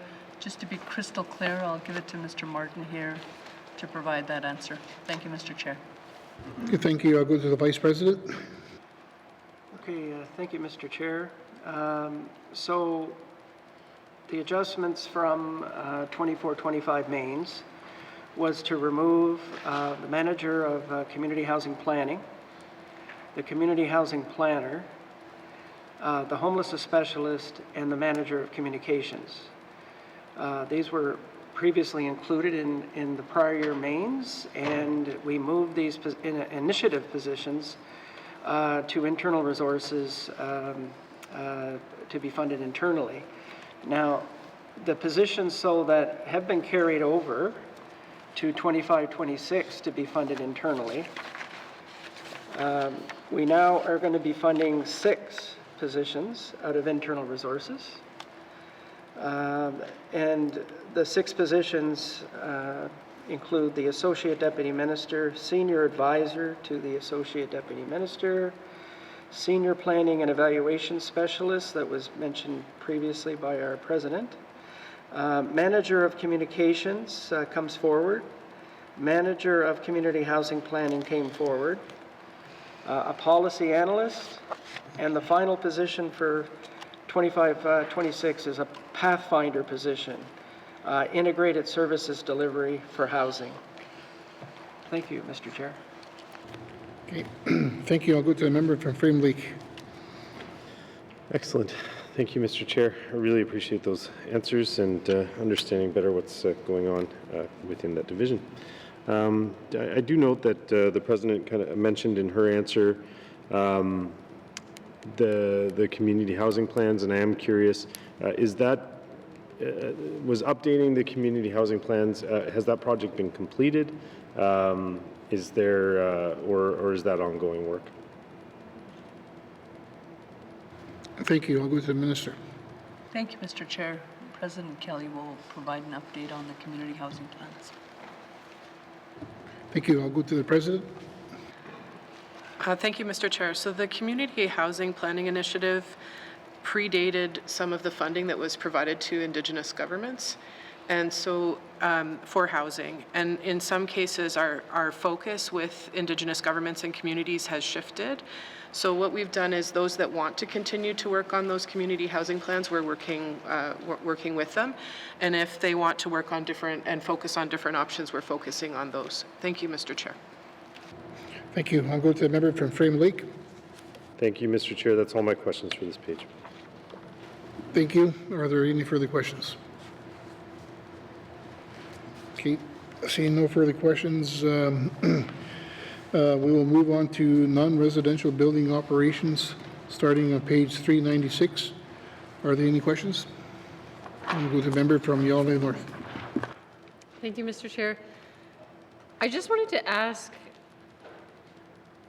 whether Housing NWT is considering getting out of the business of leasing buildings, to other GNWT departments or other community-based organizations, and whether, for example, this activity would be better housed under like Department of Infrastructure. I guess, okay, I'll just leave that as my first question to the Minister. Thank you, Mr. Chair. Thank you. I'll go to the Minister. Thank you, Mr. Chair. Dr. Kelly will provide an answer to that question. Thank you. Thank you. I'll go to the President. Thank you, Mr. Chair. We're not considering that at this time, and we would prefer to keep them with Housing NWT because the revenues fund some of the repairs and other things that the Housing Corporation does. Thank you, Mr. Chair. Thank you. I'll go to the member from Yellowknife North. Thank you, Mr. Chair. So I don't, under the expenditures related to this, I don't see anything listed by way of like the staff costs of managing these leases, unless I'm missing something in the list there. But is the cost of staff time managing this included anywhere in this budget laid out on page 397? Thank you, Mr. Chair. Thank you. I'll go to the Minister. Thank you, Mr. Chair. President Kelly will provide information around staff cost. Thank you, Mr. Chair. Okay. Thank you. I'll go to the President. Thank you, Mr. Chair. Any costs from a staffing perspective would be in the section that we just came from, where it speaks to the staffing costs for the corporation. Thank you, Mr. Chair. Thank you. I'll go back to the member from Yellowknife North. Okay. I mean, I'll just point out at this point, I understand that housing gets revenues from this, that it can recycle into its other operations, and that is a benefit. But given that, you know, most of the funding for housing NWT is coming from the GNWT, if it was determined that like leasing of commercial or non-residential space could be done more efficiently by another department that's doing a lot more of this, and that somehow the revenues from that could still be guaranteed to go to housing NWT, I would just urge that could be something that might be a worthwhile measure, given that I'm not certain how it fits with the mandate of housing NWT to be managing, you know, commercial or non-residential leases. But I'll leave it there for now. Thank you, Mr. Chair. Okay. Thank you. Any further questions from members? Do you want me to answer that? Oh, okay. Then you want to answer that, then, Minister? Sorry, I'm ahead of myself here. Yeah, thank you. President Kelly will provide you some information, Mr. Chair. Thank you. Okay, thank you. I'll go to the President. Thank you, Mr. Chair. These are 9 buildings that Housing NWT owns, and we lease out to others. So we get the revenue from those owned buildings, and we're supporting government operations. Thank you, Mr. Chair. Okay. Yeah, it's been a long day too. Thank you all. Any further questions from the Yellowknife member? Thank you. Any further questions from members? Okay, moving on. Seeing no further questions, we will move on to the rent subsidy program starting on page 398. Are there any questions? Seeing no further questions, we will move on to unilateral CMHC and other programs starting on page 400. Any questions? Seeing no further questions, moving on, we'll move on to the lease commitments on page 403. Are there any questions? Seeing none. Committee, please return to the Housing Northwest Territory summary page on 383. Are there any further questions?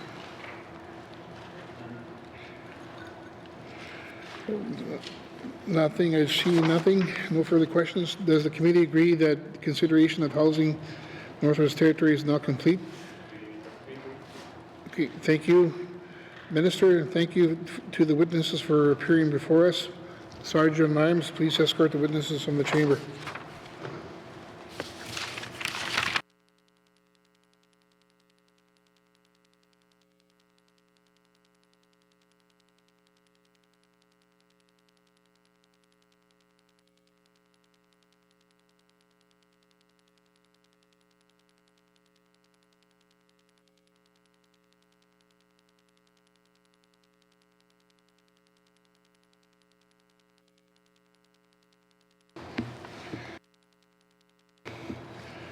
Committee, we have agreed to consider table documents 275-20 brackets 1, main estimates 2025-2026.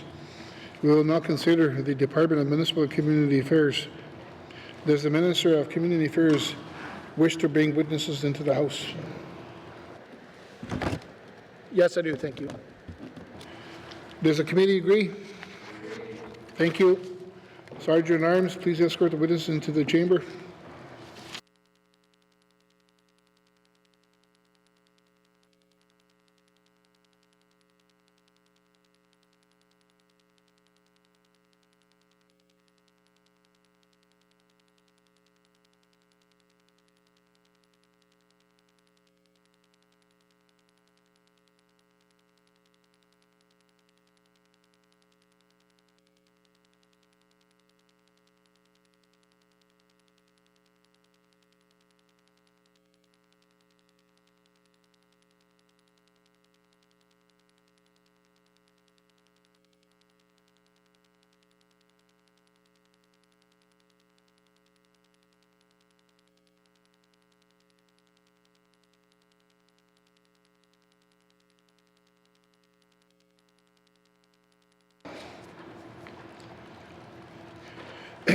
Would the minister please introduce his witnesses? Thank you, Mr. Chair. To my right, I have Deputy Minister Gary Brennan, and to my left, I have Catherine Boyd, Director of Corporate Affairs. Okay, thank you. Does the committee agree to forego general comments on the Department of Municipal and Community Affairs? Thank you. Does the committee agree to proceed to the detail contained in the table documents? Committee, we will defer the department summary and review of the estimates by activity, beginning with community governance, starting on page 343. Are there any questions? No further questions. Please turn to page 344. Municipal Community Affairs, Community Governance, Operation Expenditure Summary. 2025-2026 main estimates, $3,104,000. Does the committee agree?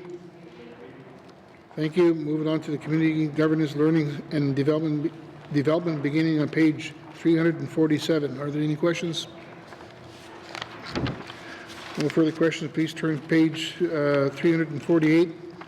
Municipal Community Affairs, Community Government, Learning and Development Operation Expenditure Summary, 2025-2026 main estimates, $1,697,000. Does the committee agree? Thank you. Moving on to the community operation beginning on page 351. Are there any questions? No further questions? Oh, sorry. My apologies. I'm going to go to the member from Yellowknife North. Thank you, Mr. Chair. So under community operations, I'm just noting under active positions, all 14 of the positions for community operations are located in headquarters in Yellowknife, I assume. Can the minister explain why all of positions related to community operations are located in Yellowknife? Thank you, Mr. Chair. Thank you. We'll go to the minister. Thank you, Mr. Chair. A lot of these positions are like the deputy minister and stuff like that. So they're the positions that are related to servicing the regional centers. But I'll also ask Deputy Minister to add to that, please. Thank you. I'll go to the Deputy Minister. Thank you, Mr. Chair.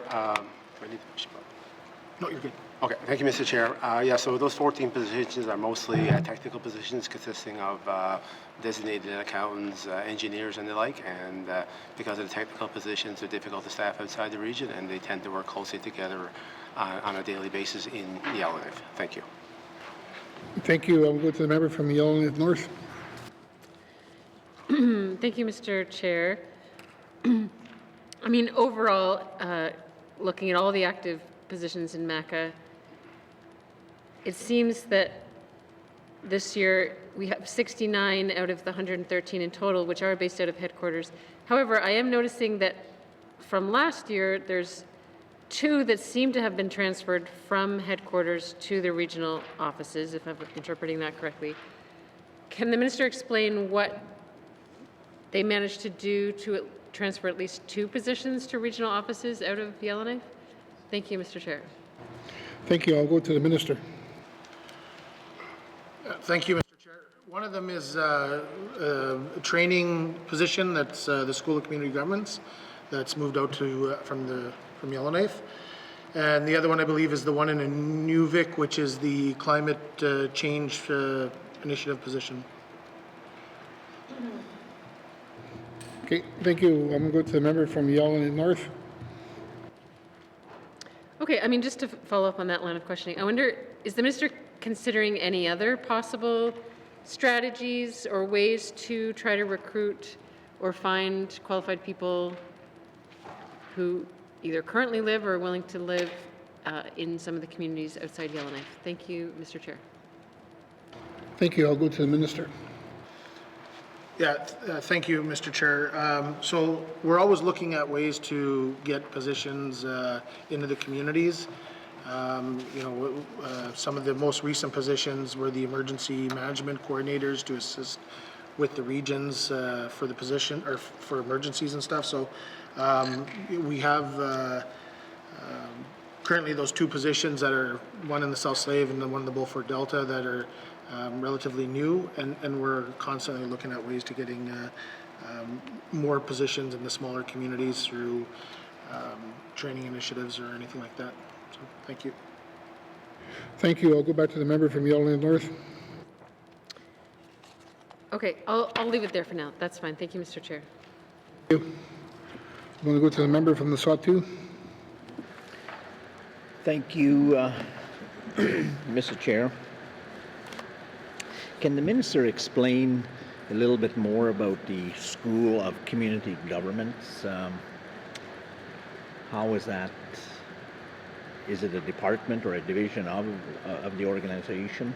If so, how many people work there, and what are the duties of this group? Thank you. I'll go to the minister. Thank you. I'm going to pass this off to the Deputy Minister to answer that question. Thank you. Thank you. I'll go to the Deputy Minister. Thank you, Mr. Chair. Yeah, so the Community Government Learning and Development Division is basically the division that organizes and supports training for communities. I think there's about 4 to 5 people located in Yellowknife and 4 regional TDAs, or Training and Development Advisors. So what they do is develop and deliver training programs. So for example, water treatment plant, we do firefighting training, we organize public works type training, teaching people how to operate arenas, pools, offer finance, governance, and a whole host of other community training. So thank you, Mr. Chair. Thank you. I'll go to the member for the Sawtooth. Thank you, Mr. Chair. That's all I need to know, was just a little more explanation on that division of services. Thank you. Thank you. Are there any further questions? I'm going to go to the member from the Deschutes. Thank you. Further to my colleague's question here, the School of Community Governments. You do training for the people that run the arenas, organize stuff. They organize community, well, I guess they would need training for all of that. Are there qualifications that they need to have specific to this job, like the qualifications for the job, to do the job when they get hired on? Because you're training them how to use all this other equipment, but is there specific training they need for this, like schooling to apply for a job in this area? Thank you. And thank you. I'll go to the minister. Thank you, Mr. Chair. For those positions, being the technical part that they are, they would need certain qualifications in order to train, like facility maintainers or the firefighter training, stuff like that. So the trainers would need the training, and also the people on the ground would need the training to operate the water treatment plants, the facility maintainers, and the other programs that are offered. Thank you. Thank you. I'll go to the member from the Deschutes. I was just wondering about like even recreation coordinators. Like if you hire a recreation coordinator, what do they do? Thank you. Thank you. I'll go to the minister. Thank you, Mr. Chair. Is that a recreational coordinator hired by the municipality or by the GNWT? Thank you. I'll go to the Deschutes. By the municipality. Okay. Thank you. I'll go to the minister. I would have to say that's depending on what the job description is for the rec facility maintainer. I mean, some facilities or some municipalities like Fort Simpson, for an example, being a bigger facility would need a recreational coordinator, a recreational facility maintainer, more qualified than someplace like a recreational coordinator in, say, Jean Marie River, for an example. So, yeah, depending on what kind of facilities they're operating is the type of training they would need. Thank you. Okay. Thank you. I'm going to the member from the Deschutes. I don't have anything further on that. Thank you. Thank you. Is there any further questions from members? No further question. Please turn to page 352. Municipal Community Affairs Community Operations Operational Expenditure Summary 2025-2026 main estimates $2,333,000. Does the committee agree? Thank you. Moving on to the directorate, beginning on page 355. Are there any questions? I'm going to go to the member from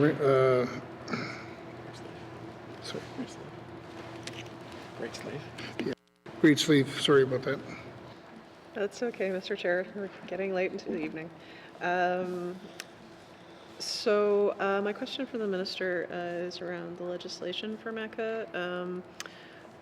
Will we be seeing a amendment to the Property Assessment and Taxation Act in the life of this assembly?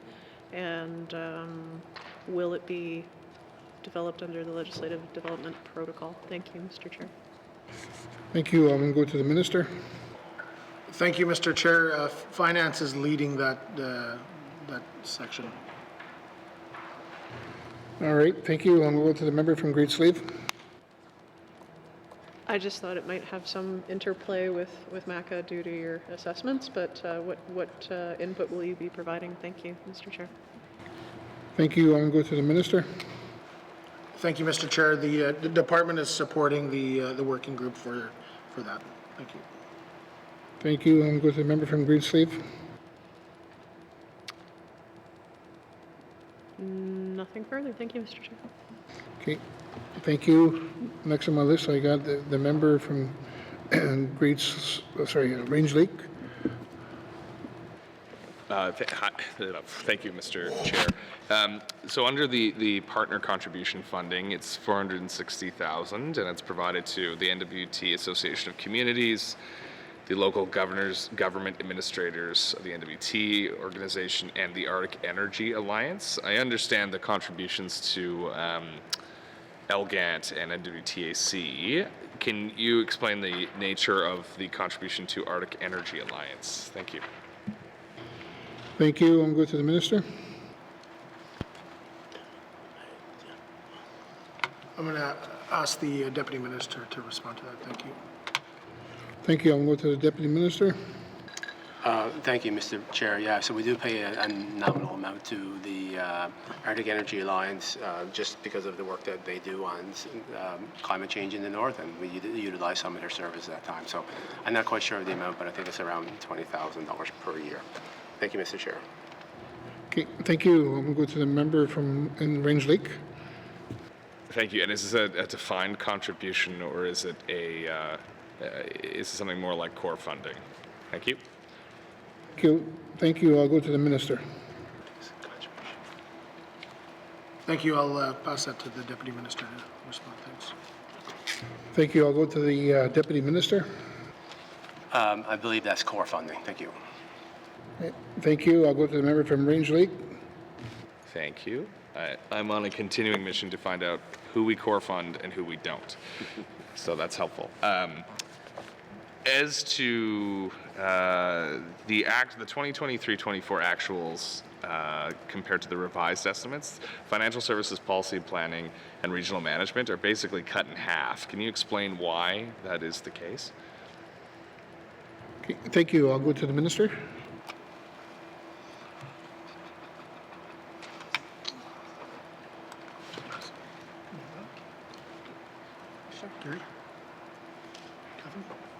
Yeah, I'm not sure.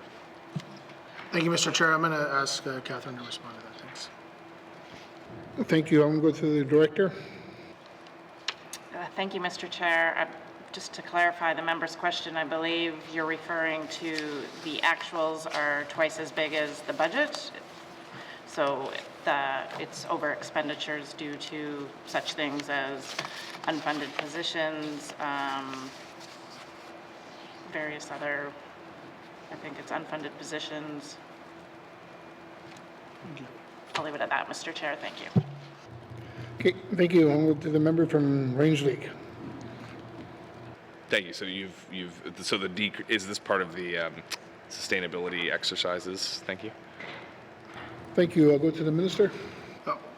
I'll ask the Deputy Minister to respond, please. Thank you. I'll go to the Deputy Minister.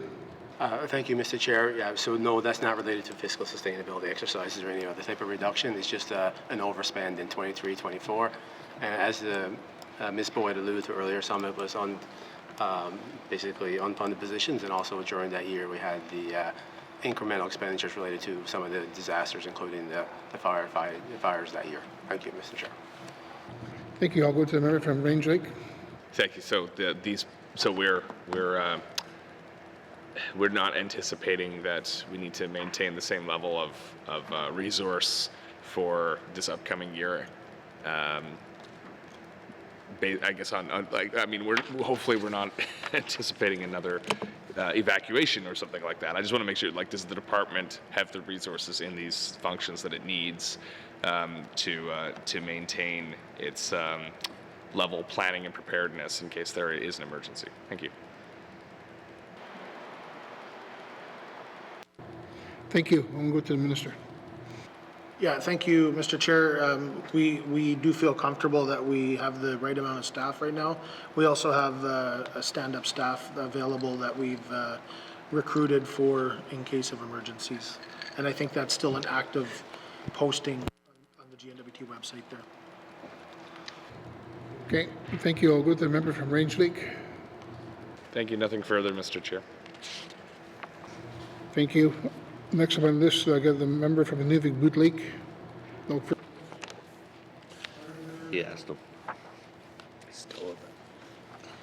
further questions. Okay, thank you. Is there any further questions on members? Seeing none, please turn to page 356. Municipal Community Affairs Directorate Cooperation Expenditure Summary 2025-2026 main estimates. $4,407,000. Does the committee agree? Thank you. Moving on to the emergency management beginning on page 359. Are there any questions? I'll go to the member. That's been a long day. Free Blake. Thank you, Mr. Chair. I continue to recognize that we've just got too many darn lakes in this assembly. Mr. Chair, has MACA considered assuming responsibility for other departmental emergency disaster programs, such as Hunters and Trappers disaster compensation, fire damage compensation? These are both programs that are currently contained under ECE. ECC. Thank you, member from Great Slave. To integrate service delivery and streamline emergency response responsibilities within the GNWT. Thank you, Mr. Chair. Thank you. I'm going to go to the member from, the minister. Yeah, thank you, Mr. Chair. We haven't, but a lot of those programs are related essentially with that department, for an example, like hunters and trappers with ECC, yes. That follows along that line of, the regulations and the hunting and trapping rules and regs and all that stuff, so thank you. Thank you. We'll go to the member from Frame Lake. Thank you, Mr. Chair. I'm glad I'm not the only member that stumbles over our EC departments. Mr. Chair, are there plans to update the disaster assistance policy? Thanks. Thank you. I'll go to the minister. yes, thank you. There is plans to update that following the release of the after action review. Thank you. We'll go to the member from Frame Lake. Okay, thank you, Mr. Chair. On emergency management, something that was brought up to me when I was going door to door during the election is, and pointed out to me, is that emergency management operations tend to be managed in other governments, or at least are managed in other governments in some cases, by kind of a separate emergency management organization. Is this something that MAC has ever looked to, whether there would be any benefit to it? I mean, I think certainly considering in a time of fiscal responsibility, if it required setting up different structures, it may not be the fiscal responsible thing to do, but I am wondering if MAC has looked to other jurisdictions, how they kind of structure and manage how they structure the organization that manages emergencies, and see if there's any thing we can learn from what other jurisdictions are doing to help improve our effectiveness. Thank you, Mr. Chair. Thank you. I'll go to the minister. Yeah, thank you, Mr. Chair. I'm sure the member can appreciate that a lot of the other centers are a lot bigger and can have the capacity and the resources and the people to do that, whereas we don't. So we do essentially have a separate entity within MACA that is able to stand up and set up in case of an emergency. So we have our EMO court manager, and they have the resources to stand up a team as separate from essentially MACA, with some people essentially filling roles within that to stand up during an emergency, like our casual or relief EMO assistant people that we're advertising there. Thanks. Thank you. I'll go to the member from Frame Lake. Thank you, Mr. Chair. That's it for me. Thank you.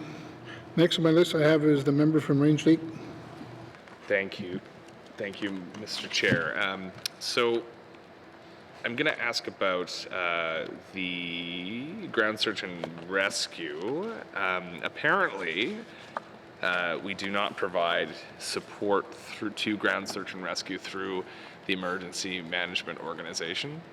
And this is something that was one of the recommendations of the audit that was held, or the report that was held to review things.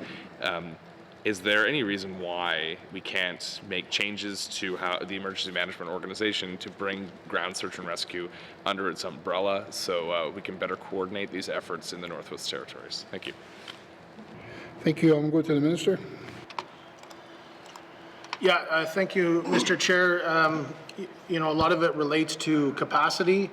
A lot of organizations that do ground search and rescue are volunteer organizations supported. And similarly, that's what we do in the GNWT. We're supporting ground search and rescue volunteer organizations. Like today, for an example, with our volunteer awards, we had a organization from Uluhaktuk that was being recognized for their work with with search and rescue. So there are organizations out there that are set up, and like other provinces have ground search and rescue groups that are essentially on their own fundraising and with the ability to do ground search and rescue for if needed. So we do support them essentially financially for a community up to a certain amount. It states all on the website, with the ability to support them for like stand-up expenses like food and such things like that. So there is a government support for local communities during a stand-up of a ground search and rescue.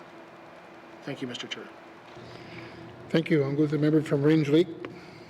Thank you. So, and I do know that, and it is volunteer-driven, and I want to commend the volunteers who do this work in our communities, and recognizing the award that was given today. That's great to see the recognition from the department as well. So I commend the minister and his department for that. But I have been in contact with the Yellowknife Ground search and rescue team, and there are some concerns here that are concerning, to say the least. Right off the bat, I mean, they had funding for training around $5,000, which isn't very much money that was cut. And I'm wondering if that money could be reinstated so they can continue to do things like the Adventure Smart program I mentioned earlier today. This is a great program. The training materials are out there. They just need a little bit of resources to keep the training going.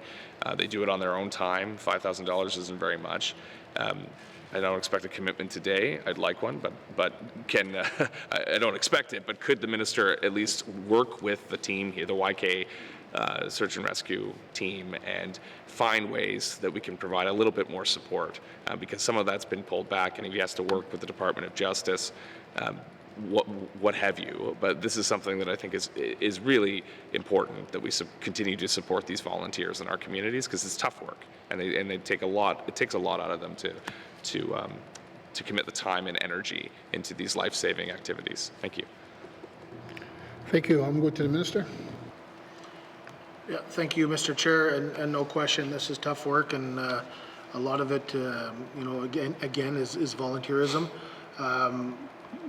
Like any other NGO, I believe there's programs out there that they can, try to attract and maybe support themselves, and I think there's a few departments that have funds available that could potentially be useful to that NGO. But right now, a lot of the funds that we have are available for local governments when they go to stand up in a ground search and rescue incident and get things going. Thank you, Mr. Chair. Thank you. I'm going to the member from Frame Lake.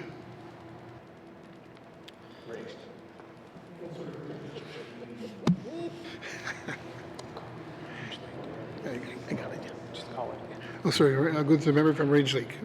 Thank you. Best Lake. Okay, so thank you, Minister. I'm probably going to bring some questions to you tomorrow in question period around this, so we can get more of that out on the floor. So obviously, there's been a big decrease in the funding for this activity because of the extraordinary event that happened in 23-24. My concern is we have an imminent after-action review that's being done by a third party that we should expect this fiscal year. Presumably, it will have recommendations. How does the department intend to act on those recommendations? Because if there's no money put behind it, I mean, I can't imagine we're going to see a situation where there's recommendations that are just change policy here and there and make minor improvements. Like, is there a plan or contingency being set aside to meet those? And I'm not looking for details of that report or anything like that. I'm happy to wait what's coming. It just, is there a plan in place to be prepared to act on those urgently, or are we going to have to see SUPs, or is this going to wait for future years, or is it just not going to be funded? I guess I'm looking for clarity on that, because this is still something that's, when we got elected, this was a top issue. It has kind of not receded into the background because we've had to move on as global events have taken us forward, but we still can't forget about it, because it is fundamentally why many of us were elected to, including the minister, to bring this heightened level of scrutiny to emergency management in the Northwest Territories. Thank you. Thank you. I'll go to the minister. Yeah, thank you, Mr. Chair. Yeah, and I agree with the member. There's definitely, once the after-action review is completed, there's probably going to be some changes, but we also can't speculate what those changes are, so we obviously have to wait to see what potentially the identifying costs are going to be, and how we're going to act on them. Some of them may not be costs, some of them just may be operational. So, once the after-action review is complete and we're able to see what we have to do, then we can start putting feelers out there for costs in regards to what we have to do for the recommendations. Thank you, Mr. Chair. Thank you. I'll go to the member from Range Lake. I'll conclude by saying that I would support any of those costs, even if it means shifting other priorities or making adjustments to infrastructure, whatever it takes, because this emergency management system, needs the resources it needs to be effective.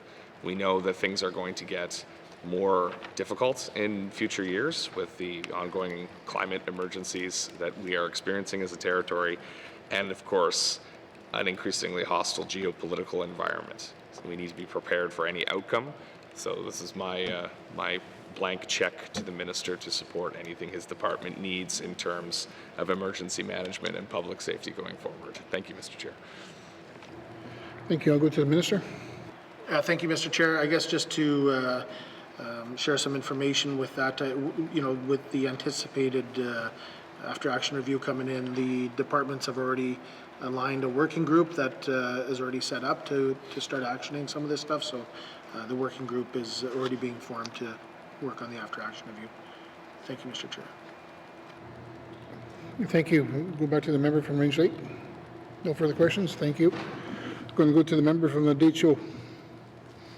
Just waiting to hear from me. Just kidding. Emergency management. Okay. You said there's probably going to be the updates to the disaster assistance policy. What will be the updates? Thank you. I'll go to the minister. Yeah, thank you, Mr. Chair. So the federal government did do a update to the DFAA, and that is the federal government's policy. So our disaster assistance policy somewhat aligns to that. So that's going to be updated a little bit to align to that, yeah. So, but when it comes down to, I'll just leave it at that. Thank you, Mr. Chair. Okay, thank you. I'll go to the member from Decho. Okay, for community MACA funds, the building of community fire guards, do they fund it? So fire guards are not funded by the community, so this is not part of your emergency.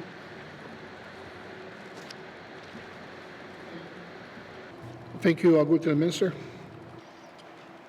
Yeah, thank you, Mr. Chair. So the any of the funding when it comes down to mitigation like that, a lot of that lies with NWTAC and ECC, sorry, ECC.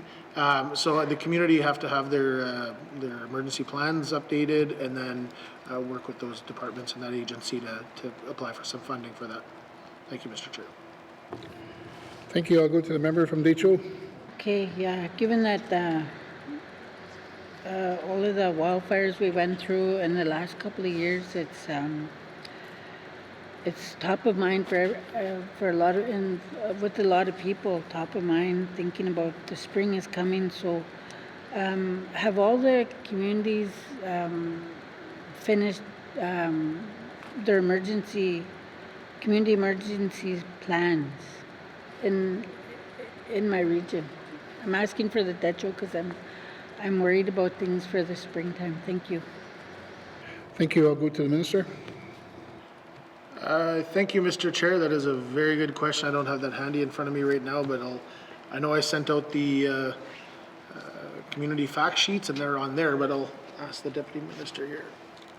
You want to respond here? Sure. Okay, thank you. I'll go to the Deputy Minister.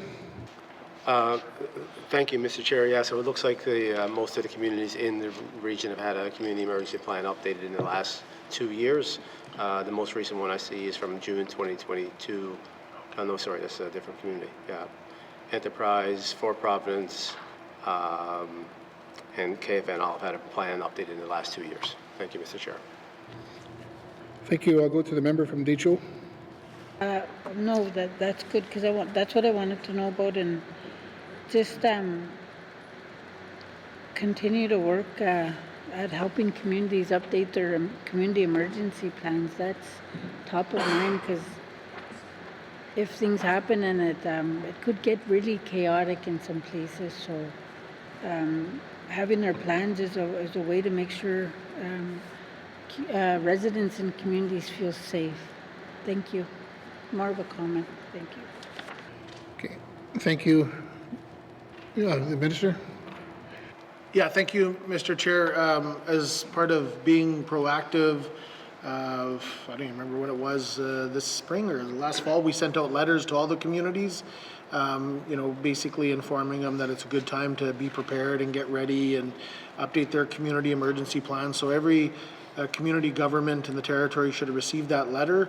And at that time, if they felt that they needed some assistance, they could reach out to the regional superintendents, and the department could assist them in making sure their community emergency plans are up to date or anything else that they require. Thank you, Mr. Chair. Okay, thank you. Is there any further questions? Seeing none, please turn to page 360. Municipal Community Affairs Emergency Management Operation Expenditure Summary, 2025-2026 main estimates, $1,029,000. Does the committee agree? Thank you. Moving on to the public safety, beginning on page 362. Are there any other questions? Yes, I'm going to go to the member from Great Slave. Thank you, Mr. Chair. So, Mr. Chair, as I've spoken about in this sitting, there are a lot of folks in the territory who are struggling with extremely high property insurance renewals, and unfortunately my inquiries to the Department of Finance and the Minister of Finance have not proved very fruitful in that regard. We don't really have a lot of legislative levers under the Insurance Act. However, we do have in this section Consumer Affairs, and MACA has this really fun brochure that says, hey, that's not fair.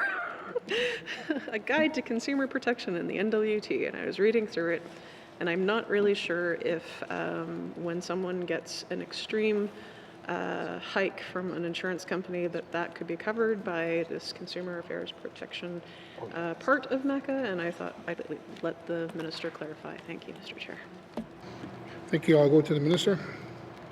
Thank you, Mr. Chair. That is a good question. I think we'll have to take that back and get a response for you, if that's okay, to get that clarified and see if we can get that for you. Thank you. Okay, thank you. I'll go to the member from Great Slave.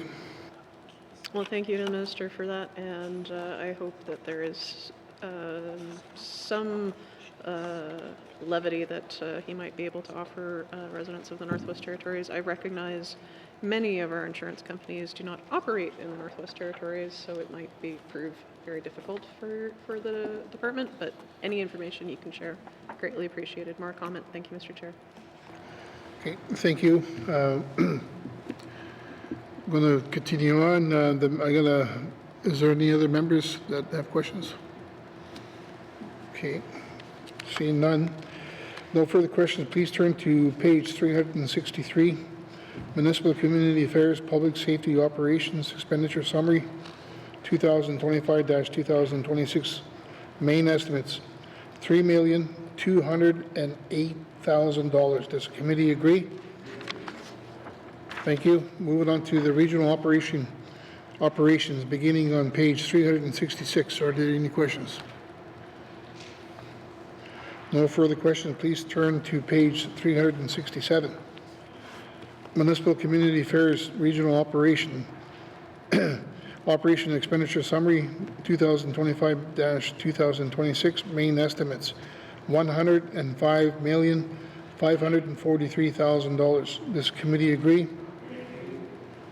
Thank you. Moving on to support recreation and youth, beginning on page 370. Are there any questions? No further questions. Please turn to page 371. Municipal Community Affairs, Sport and Recreation and Youth Operational Expenditure Summary, 2025-2026 main estimates, $7,199,000. Does the committee agree? Thank you. There are additional information items on page 375. to 377. Are there any questions? I'm going to go to the member from Great Slave. Thank you, Madam, oh my gosh, I'm used to a different member. Mr. Chair, my apologies. Can the minister please explain the different, how they go about estimating revenue from the lottery revenue on page 375? Thank you, Mr. Chair. Thank you. I'll go to the minister.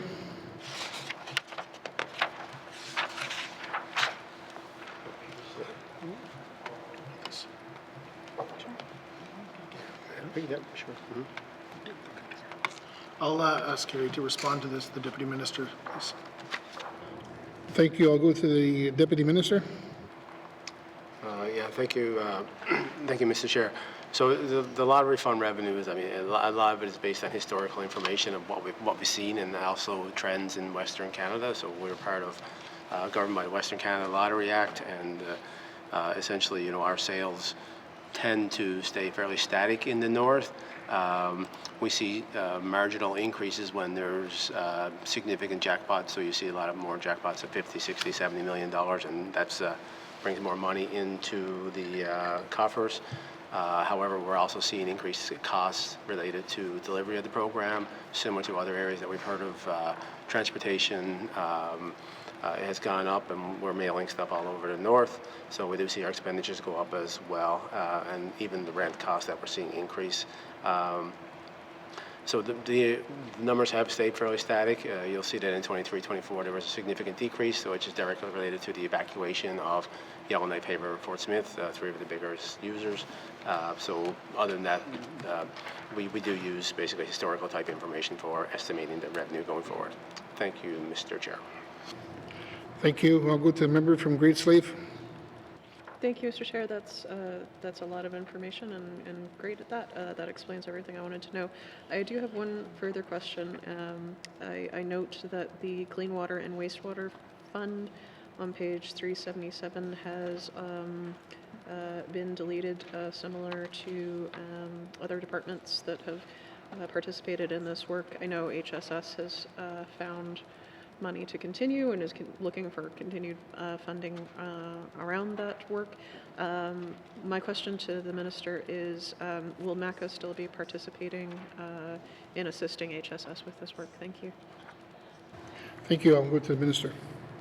Thank you, Mr. Chair. We are, yes. Thank you. I'm going to go to the member from Great Slave. That's great. Thank you, Mr. Chair. Thank you. Next on my list, I got the member from Range Lake. Thank you, Mr. Chair. Mr. Chair, I am keenly interested in gaming in the Northwest Territories and how we can expand our gaming revenues in particular, because there is unregulated gambling going on online right now as we speak, which is unprotected. Consumers are not safe from potentially bad actors who are offering those services online. Many of these are offshore operators using dark money, etc. It's a very shady space, and we could be in the business of regulating this stuff that's already going on in our communities and bringing in some additional revenues to be used to fund our addictions programs, for example, or our youth and sport programs, or arts programs, or whatever have you. Is there any desire from the department to pursue taxing and regulating iGaming in the Northwest Territories? Thank you. Thank you. I'll go to the minister. Thank you, Mr. Chair. I think I hit the bonus question here. I'm happy to continue to work with the member on this initiative. I mean, this is something that has been brought up already, and then having gone through a couple little information sessions, it really opens your eyes of what's actually happening out there. So the department is working with. The department has reviewed the information, and we're continuing to investigate it, if you will. So we're going to see what's the next steps and where to take it. And I believe the department is it Miss Barber? Trying to remember, Miss Barber? Yeah, Miss Barber, to reach out and work with, or get more information from her, or talk to her about the next steps kind of thing. So looking forward to more discussions on that topic. Thank you. Thank you. I'll go to the member from Range Lake. Thank you to the Minister for that. I am appreciating the collaboration on this. Now, just so the public's aware, this could be worth as much as $7 to $8 million of additional revenue for basically turning on a switch, a regulatory or legislative switch, with no cost to the taxpayer, and that's revenue, again, that can be used to deal with any manner of things. Of course, there are some social issues related to gambling in any jurisdiction, and these revenues could be used to address some of that, in addition to providing much-needed supports to other programs. In the Minister's correspondence, which I appreciate that the Minister maintains, Mr. Chair, an open mind to this and wants to continue to work, there is some concern around resourcing and potential costs in developing this initiative and consultations. Is there sufficient resources in the department to conduct this in an expedient manner? Thank you. Thank you. I'll go to the Minister. Thank you, Mr. Chair. Appreciate the comments, and to be honest, no, we don't have the resources within the department. But that being said, if it shows that we have the opportunity to take in some, good revenue, I'm sure we can find a way to stand up a position. But that's something we'd have to bring forward after investigating more of this. Thank you, Mr. Chair. Thank you. I'm going to go to the member from Range Lake. Thank you. Is there a timeline that the Minister can provide when they expect to be in a position to make that decision? It doesn't have to be exacting, but just a range of 6 months, a year. I'm just getting a sense, because I've been working on this with my own kind of independent researcher, including Ms. Barber, for about a year now, and or less than a year, but a period of time, and we've made a lot of good connections. We've done a lot of good work in pulling options together. So if I get a sense of that, I'm happy to continue to work with the Minister, but I'm just wondering what timeline I can expect, and our friends we've engaged with can expect, so we can continue to support the department in this work. Thank you. Thank you. I'll go to the Minister. Thank you, Mr. Chair. No, I don't have any timing, and I can't give any timing. I think right now with the department, we're prioritizing what we're doing, and with the anticipated release of the after action review, I think we kind of have to watch and where we're setting ourselves, putting ourselves thin in staff. So there is no timeline right now. Thank you, Mr. Chair. Okay, thank you. I'll go to the member from Range Lake.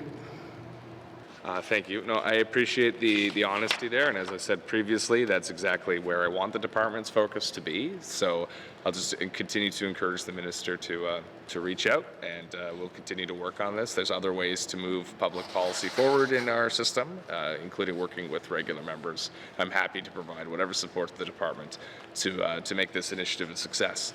And again, tax and regulate what's already going on, keep people safe, fund the fight against addictions, and bring some much-needed revenue into government coffers. Thank you, Mr. Chair. Okay, thank you. I'll take that as a comment. We're going to continue on. Are there any further questions? Seeing none. Members, please return now to the department summary found on page 399 with information items on page 340 to 342. Are there any questions? Seeing no further questions, committee, I will now call the department summary on municipal community affairs operational expenditure total department 2025-2026 main estimates $128,520,000. Does the committee agree? Thank you. I'm going to go to the member from Nunavut Lake. Thank you, Mr. Chair. Mr. Chair, I move the chair rise and report progress.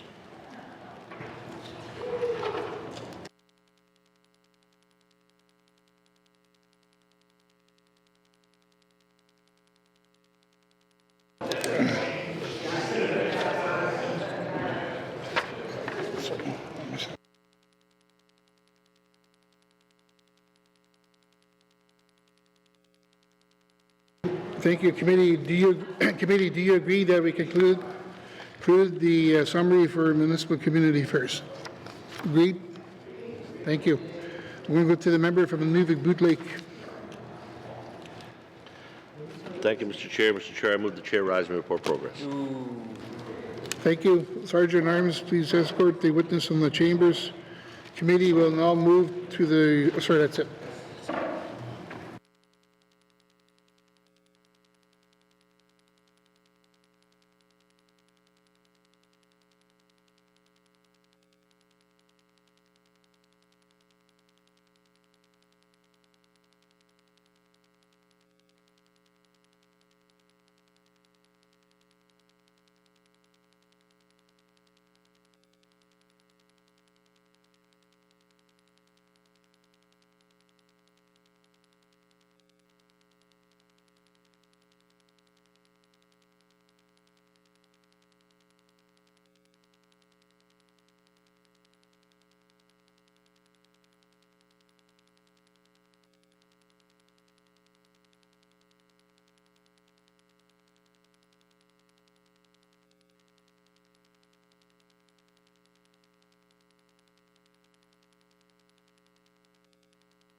Oh, yeah, I was just, so Cheryl's still standing.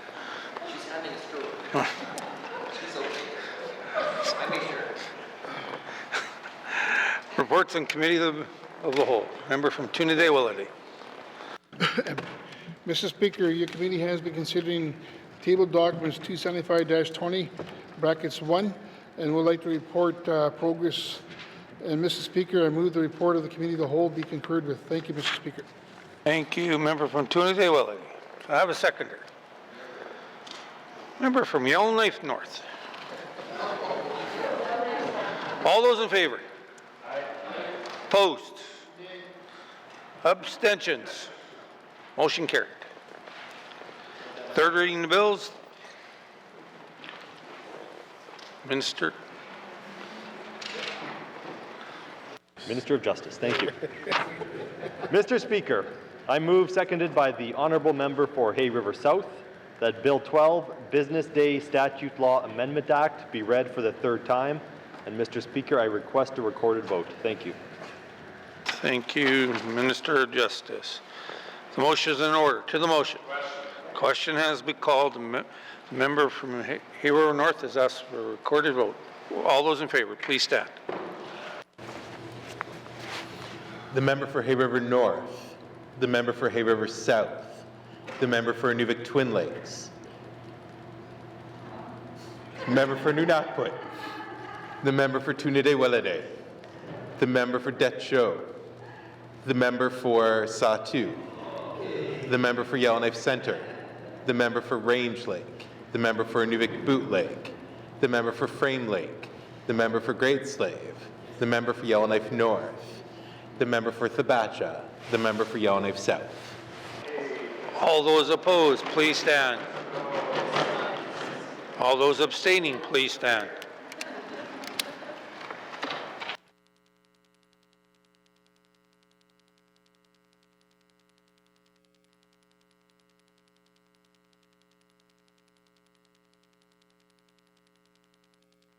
Colleagues, vote 15 in favor, 0 opposed, 0 abstention. Motion has passed.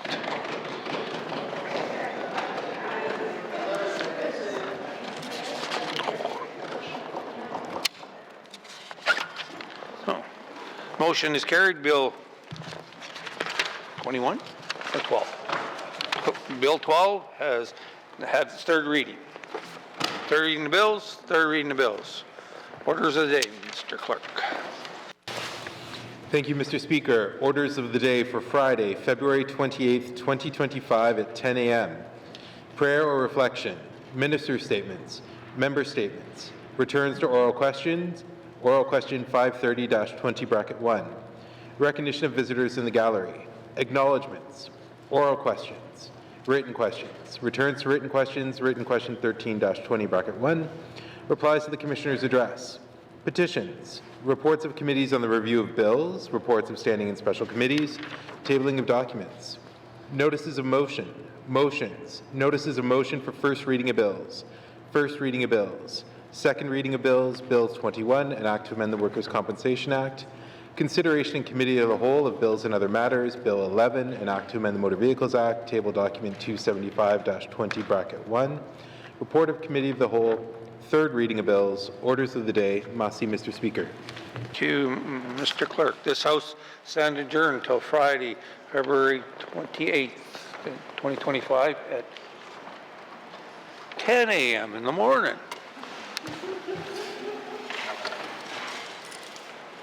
Order.